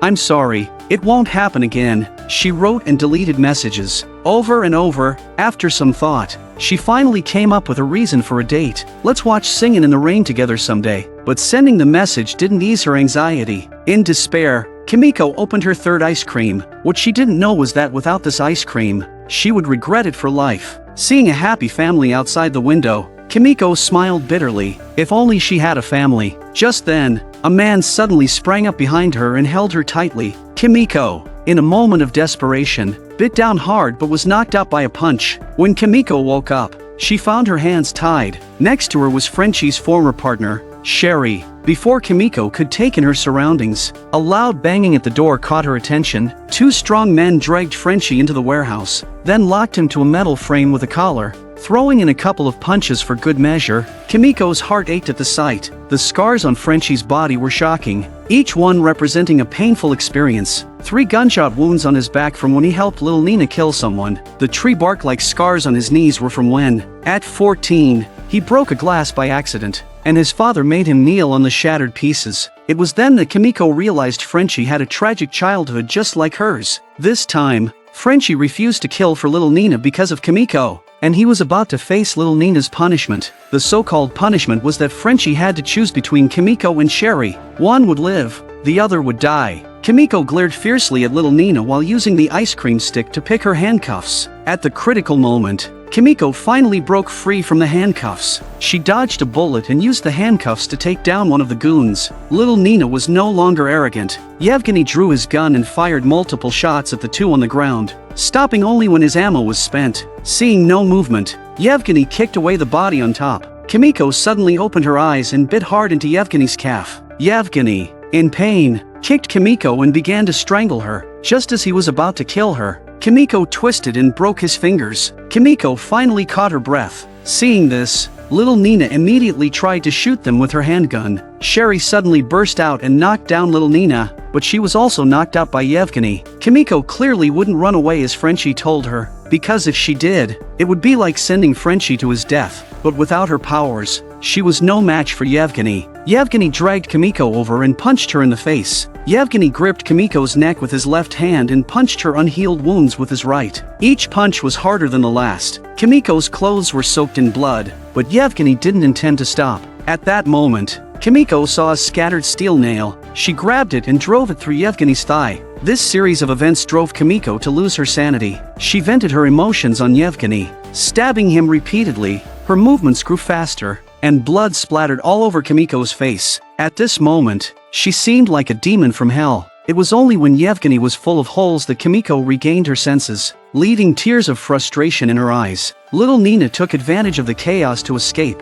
Afterward, Frenchie tenderly wiped Kimiko's wounds. Although it was all over, Kimiko couldn't feel happy. She had always thought that her superpowers made her a monster, but today she realized that she was a monster at her core. This ordeal made Frenchie understand one thing: since they couldn't escape their fate, they might as well stop running. He took Kimiko to Imam's house to start investigating ways to deal with Soldier Boy. Frenchie immediately noticed that the gas in the video wasn't fluorine. What it was exactly still needed to be verified. But Frenchie truly was a genius. In the time it took to pour a glass of water, he figured out the problem. The white smoke looks like gas, but it's a vapor, a nerve agent unique to Russia. A normal person would suffer organ failure and die a painful death from just a touch. But for Soldier Boy, it would only make him take a nap. Kimiko also understood one thing. She wanted to dance with Frenchie first before explaining. With soothing music playing, Kimiko gently caressed Frenchie's shoulders. When she had her powers, she couldn't feel Frenchie's arms. It felt more like soft straw. Kimiko wanted to feel them one last time because she was ready to regain her powers. Frenchie didn't understand why she wanted to do this. Kimiko didn't explain. Instead, she showed Frenchie a letter she had written in advance. She hadn't had a choice when she had her powers before. Now she wanted to use them for good. If not for that ice cream, she might have lost Frenchie forever today. In Kimiko's heart, she already considered Frenchie family. This time, she wanted to fight for her family. So she asked Starlight to steal the Compound V for her. Starlight successfully infiltrated the lab and stole a vial of the compound. Just as she was about to leave, she saw something shocking. It was the side effects of V24. Starlight didn't dare delay any longer and immediately headed for the exit. But at the elevator, she ran into Homelander. Homelander demanded that Starlight go to the media and retract her previous statements. But this time, Starlight did not compromise and said she was no longer afraid of him. On the night he killed Supersonic, she saw how small he truly was. I remember what I told you would happen to Huey. You walk. That's next.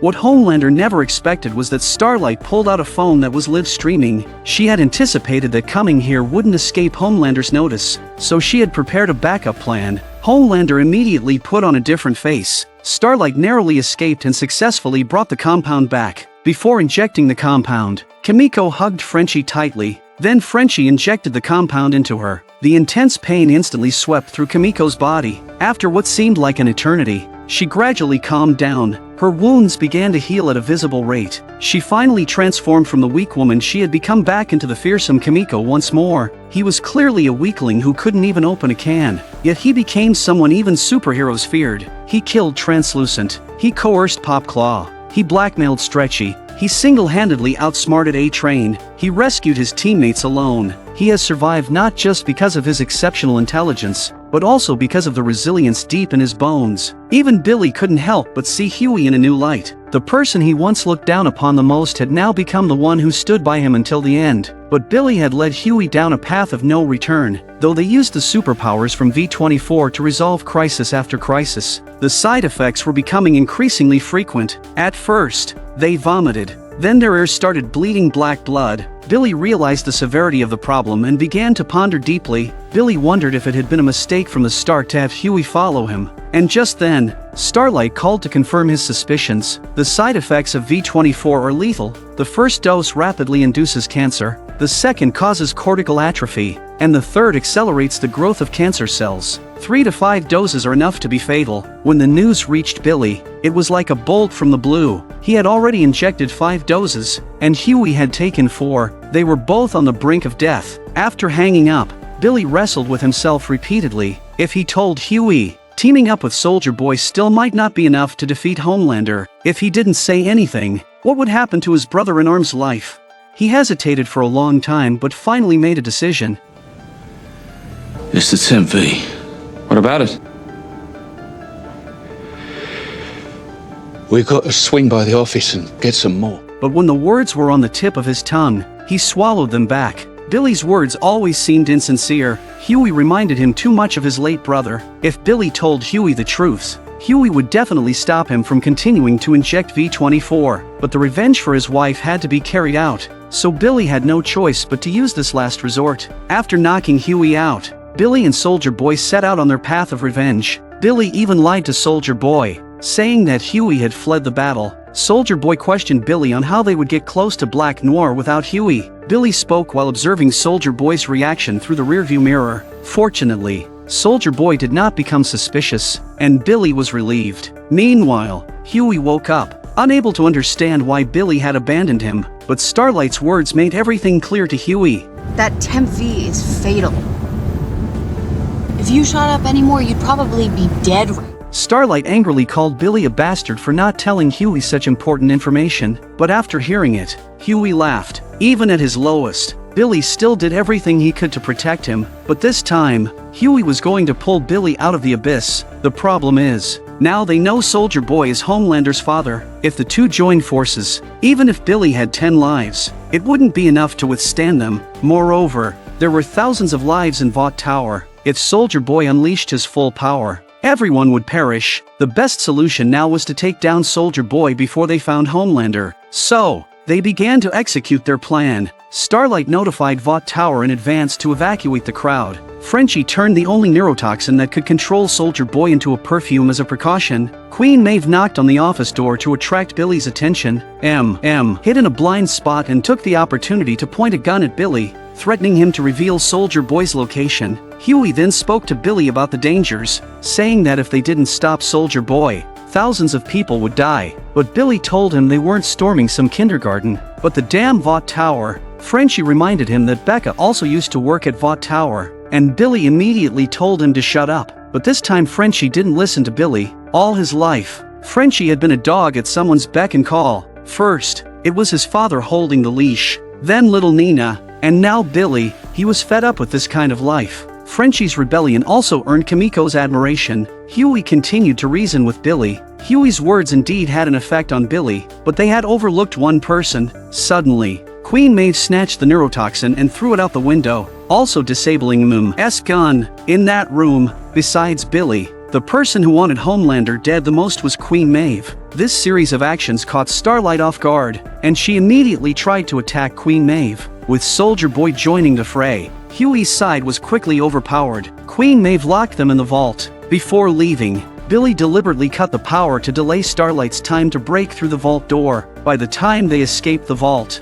Billy and the others were long gone. forcing them to rethink their plan. The most troubling issue was that without the neurotoxin, no one could restrain Soldier Boy. At this moment, Frenchie thought of a solution. He knew there was a lab nearby that might have the ingredients to make the toxin. Although Frenchie knew this mission was dangerous, there was no other option, so they split up. and Starlight went to buy time. Huey was responsible for evacuating the crowd. Before leaving, he discovered a forgotten vial of V24, which might come in handy at a critical moment. Meanwhile, Kimiko and Frenchie successfully infiltrated the lab, and Frenchie immediately got to work. Kimiko watched the approaching armed squad. She calmly put on her headphones and began dancing to a routine she had recently learned. She was completely immersed in the music. Even as bullets rained down on her, she neither flinched nor dodged. She grabbed scissors from the table and quickly took down the soldiers closest to Frenchie. Then she slid across the floor, knocking down one soldier, and seamlessly lunged at the last soldier, sending him to his death in rhythm with the music. Unexpectedly,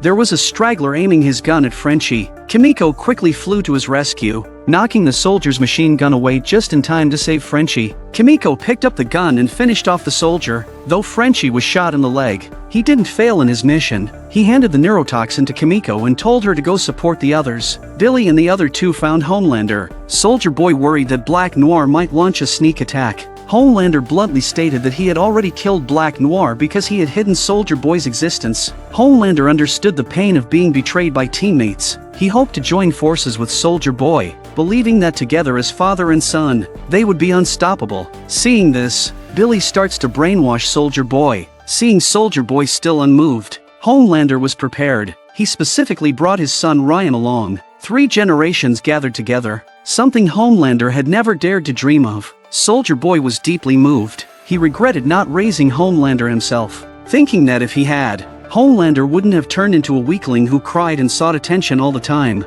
You're a f***ing disappointment. Listening to Soldier Boy's sudden change of tone, Homelander finally sensed something was wrong, but it was too late. Soldier Boy grabbed Homelander by the throat. Billy and Queen Maeve took the opportunity to pin his arms, giving Soldier Boy time. Just as Soldier Boy's attack was about to be unleashed, a red laser beam knocked him back. The laser came from Ryan, but this completely enraged Soldier Boy. Taking advantage of Ryan's momentary shock, Soldier Boy slammed him with his shield, sending him flying. Homelander quickly broke free and rushed to check on his son's condition, but Soldier Boy, in his rage, didn't care about sons or grandsons. He immediately charged up his attack to finish off both of them. At that moment, Homelander's focus was solely on his son, completely forgetting the danger behind him. Just then, Soldier Boy sensed a threat. Billy interrupted his charge. Soldier Boy faced off against him with his shield. Homelander, snapping back to reality, joined the fight, and together they pushed Soldier Boy back.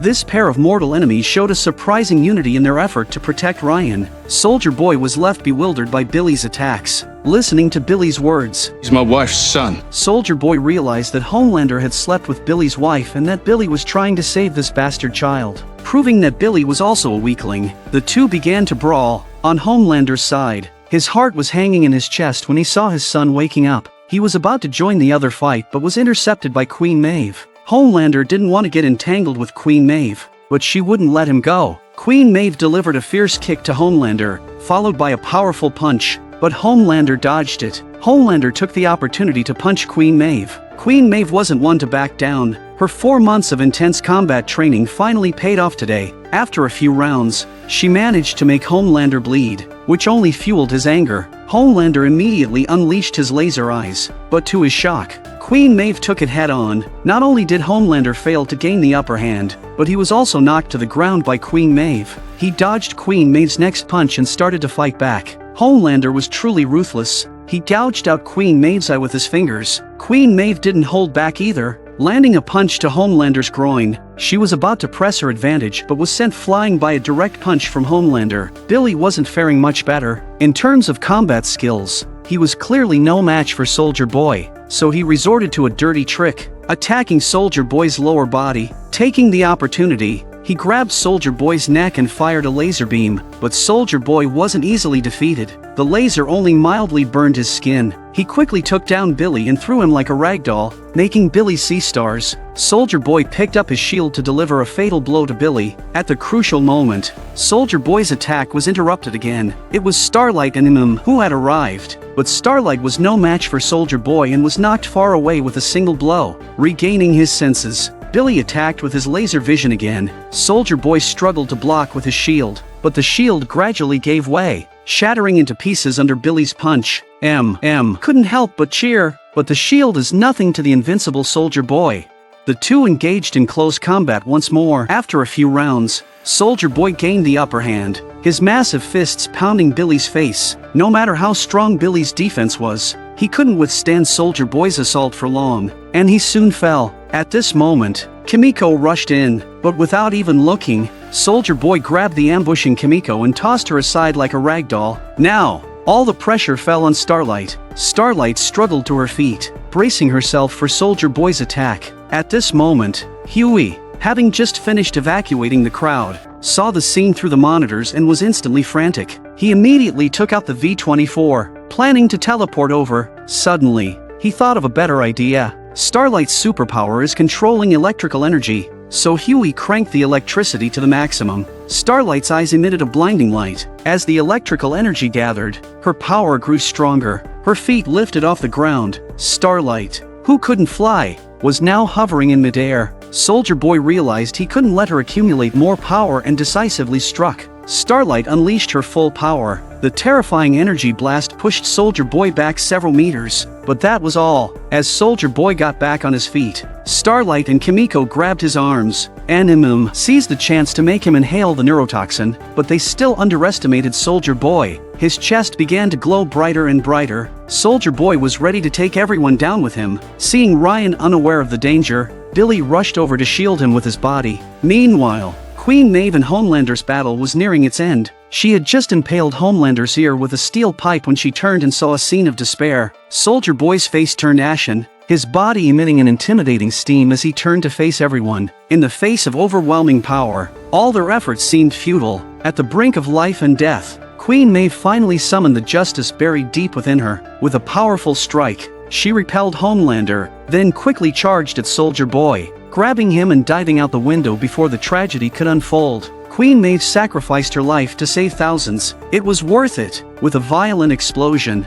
a tragic mushroom cloud blossomed in the New York sky. The survivors checked each other's injuries. Fortunately, they were all relatively unharmed, but Ryan remained silent in the face of Billy's concern. It turned out Homelander had somehow positioned himself behind Billy, his face filled with anger. Ryan knew that only he could calm his father's rage now. In a pleading tone, he asked Homelander to take him away. It was at this moment that Billy realized what was truly important to him. In the end, Homelander took Ryan and left, but just then, Billy's nose started to bleed black blood, and he collapsed. When Billy woke up again, he was in the hospital, and the doctor told Billy he only had a few months to live. Hearing this, Billy calmly lit a cigarette, as if he had expected this outcome. At that moment, the news on the television was replaying the story of Queen Maeve's heroic death. In reality, Queen Maeve hadn't died. She had simply become an ordinary person and was taken away by Imam and Kimiko. Ashley watched the video and let out a relieved smile before deleting it. Colonel Grace kept a close watch on the sleeping Soldier Boy until she saw him being sealed in the containment chamber, finally allowing herself to relax. The Deep, after spending all his time with Fish, lost his wife, who had been advising him. He still didn't understand what he did wrong. Starlight took off her battle dress because she realized that the uniform never gave her any power, and that true strength came from her heart. However, if Starlight wanted to join the boys, she first had to get past Imam's cleanliness obsession. Starlight retorted, "Would you dare demand the same from Billy?" Frenchie chimed in, saying Billy should have been kicked out a long time ago. From now on, it would be a democracy. No sooner had he finished speaking than Billy appeared at the door, sipping on a Homelander-branded drink. It seemed their democratic plan would have to wait a few more months. Just then, the news on the television caught everyone's attention. Due to the unfortunate drowning of presidential candidate Bishop, the new president would be Head Popper Victoria. Now the boys had a new mission. It's definitely gonna go. A breaking news segment interrupted, showing Soldier Boy's statue collapsing, causing chaos at the scene. The perpetrators were supporters of Stormfront and Homelander, threatening to kill Starlight. Homelander descended from the sky, shamelessly enjoying the adoration of the crowd. He proudly introduced Ryan to them, earning applause, but someone in the crowd hurled insults and threw a soda at Ryan. Homelander lost his temper and killed the heckler with a single glance. The crowd fell silent. Homelander regretted his outburst. Unexpectedly, a man in the crowd cheered loudly, and soon everyone began to chant blindly, saying this was the Homelander they loved. Homelander beamed with joy, and an intriguing smile appeared on Ryan's face. They're only humans, and toys for our amusement. The story picks up right where the last season left off. After Newman enters the race for Vice President of the United States, Homelander brings his son to her campaign rally to show their support. Newman's daughter Zoe is also a superhuman, having been injected with Compound V. After the kids go off to play, Homelander and Newman talk about the campaign. For years, Homelander has been active in various campaigns, but Newman doesn't care about him now because he is a murder suspect. Homelander killed someone just because they threw a plastic bottle at his son. Homelander is indifferent, believing that his trial is just a formality. He claims it was clearly self-defense, as he didn't know if the bottle might contain some kind of biochemical virus. However, once in power, Newman shows her true colors and is ruthless. Ladies and gentlemen, Victoria Newman. Let's give her a round. Girls get it done in the White House. Meanwhile, Billy's team infiltrates the event disguised as waitstaff. and Starlight handle the logistics and communication at the back, while Kimiko and Frenchie sneak into the building. Surprisingly, Billy, who doesn't have much time left to live, is assigned to stand guard downstairs. Hey, cover our exit here? Oh, come off it. What's your door? Kimiko, if Butcher steps one foot in that elevator, break his arm. After Firecracker reveals some of her past secrets, Starlight feels deeply upset and distressed, seeking comfort from Huey. While waiting in the kitchen, Billy encounters Ryan and tries to convince him to leave with him. I can get you out of here. What are you talking about? I know you're angry with me, and you've got every right to be. But you know how dangerous Homelander is. He's my dad. Although Billy tells Ryan that Homelander just killed someone, Ryan believes his father killed a bad person. All right, and then you don't got to see me no more. It's what your mum would want. Just as Ryan hesitates, Zoe calls Homelander over. Seeing his son's panicked expression, Homelander reassures him that nothing bad will happen today. Mass curdling around your brain. What do you got, 6 months? Less? It's too bad. We're not going to have that last dance together. I'll miss us. Bloody hell. You ain't your own voice, don't you? Billy is mentally prepared for the worst but cannot let go of Ryan. However, Ryan's hatred for Billy remains, and he leaves the kitchen holding his father's hand, leaving Billy alone in sorrow. On the other side, Kimiko and Frenchie follow a bodyguard into Newman's room, planning to replace her contact lens solution with a strong acid toxin, but Zoe suddenly appears and catches them. She extends 4 tentacles from her mouth, killing the bodyguard before charging at Frenchie. Luckily, Kimiko intervenes, engaging in a physical fight with Zoe. Kimiko's arm is snapped by the tentacles, but she kicks Zoe and her severed right hand away. Frenchie supports the injured Kimiko as they escape the room. Starlight instructs them to jump out of the 8th floor window, promising to catch them. However, as Kimiko breaks through the window, her arm is broken, and Starlight only manages to catch Frenchie. Kimiko crashes to the ground, turning into a bloody mess. Fortunately, her ability to regenerate quickly restores her. What they don't know is that Newman has already found Huey, who is in charge of the evacuation, and greets him warmly. Newman previously headed the government agency restricting mutants, and Huey was one of the members, so they had a close relationship. Learning that Zoe had also been injected with Compound V, Huey accuses her of not loving her daughter. In anger and shame, Huey throws a bottle of strong acid toxin at her, but Newman is unharmed. Only her clothes are corroded. She proposes a truce to Huey, threatening to kill everyone he loves if he exposes her. Billy suddenly appears and shoots her in the head, but Newman quickly recovers as if nothing happened. Seeing the election results for Indiana on her phone, she smiles and says she's going to change her clothes to celebrate becoming vice president, leaving Billy and Huey standing in place. The CIA is aware of Newman's mutant identity and she is only a step away from becoming vice president. This operation was actually participated in by Billy and the CIA. However, The strong acid used against mutants had no effect on Newman. Even if Starlight transformed, she might not escape being shot in the head. Are they just going to watch a mutant become vice president? At this moment, Billy, waiting outside, meets an old friend, Dean. Dean mentions that half of the CIA is now on a mission to kill Newman, but Billy has only one goal, He killed that poor Homelander. cunt in broad daylight and they cheered. I mean, what do you think that taught them, eh? We're whistling our way towards a fucking apocalypse, and Grace's eye ain't on the ball. But you had a clean shot at him, right? With Soldier Boy. You didn't take it. Was your eye on the ball? Why do I get the feeling we ain't just bumped into each other? You remember the Panchir Valley?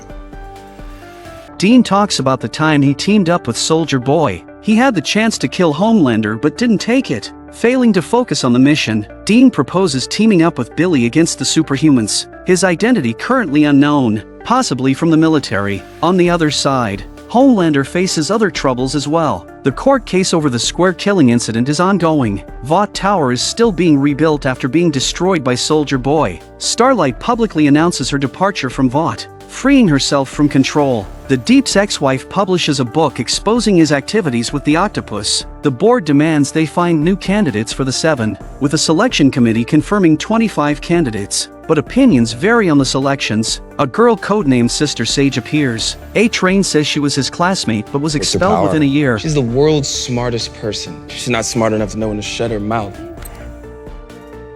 The arguments among them give Homelander a headache. Surrounded by sycophants and The Deep is about to raise an objection when Homelander sends him to call A-Train. After the failed mission to eliminate Newman, the team is somewhat disheartened, but Billy quietly finds Newman to propose a partnership. Shot me in the head. I need a hand to get Ryan away from Homelander. Is that all? Boy needs a father. That cunt ain't no father. And you are.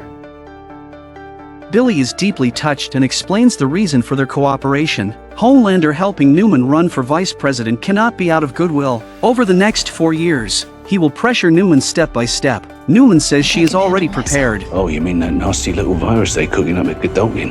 Now I know about it. And I know it ain't strong enough to kill Homelander. Yeah.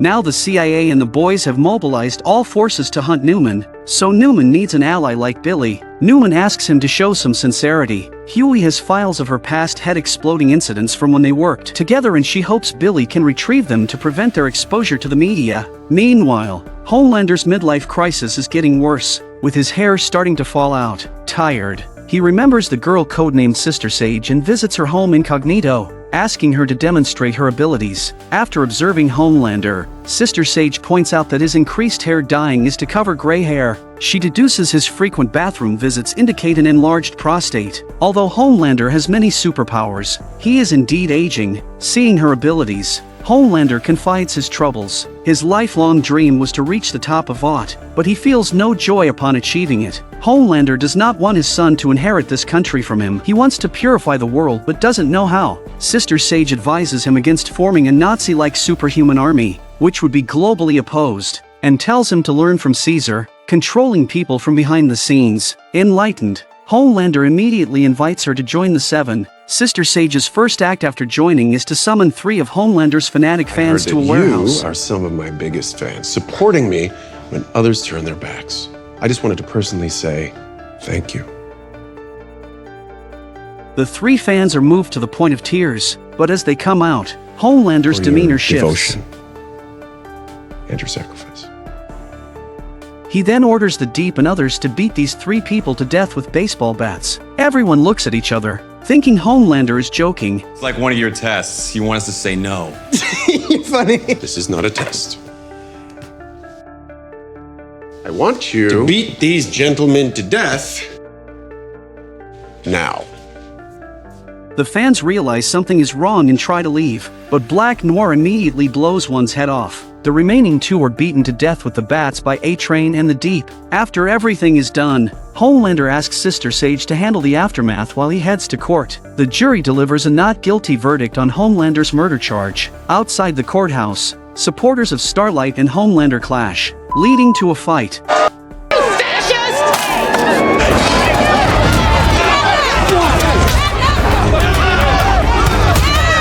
Starlight flies out to stop the fight from escalating, but as she pushes away some attackers, 3 brutally beaten bodies appear on the ground, and someone shouts that Starlight did it. This not only exonerates Homelander but also frames Starlight. At home, while celebrating with Ryan, his son says he doesn't want Billy to die, leaving Homelander speechless. A single sentence leaves Homelander unable to respond. All those things he said about you. He said awful things about you.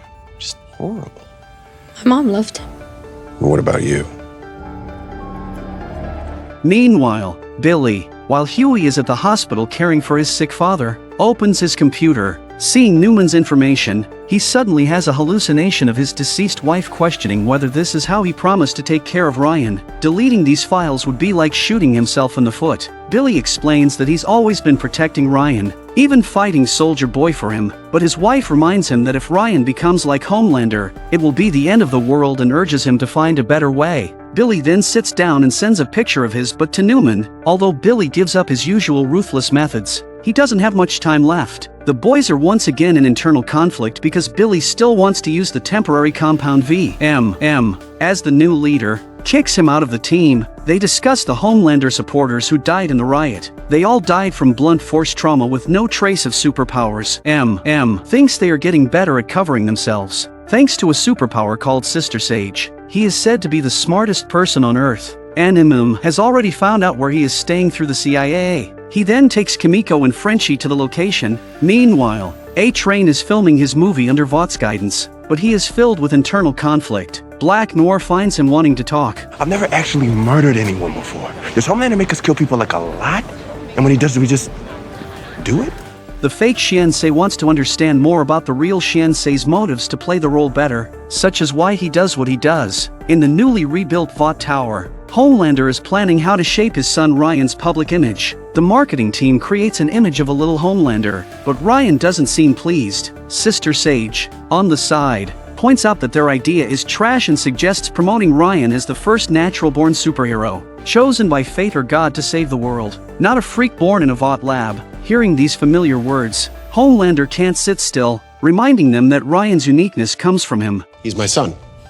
Chosen by God, sure, but, made by me. But Sister Sage believes that the idea of a chosen one only works for heroes and that to make Americans love Ryan, he should carry out public rescue missions. You wanted a kingdom for your son. I'm helping you get it. Excellent. Just as we discussed. I'm here because Homelander wants me here. Because he trusts me. Despite Sister Sage's intelligence, his sharp tongue makes everyone resentful. Feeling her position threatened, Ashley chases after Sister Sage. In the elevator, Ashley is reminded that even though she is the smartest person on Earth, she shouldn't speak to Homelander like that. Let me tell you the truth. You are so scared of him that you have pulled out all your hair. If I were you, I would make myself useful. Ashley is speechless. The Deep learns that Ryan is going to perform a rescue mission and wants to make an appearance to boost his popularity. Ashley takes out her anger on him. Who think they're smart? Make me want to eat my own shit. After she leaves, Sister Sage starts to instigate the Deep, questioning how he can let someone speak to him like that and supports him joining the rescue. At this time, Ryan is rehearsing for the rescue mission and is starting to doubt his life as a superhero. As it doesn't align with his expectations, Homelander quickly reassures his son, saying this is to help him adapt to real rescues in the future. We're not actually killing people in the day, am I right? Just shut the Deep, remembering Sister Sage's words, sees Ashley again. When she continues to mock him, the Deep steps up and says he is the Lord of the Seven Seas and threatens to drown her in her toilet if she speaks to him like that again. It feels great to stand up for himself for the first time. Meanwhile, Homelander overhears a makeup artist's comments about Ryan's skin and his own wrinkles using his super hearing. Soon, Ryan's first rescue mission begins, with many people recording the moment on their phones. Facing a gunman holding a girl hostage, Ryan descends from the sky and grabs the gunman's hand. At this moment, Homelander suddenly interrupts, shocking everyone including the Deep and Ryan. As this was not part of the rehearsal, Homelander even steals his son's thunder, ordering Ryan to throw the gunman, who ends up splattered against a distant wall. Ryan goes home crying, blaming himself for killing the actor playing the gunman. That's what you're upset about? Accidents happen all the time, okay? Humans are fragile. Can't save them all. But isn't that our job? McCoy died doing what he loved.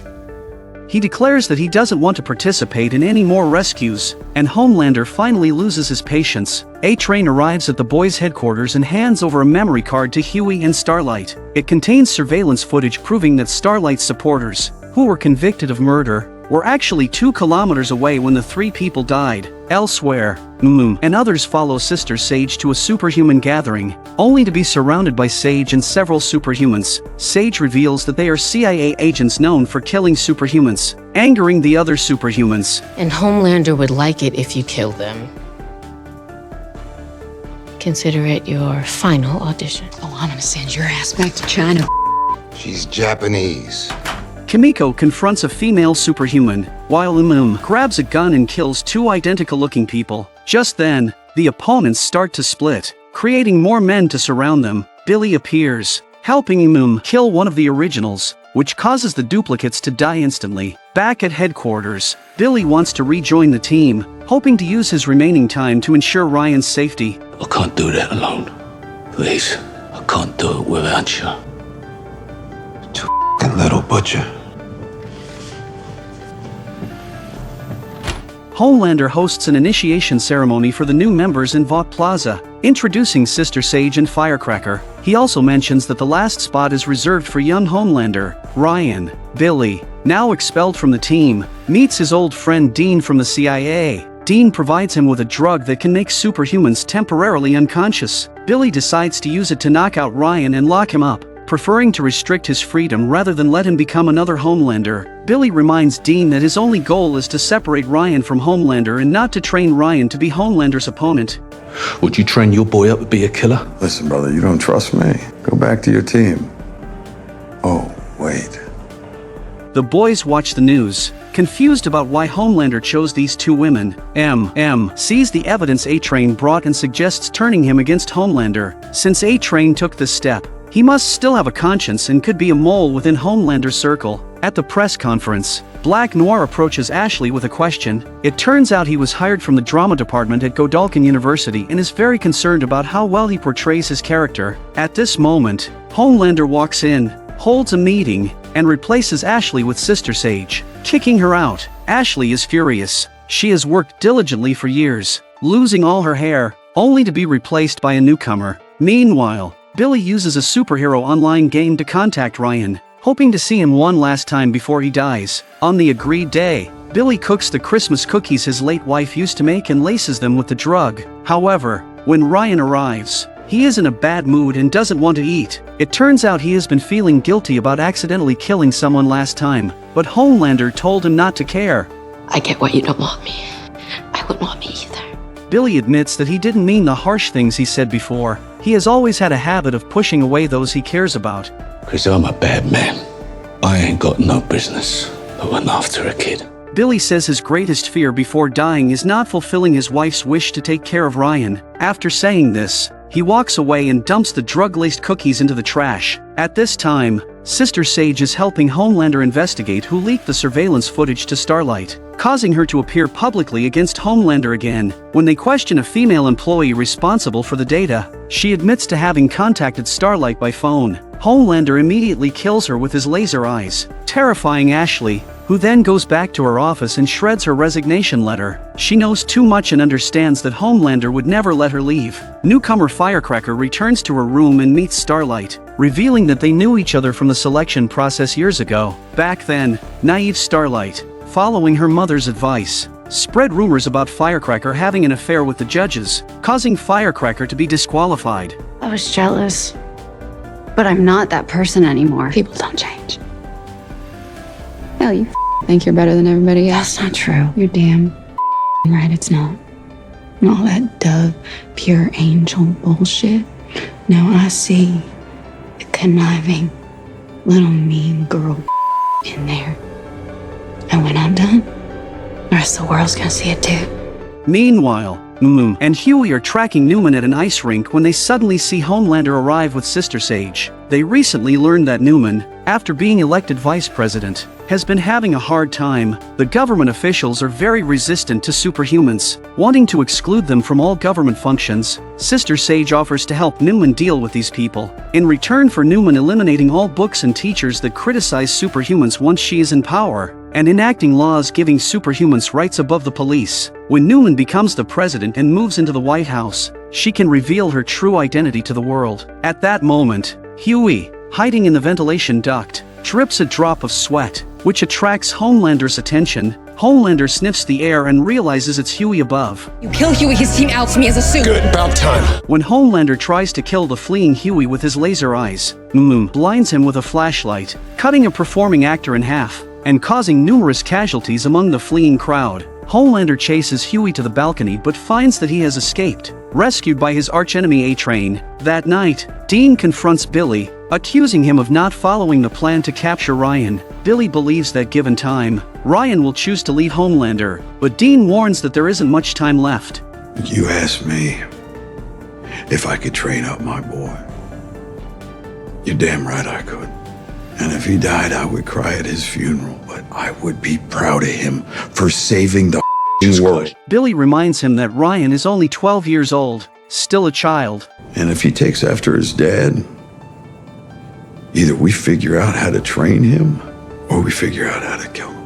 When Ryan returns home, Homelander confronts him, smelling Billy's sin on him. Homelander, like a jealous husband discovering infidelity. When you have everything here, you have a home, you have a father, I've given you everything that I ever wanted, and it's still not good enough for you. Why? You're ungrateful? You go behind my back, you lie to me? Why? Tells Ryan that if he loves Billy more than him, he should go to him and call him father. Homelander's emotions finally collapse. I don't want him to be my dad. You're my And he hears a voice from the shattered mirror, seeing different versions of himself inside. Some accuse him of being weak and weepy, while others comfort him, saying that Ryan is his son and he can resolve the issue by talking to him. The Homelander at the top of the mirror silences the others. It's time to overcome this need for love, this sickness, once and for all. You're never going to be your true self until you transcend your humanity. What do? You need to go back to the start. And Homelander's mind flashes to a laboratory scene. The scene shifts to Vaught's underground lab, where security personnel notice that the surveillance cameras upstairs have lost signal. The supervisor sees activity in the elevator and orders someone to call headquarters, but the phone lines are dead. The team surrounds the elevator, ready for action. When the elevator doors open, it's Homelander holding an ice cream cake, greeting everyone warmly. He talks about old times. Oh my God, this is just so surreal. I never thought I'd be back here. So many memories. Looking around and noticing that Barbara, the supervisor, is absent, he asks someone to call her to join the gathering. Come on, don't be shy before it melts. Everyone nervously eats the ice cream cake. Soon, Homelander calls one of them to play a waste paper basketball game, where they crumple paper into balls and throw them into the trash can. The rule is that whoever scores 3 goals first wins. I once saw you take a shot of the wastebasket, and you nailed it. Sitting there, and, I was in this oven here, and you made the shot, you did a little fist pump to celebrate, and then you turned up the temperature to see if you could burn my skin. If the man wins, he can leave early to see his family. Seeing Frank score another point, Homelander reminisces about the time. Despite his skin not being burned, the pain was unforgettable. He screamed in agony in the furnace, and his tears instantly vaporized. He remembers many people standing by the window taking notes, and someone from the crowd threw something into the wastebasket. That person was Frank. I was just doing my job. You know, I had nightmares about that exact moment, and you can't even remember it. Before the third throw, Homelander made Frank watch him throw a paper ball. After closing the door, Homelander immediately turns on the switch, and the high temperature instantly burns Frank's skin.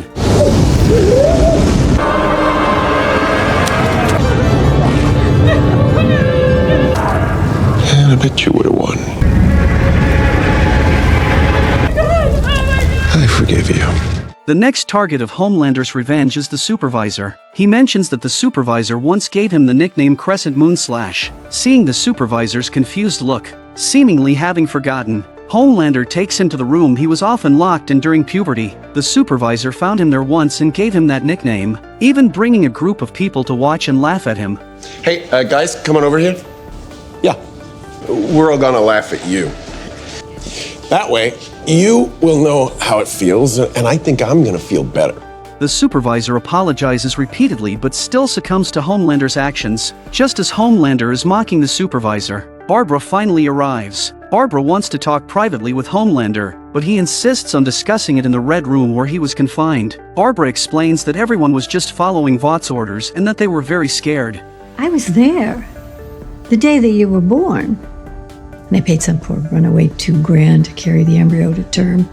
But you lasered her guts open from the inside. You rose in the air with your umbilical cord still attached like some creature out of myth. You killed 3 doctors and a nurse while you were at it, and then, just trust me, it was downhill from there, so... She says young Homelander was stronger than anyone there and could leave any time, but he didn't because he couldn't bear the thought of disappointing everyone.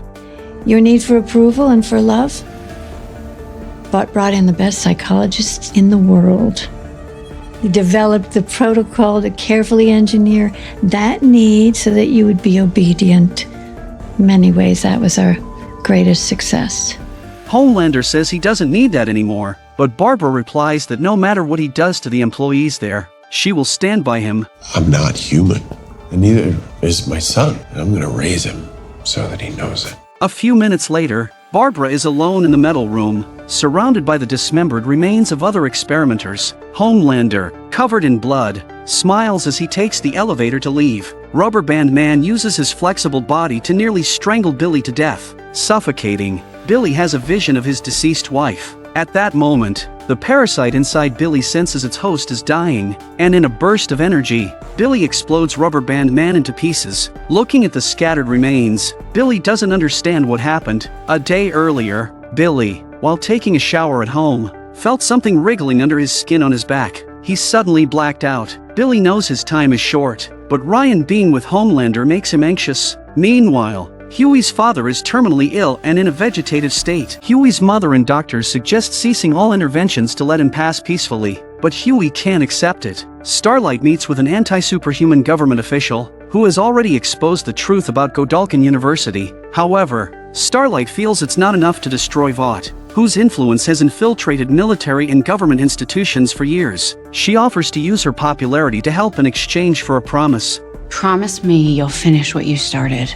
Once and for all, we put Vought into the ground. Returning to Starlight's home, she sees that Vought has set up a stage in the plaza opposite her place. This is Sister Sage's revenge plan for Firecracker, exposing Starlight's scandals from childhood and labeling her an arrogant feminist. M brings Billy back, believing only he can fight fire with fire. Huey meets with A-Train. Sage is on my ass, stares at me like I'm You thought this was a good time to be seen together? I need a dose of Compound V, and I need it today. Who reveals that Homelander has locked all Compound V in his apartment, making it impossible to access. A-Train feels it's too dangerous to help, but Huey reminds him that everything happening to him started with A-Train. It all started with you! Now you're gonna give someone I love back, because you took away someone I loved. My dad's about to die.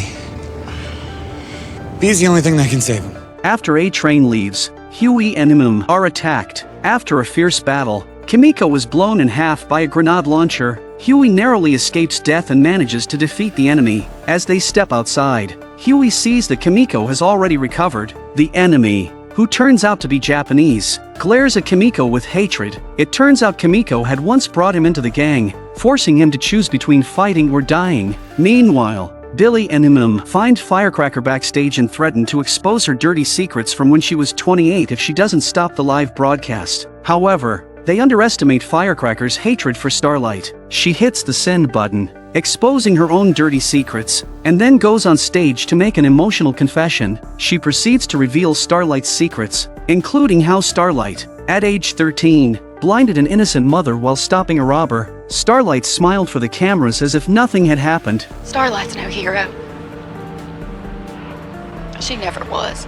Seeing the crowd's judgmental stares, Starlight quickly explains that she was young and still learning to control her powers, but the damage was done. Billy, having stolen Firecracker's RV keys, gives them to Frenchie to investigate further. Upset, Starlight locks herself in her room. Firecracker somehow obtains her medical records and reveals that Starlight had an abortion at 4 weeks, branding her a baby killer. Starlight, unable to hold back, flies onto the stage and beats Firecracker in front of the live broadcast. Exactly what Sister Sage wanted.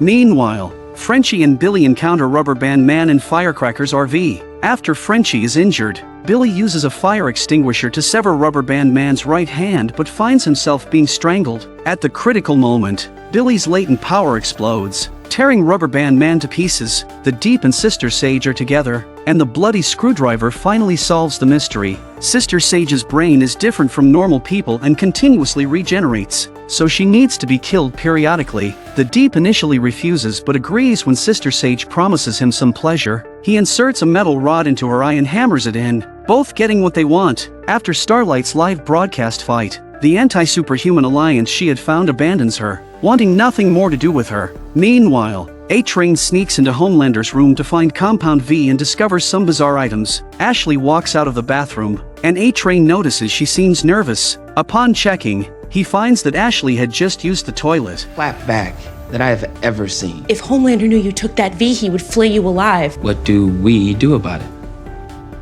That night, A-Train gives the Compound V to Huey, and they finally reconcile. Billy, witnessing this, doesn't want Huey to inject his father with the substance, warning that it might make things worse. Huey, however, is desperate to save his father and offers to give Billy some to cure his brain tumor. I already took some.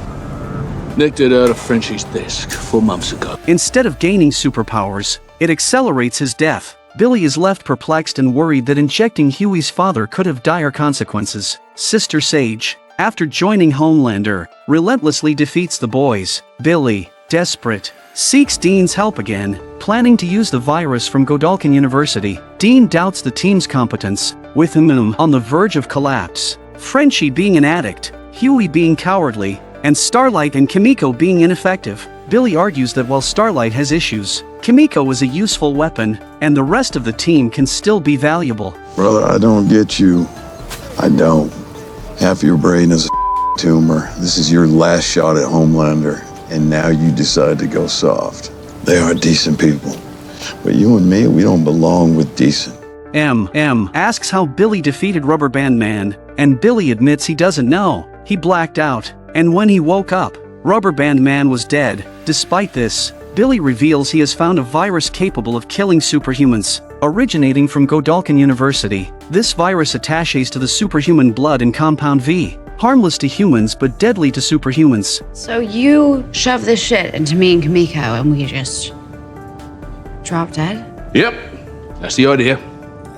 Now, it ain't just enough to kill Homelander. I reckon we get our hands on some and try it out on a lovely VP elect. M questions why Billy hadn't mentioned this before. Billy explains that Newman got to the university first, so they need to retrieve the virus from her. Billy instructs him to obtain a presidential pardon and then find Stan, who is imprisoned. Billy offers Stan freedom in exchange for helping retrieve the virus from Newman. Stan, however, says he has always treated Newman like a daughter, teaching her survival of the fittest, so he doesn't resent her. As Stan turns to leave, Billy mentions that Newman's daughter has also become a monster.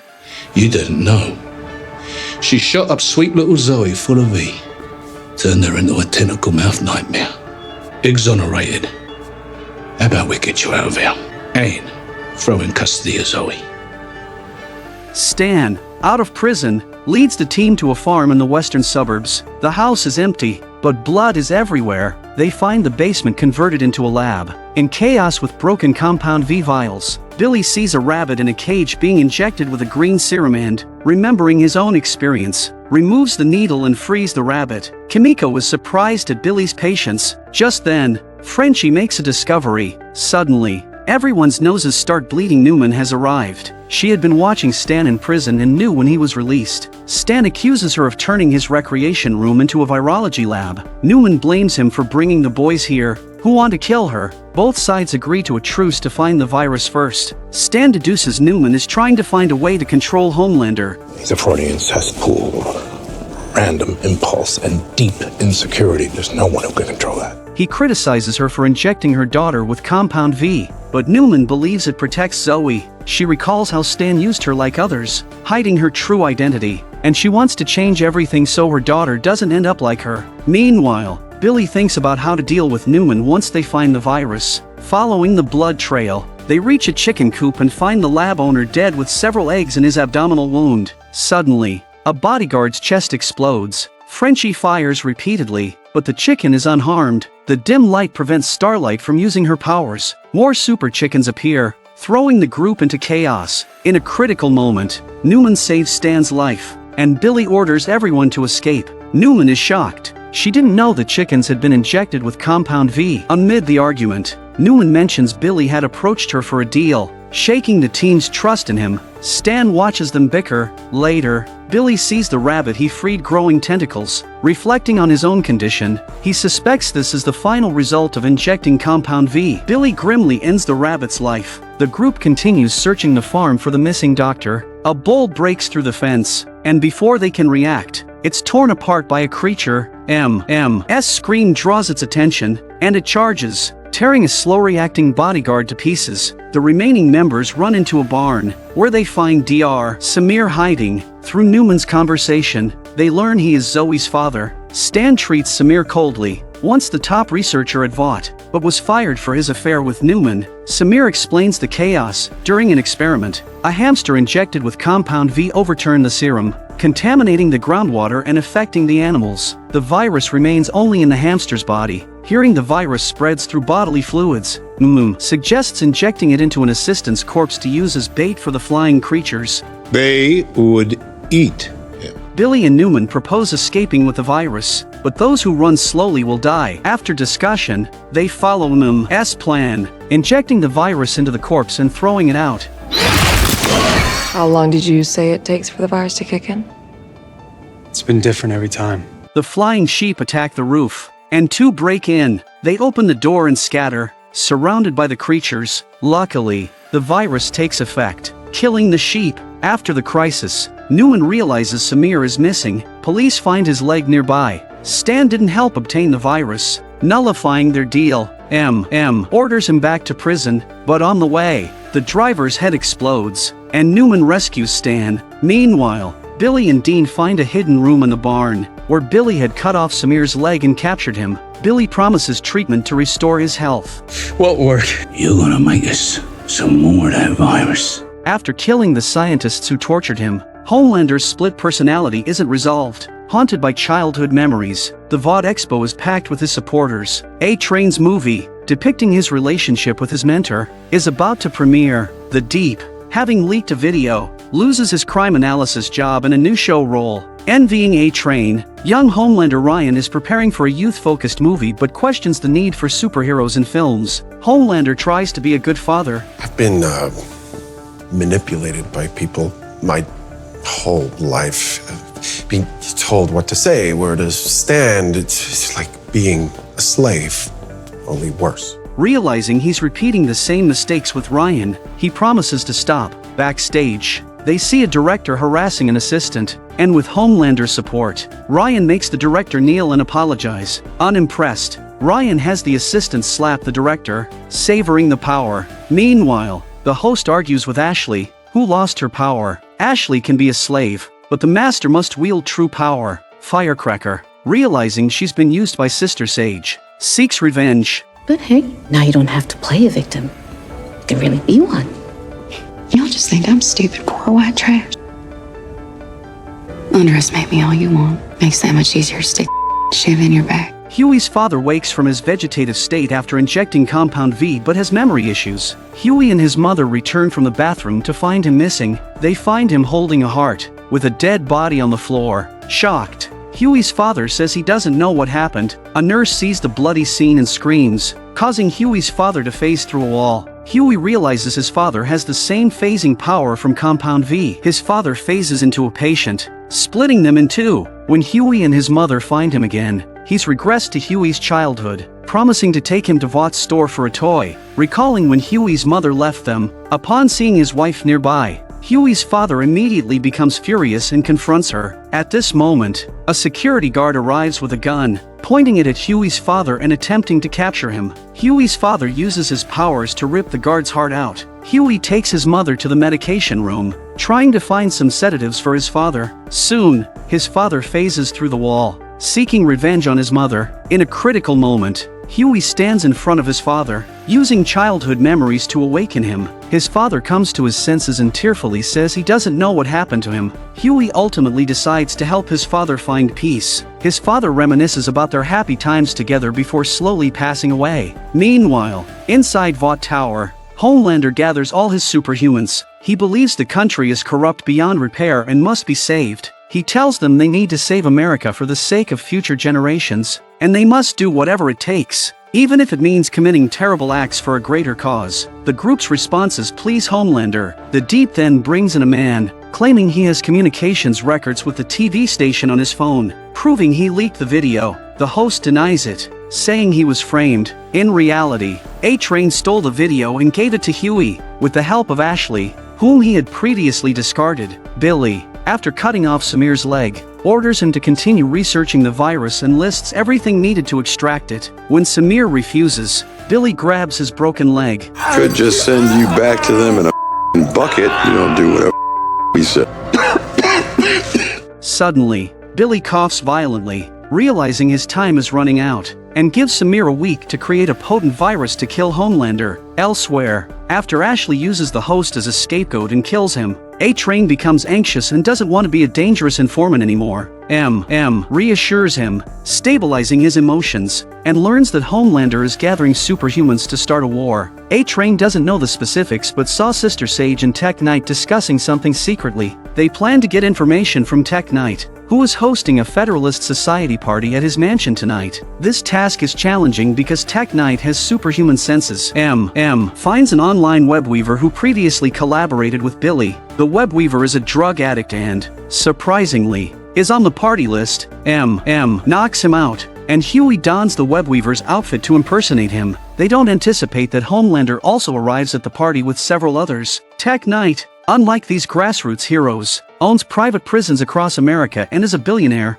subtly mocking A-Train. Upon entering the mansion, Huey is invited by the butler to meet Tech Knight. While installing a bug, Huey encounters Newman. Fortunately, the webweaver's unwashed outfit repels Newman and evades Tech Knight's super sense of smell. Tech Knight enthusiastically brings Huey to his study, activating a hidden elevator in the bookshelf that takes them to an underground tech cave. He introduces his butler, who raised him after his parents died, and reveals a man in a red jumpsuit chained nearby, his former partner who betrayed him. After Huey loses contact with the boys, Starlight, M, and Kimiko decide to infiltrate the party to rescue him. Meanwhile, Newman, uncomfortable with the politicians, vents to Sister Sage, who comforts her by sharing her own story of being dismissed by doctors after curing her grandmother's cancer as a child. I could cure cancer, reverse global warming, but what's the point? And because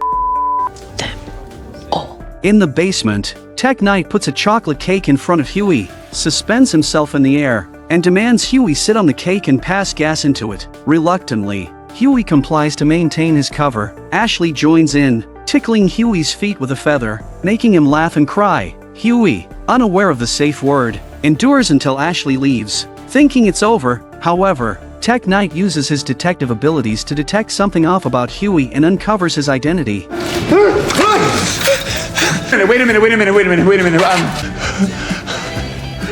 Simultaneously, and Kimiko reach the study upstairs. M shoots Sister Sage in the head after her provocations, collapsing from a heart attack. Kimiko asks A-Train to take him to the hospital, while she and Starlight use the elevator to reach the tech cave. Discovering Tech Knight torturing Huey, Kimiko restrains Tech Knight, who enjoys the pain, revealing his masochistic tendencies. A man in a red jumpsuit escapes and starts transferring Tech Knight's wealth to charities using retinal scans. Enraging Tech Knight, he divulges his plan with Homelander to use his private prisons to detain opposing politicians, revealing Homelander's intention to start a coup. Tech Knight's butler strangles him as Huey's group escapes via the elevator. Sister Sage's body is gone when they return. Homelander questions her about the missing people, but Sister Sage, with a hole in her head, only focuses on eating, leaving Homelander frustrated with his useless subordinates. Homelander gathers wealthy elites and politicians, proposing they overthrow the current US government. Unsure of the details, the plan falters until Newman pledges support. Truth is, America's not a democracy. The word democracy makes people feel safe. But the founders never trusted the masses because the truth is the masses are f***ing stupid. Anyone who owns a live, laugh, love mug shouldn't have a say in how a country is run. Promising unrestricted corporate operations if they back her presidential bid, securing their support and leaving Homelander frustrated. At Vought Tower, Black Noir removes his mask. Tired of being left behind while Homelander tackles major issues, he decides to quit and return to performing at the circus. The two comrades in adversity began to share their woes. Although Firecracker joined the seven, no one took her seriously. At the party, she was crying in the bathroom and accidentally ran into Starlight. I'm sorry. Don't go trying to apologize to me. I am so sorry.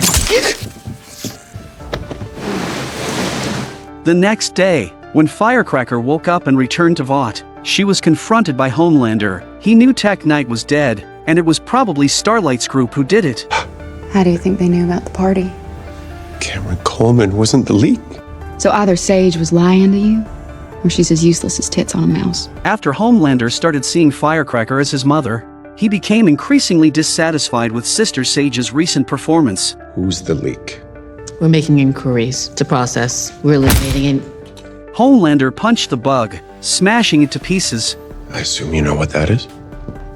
It's a bug? Specifically William Butcher's bug. They probably heard every single word we said at Tech Nights, and likely killed him. But Sister Sage believed the boys wouldn't go public, because they wanted to eliminate Newman once and for all, without anyone knowing. After all, Billy wouldn't live much longer. He didn't want to draw national attention before the big plan was launched. Homelander was even more displeased with her patience and began bringing up old grievances. Previously, he killed the host for no reason while searching for the leaker, causing a friend of the host to withdraw a $50 million advertising deal. You have brains, Sage, but I have wisdom. And what happens if those brains of yours get blown out again, leaving you talking like a gibbering idiot? Homelander decided to have Firecracker find the leaker, and Sister Sage to arrange the assassin for the US president. Their conversation was overheard by A-Train outside the door, so he followed Sister Sage and took pictures of him giving cash to the assassin. When Nim got the photos and was about to take the team to find the assassin, Billy, who had been missing for a few days, suddenly walked in and said bluntly that Newman's lover Samir was still alive. Ignoring the hallucinations caused by the tumor in his brain, he revealed everything about the virus. Upon learning that this virus would kill all superhumans globally, everyone was in an uproar, but Billy said he had found another way. He got Frenchie out of the police station to help Samir screen the virus. Only Homelander and Newman would be injected with the virus, and others would not be affected. You f***ing coward. M had Frenchie and Kimiko follow Samir, while the others set out to find the assassin. Before leaving, handed the team leader position to Billy. He was afraid of a sudden coma like last time, causing the mission to fail. Billy reluctantly accepted after refusing several times, which made Dean smile meaningfully. When Billy and the two others arrived at the assassin's residence, Billy's condition caused him to cough uncontrollably. Dean appeared again, taunting him and claiming that Billy only used people like Starlight, and that the child left by his wife wasn't his anyway. So why care about the fate of superhumans? Billy seemed determined this time. The three of them found no one in the assassin's room but discovered his girlfriend in the closet. The woman said someone had taken her boyfriend and locked her in here, but when Starlight helped her up, the woman suddenly slashed Huey with a knife and Got to end it to Sage, though.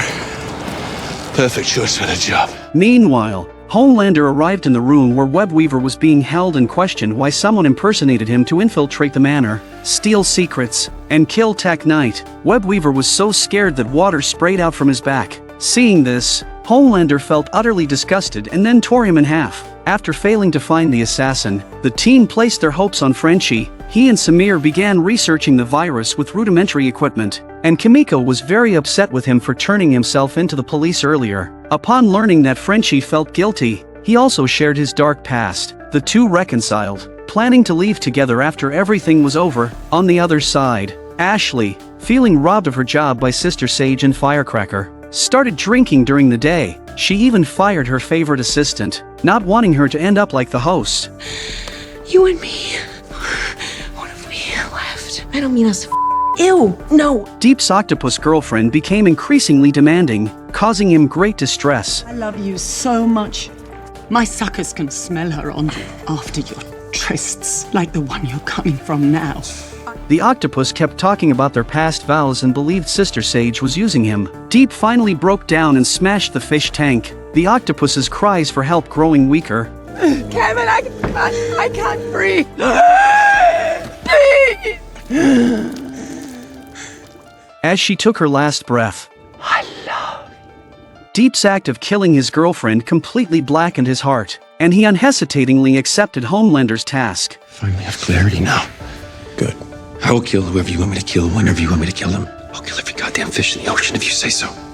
Homelander was puzzled by Deep's transformation, while Huey still held a sliver of hope for Newman, wanting to stop what she and Homelander were planning, but Newman seemed resolute, prompting Huey to reveal he had recordings of everything she said at the Tech Manor. Huey stated that if she still had any humanity left, it wasn't too late to stop, but Newman, after a moment of silence, asked him to leave. Huey realized there was no turning back. When Starlight and Billy returned to headquarters, they saw Deep and Black Noir waiting for them, indicating Homelander no longer intended to let them live. Starlight faced her most hated Deep, while the non-superpowered Billy fought the fake Black Noir. The fake Black Noir was incredibly fast, dodging bullets, but Billy noticed he fell asleep halfway through the fight. Billy took the opportunity to retrieve a special weapon against superhumans but was smashed to the ground by Black Noir, who woke up after only 10 seconds. Meanwhile, Starlight's powers failed her due to her inner resistance, and she was overpowered by Deep. In a moment of crisis, A-Train appeared and knocked Deep away, exposing his undercover identity. The stimulated Black Noir stopped pretending, became a chatterbox, and used his powers to fly into the air, only to be shot down by him with a Gatling gun. Starlight and A-Train teamed up against Deep. She drove her hands into his gills. A-Train greeted them and sped away to avoid another attack from Black Noir. The team retreated. A-Train found Ashley, confessed his exposed identity, and wanted to take her with him, but she was still undecided. A-Train reminded her to remove the chip in her body before leaving, or Vought would quickly find her. Learning of A-Train's betrayal, Homelander began losing control. Sister Sage crossed his path again. Smartest person in the world, and you didn't know A-Train was the leak? I knew. Sister Sage claimed she had already identified the leaker as A-Train and planned to use him to set a trap for the enemies, but Homelander was furious about her concealment and told her to get lost. Before leaving, Sister Sage warned him that keeping Firecracker around wouldn't achieve anything significant. Good luck without me. His subordinates either betrayed him or fought for power, giving him constant headaches. Just as the battered comrades returned to Vought, they encountered Sister Sage being thrown out by Homelander. Deep was still in shock. Wait, but you can't leave. I love you. Deep was stunned by the words. She's lobotomizing herself. You too?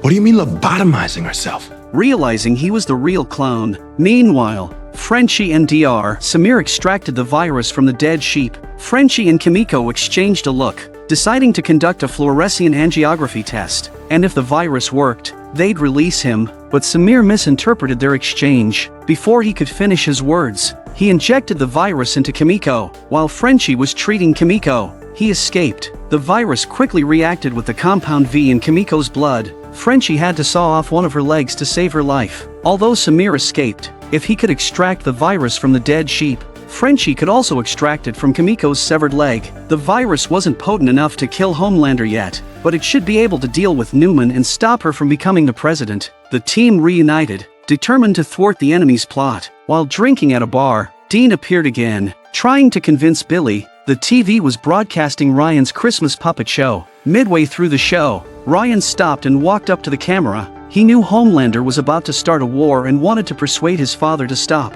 Your family isn't your enemy. Your family is all you've got. Ryan spoke about spending Christmas with his mother when he was young. Both Homelander and Billy were deeply moved by the scene. Homelander was bewildered, unable to understand why his son betrayed him. You little beauty. It's why I got faith in the kid. Wanker. Just as he turned, Billy began coughing violently, blacked out, and fell to the ground, his fate unknown. Returning home, Huey found Starlight had inexplicably put on her old suit and became very proactive. But at night, after Huey fell asleep, Starlight smiled eerily and quietly got out of bed. She opened the safe in the closet, took the recording from the tech manor, and left. The real Starlight woke up in an abandoned factory, next to a bloody woman's skin. Starlight remembered the woman had taken a photo with her at the bar and used hypnotic gas to knock her out. Faced with the thick chains, Starlight used all her strength but couldn't break free. At that moment, the door behind her opened. When Billy woke up from his coma, he was in a hospital. After the doctor left, Dean appeared again, telling him that the US presidential election results would be announced tomorrow, and he was nearing his end. He gave the only weapon that could stop Homelander to him. We are going to turn that frown upside down, my friend. You know why? Because you still have me. Yeah, any real. Compound V had caused a real tumor in his organs. Dean spoke of Billy's desire to burn every superhuman on Earth, saying it was also real. He mentioned helping Billy deal with the Rubber Man. I'm the one that gave you the juice that you needed, and I can do it again.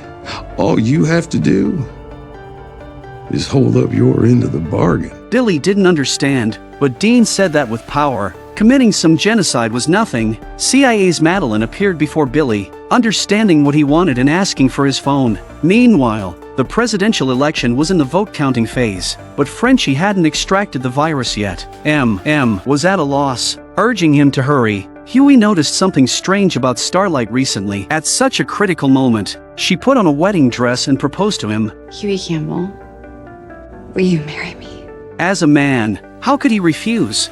When he went to get the ring he'd prepared for a long time, the fake Starlight's expression changed. After Huey returned and proposed to Starlight with a ring, and she accepted, the two immediately started their honeymoon. They ignored the apocalypse and everything else. After it all ended, Starlight noticed the skin on her finger peeling, hastily put on clothes, and found an excuse to leave. She found the real Starlight and grabbed her by the neck. It turned out her shape-shifting ability had a time limit and required touching Starlight to maintain. Faced with Starlight's pleas, the shapeshifter said her ability wasn't just about copying. She could also read Starlight's memories. She had already proposed to Huey, and that fool's face was full of joy, as if he had gained permanent happiness. She even mentioned the disgraceful things Starlight did with Deep before joining the Seven. The shapeshifter mocked Starlight, saying she wasn't even initially chosen as the scapegoat to kill Singer, but with all her troubles and uselessness, she was the perfect choice. The real purpose was to use Starlight's identity to kill Newman's competitor and let her take the blame. You'll have a couple of non-consecutive life sentences to work through your identity issues. Oh, I'm the only good one. Meanwhile, Billy also called Huey, speaking as if leaving his last words. He hoped Huey would take Ryan to a steakhouse in Nevada. He had promised the kid but couldn't fulfill it. On the other side, Homelander was losing more hair, exacerbating his midlife crisis. While packing his son's backpack, he accidentally saw a family photo with Billy, causing Homelander's inner rage to explode. Come here. Come here. That's an order.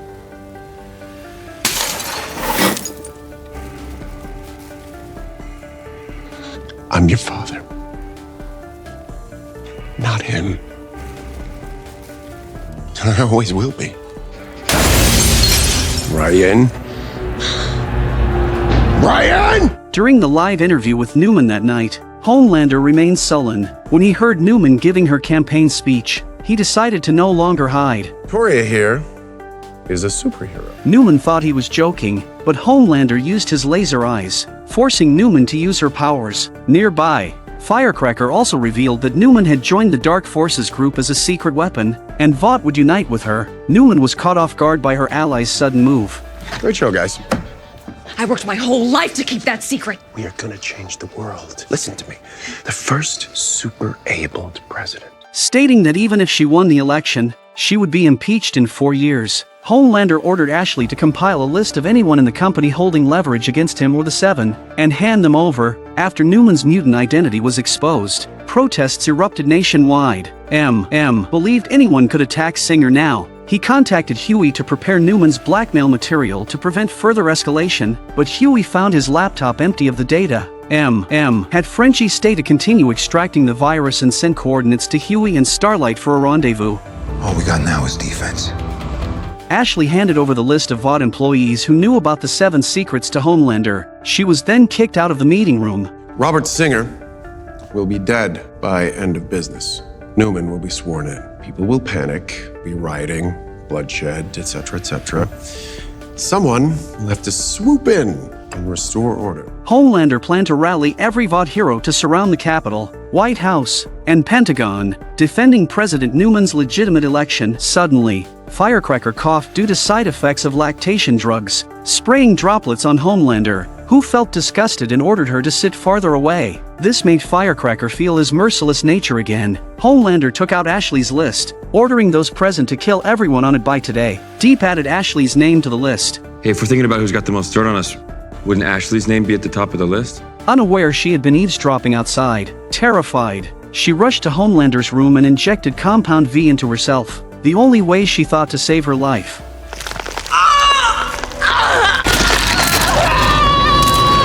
Huey and Starlight arrived at the coordinates sent. Finding an enclosed bunker, Newman's competitor Singer was heavily protected inside, with no one else allowed in to prevent the shapeshifter's assassination attempt. But didn't know the shapeshifter had already entered disguised as Starlight, who suffered from claustrophobia, feeling hot and sweating in confined spaces. This reminded Huey of the shapeshifter they found before. Huey discreetly informed about the fake Starlight. Starlight soon sensed their odd behavior and punched them both away. The bodyguards were quickly killed by Starlight, leaving only Kimiko in her way. Unexpectedly, the fake Starlight's combat power was overwhelming, and Kimiko was no match, having her neck snapped. As she chased after Huey and others protecting Singer, the real Starlight arrived to save them. Starlight exploded with power, delivering a series of punches that knocked the fake Starlight to the ground. I don't know if I'm a hero, but I do know that I'm the beating your ass. News of the failed assassination quickly reached Newman and Homelander. Newman thought they needed Sister Sage, who might find a way to clean up Homelander's mess. We have not failed. I will end Singer myself if I have to. Homelander demanded Newman obey him once she became president. If you stray even an inch off that path, I will make sure Zoe knows nothing but pain for the rest of her life, and I will send you a piece of her every year for the rest of your... Back in the lab, Frenchie successfully extracted the virus. Huey faced the challenge of explaining his mistake to the real Starlight. Even though the imposter looked like her, Starlight couldn't accept it, leading to another fallout with Huey. Suddenly, Huey received a call from Newman, who had been threatened by Homelander using her daughter. Newman, finally realizing she didn't want to be Homelander's puppet, sought to collaborate with the boys to stop him.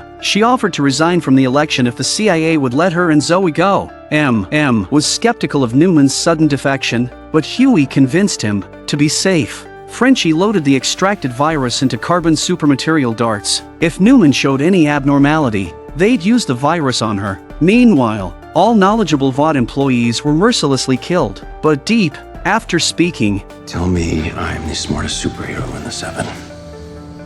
You are, by far, the smartest superhero in the 7. had his head smashed by Black Noir, failing to find Ashley. Elsewhere, Ryan, estranged from Homelander, found Billy, who advised him not to return to Vought and to leave with Madeline immediately. When your mum died, which weren't your fault, she had me promise to keep you safe, and that's all I'm trying to do here.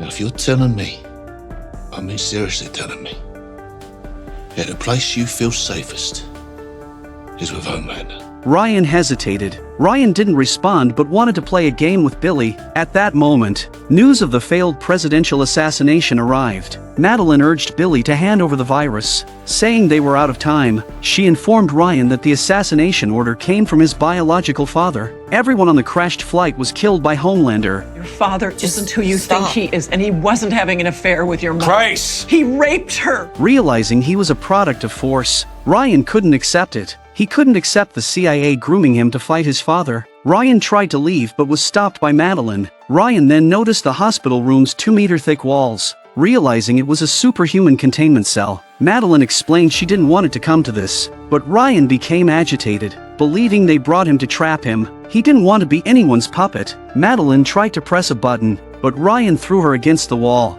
breaking her neck. Ryan glanced at Billy and left the room. Billy stood over his friend's body. Realizing the situation was beyond repair, he turned to Dean and finally nodded in agreement to let him take over his body. Newman, with her daughter, sought the boys to make a deal. The CIA would help them escape Homelander's control, and she'd resign quietly, offering future help against Homelander. Billy suddenly appeared, rejecting the deal. Huey tried to persuade him to trust them once, but the Billy before him was no longer the one he knew. Billy's chest sprouted tentacles, binding Newman's eyes to prevent her from using her powers. Zoe tried to help but was knocked away by the tentacles. Newman's bodyguard's bullets were useless against Billy. His tentacles pointed at Starlight and Kimiko, warning them not to move. The team could only watch as Newman was torn in half. Billy approached Frenchie, demanding the virus. Frenchie, intimidated, handed it over. The team knew they were in trouble after seeing Newman's fate. News of Newman's assassination quickly hit the headlines. With the puppet president plan failing and his son Ryan missing, Homelander was distressed when Sister Sage visited. Sister Sage had anticipated all of Homelander's reactions. She viewed Newman as a stubborn pity and chose another method. Killed Newman like I ordered. We wouldn't be stuck 4 stories underground playing. Newly elected President Singer was arrested for allegedly murdering Newman. Sister Sage handed Homelander a phone, saying the next presidential candidate wanted to pledge allegiance to him. Homelander couldn't believe the reversal. He had broken his agreement with Sister Sage, treating her like trash, puzzled by her kindness. After calming down, Homelander picked up the phone. Homelander speaking. The new president's first official act was to declare martial law nationwide, appointing Homelander as the national superhuman commander. Victoria Newman. She's a great American and a dear, dear friend. Murdered in cold blood by deep state starlighters embedded in our own government. Now that we have full legal authority, a veritable army of superheroes will be called upon to rout these traitors from our government and from our streets. America will be safe again. And to the Starlighters, whatever rock you're hiding under, we're coming for you. A new age of superheroes begins. The boys scattered, fleeing, but as Homelander said, they were hunted down by the superhuman army. M was subdued in an airport bathroom. Kimiko and Frenchie were captured. Seeing Huey taken away, Starlight tactically retreated. But with the virus capable of killing all superhumans, can Billy achieve his goal? We'll find out next season. In the post-credit scene, Homelander visited Soldier Boy's special cell at the CIA. Seeing his father again, Homelander was overwhelmed, hinting at Soldier Boy's return next season.